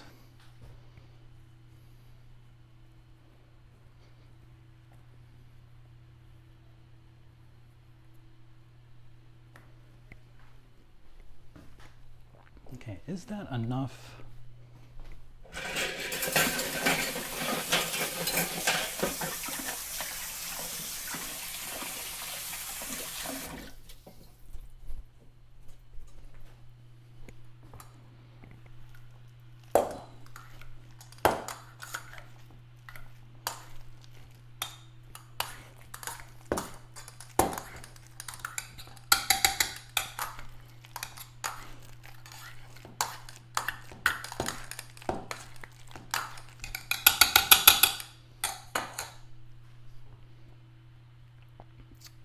Probably need one more.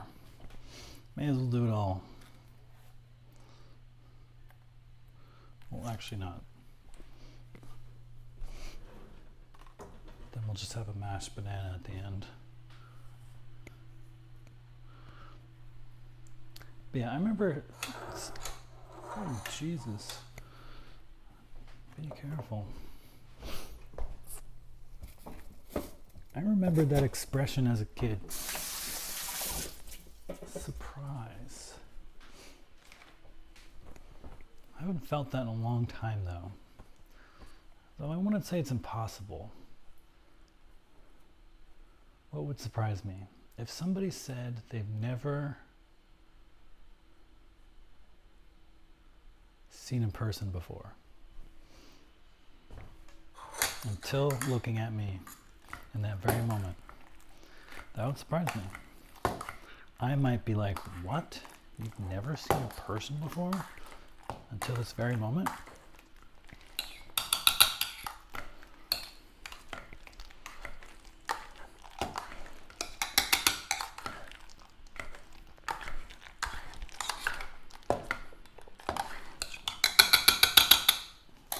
That would surprise me.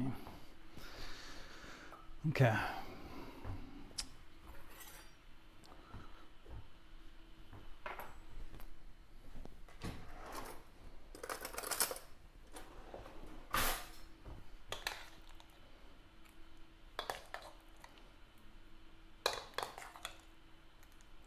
This actually might work out perfectly.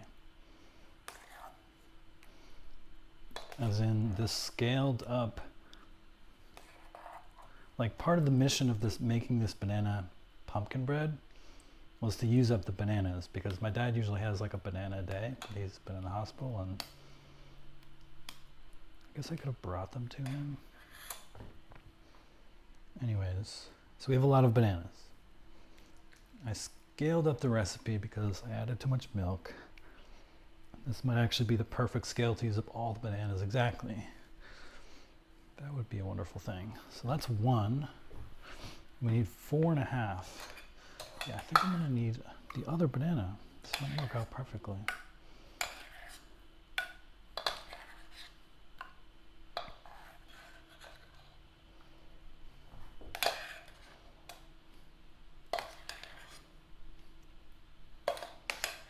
Oh man, I'm actually not gonna have enough. Never mind. False alarm. Not perfect. 2.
Okay. We are out of mushy things.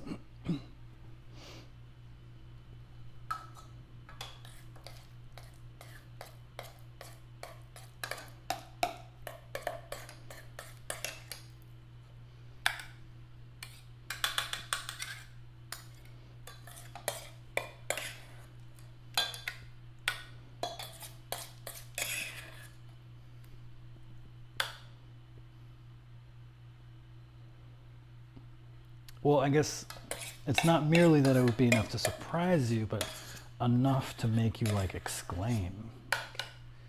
You've never seen the Wizard of Oz? Like, I would be surprised at some of those, but I don't know. I don't think I would like utter a word about it. It would cause a bit of surprise within me, but it wouldn't be like so surprising. So is that what you're saying? Like all those things would make you exclaim? Like it wasn't just a little surprise, like a deep surprise that I had never used an electric can opener. And to be fair, I actually have used them before. I just don't use them regularly.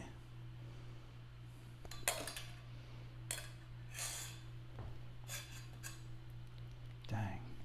This is like a half, or 2/3. So we are short.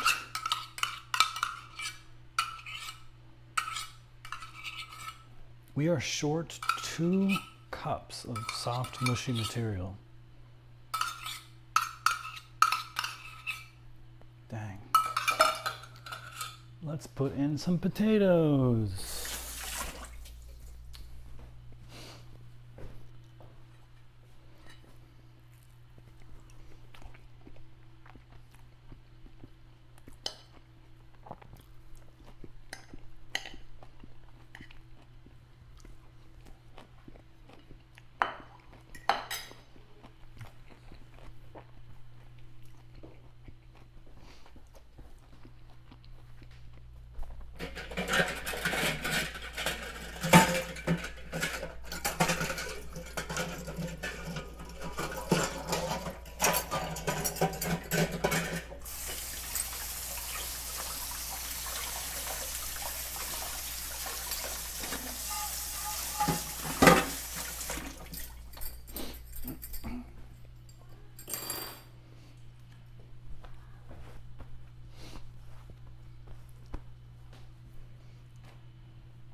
Yeah, I mean, I guess to sum everything in this conversation for me, no, it's not. I need 2 more cups of mushy material to make this more battery. I scaled everything up, but I used more than I have of banana. Big disaster. What do we do? What fruit do we have? We have tomatoes. We have apples. Ooh, that apple is really bad.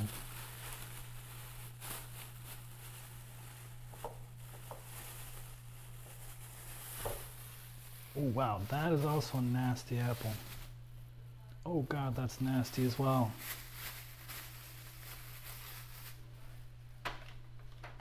Okay, I don't think these apples are gonna...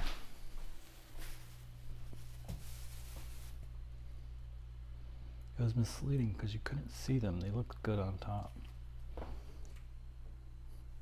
But yeah, to some, no problem.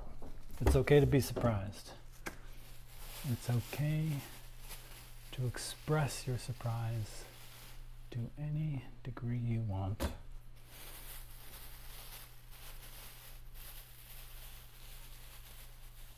Oh, that's pretty nasty.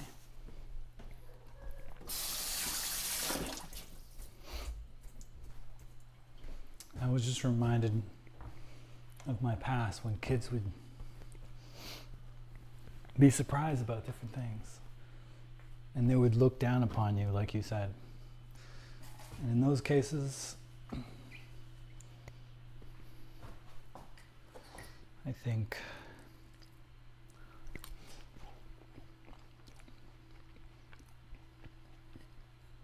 I felt sad about. But like I said, it was more of a reflection of them than of me.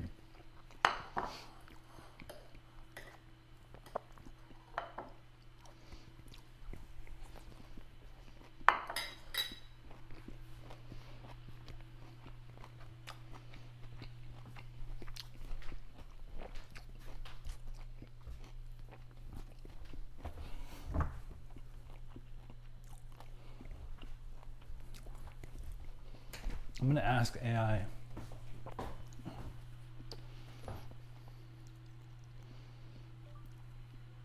I have every ingredient in both a giant wet bowl and a giant dry bowl complete, except the wet bowl needs 2 more cups of mashed pumpkin or puree or banana.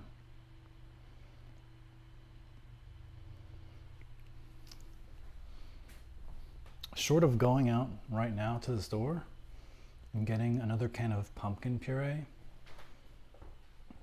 is there something I can use around the house?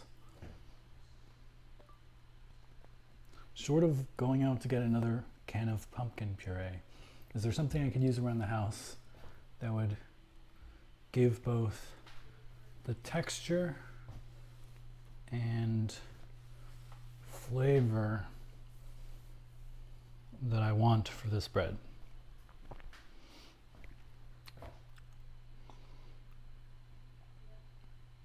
Applesauce, ripe pears, cooked sweet potatoes, cooked carrots, butternut squash, Greek yogurt, sour cream. We actually have applesauce. This is going to be the strangest pumpkin banana applesauce. I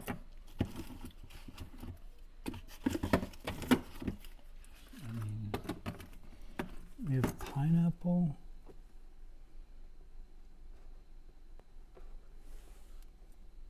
We have carrots, but I don't know if I want to cook carrots just to put them in. I'll just put applesauce in.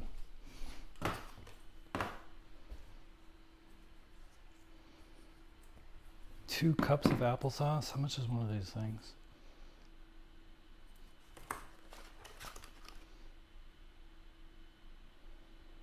Best by March 13, 2026. Okay. This one's still good.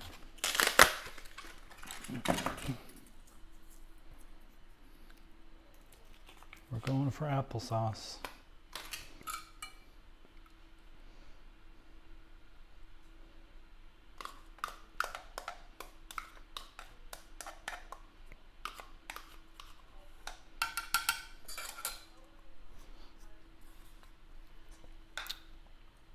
Sweet, very sweet.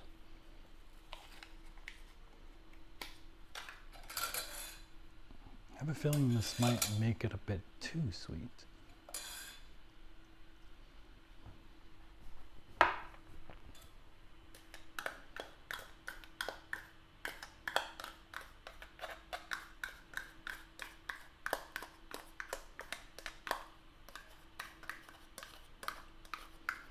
Why are everybody putting in so much sugar? Yeah, why is this so sweet? Don't tell me this is added sugar. Oh man, it does have added sugar. What the hell? I can't do this. This is so sweet. Do we have normal applesauce without sugar? I'd rather crush down some apples.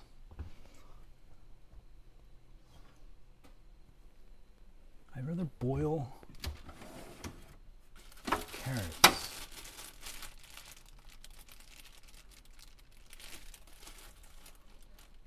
Pumpkin banana carrot cake.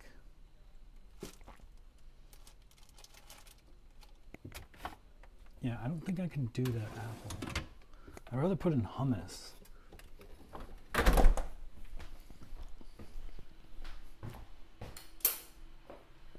Yeah, I don't know if I can do this.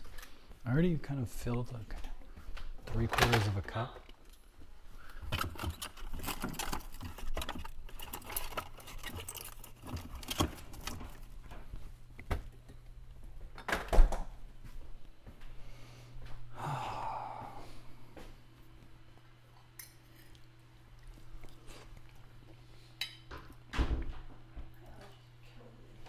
Hmm. And the cats? Yeah.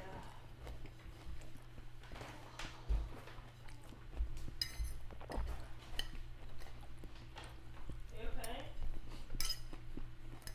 What is this portable vacuum thing?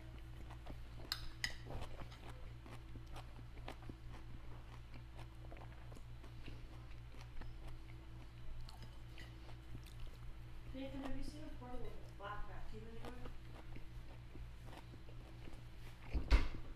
I've just been using that one.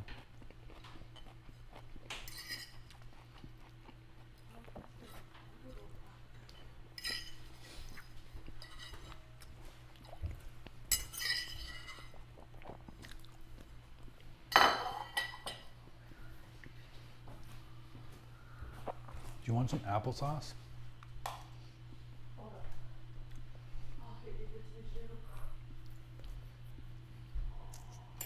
I need a tissue. Okay, honestly, I don't think we have a good substitute. I'm gonna go to the store and get a can of pumpkin puree.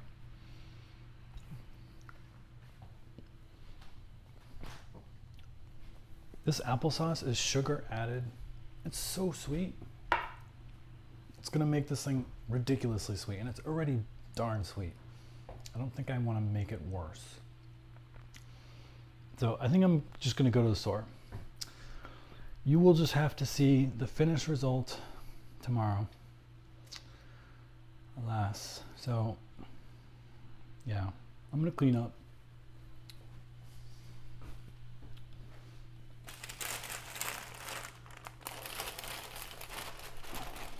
And get ready to do that.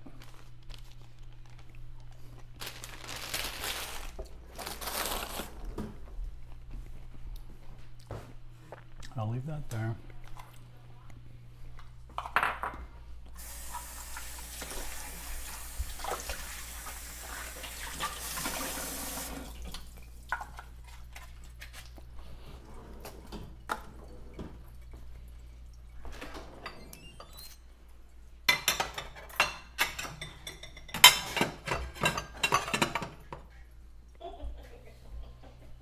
Oh yeah.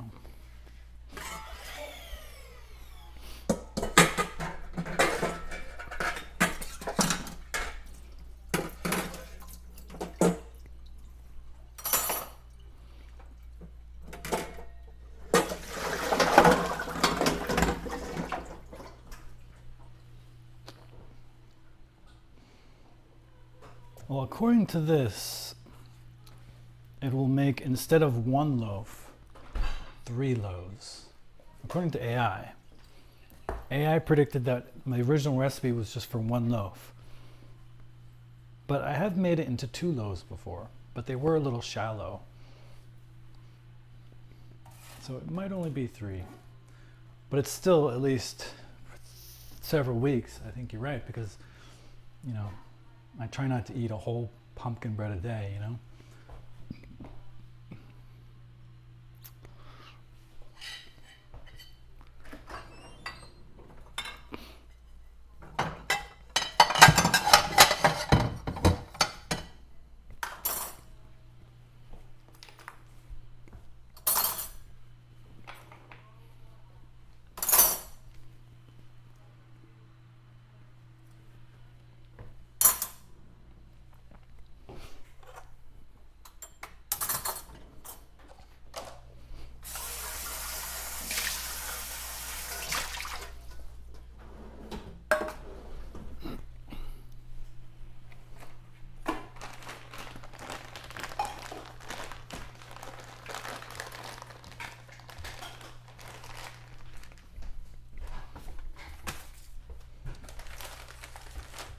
Silliest little thing I've seen in my life. What is? That little Oh, that thing?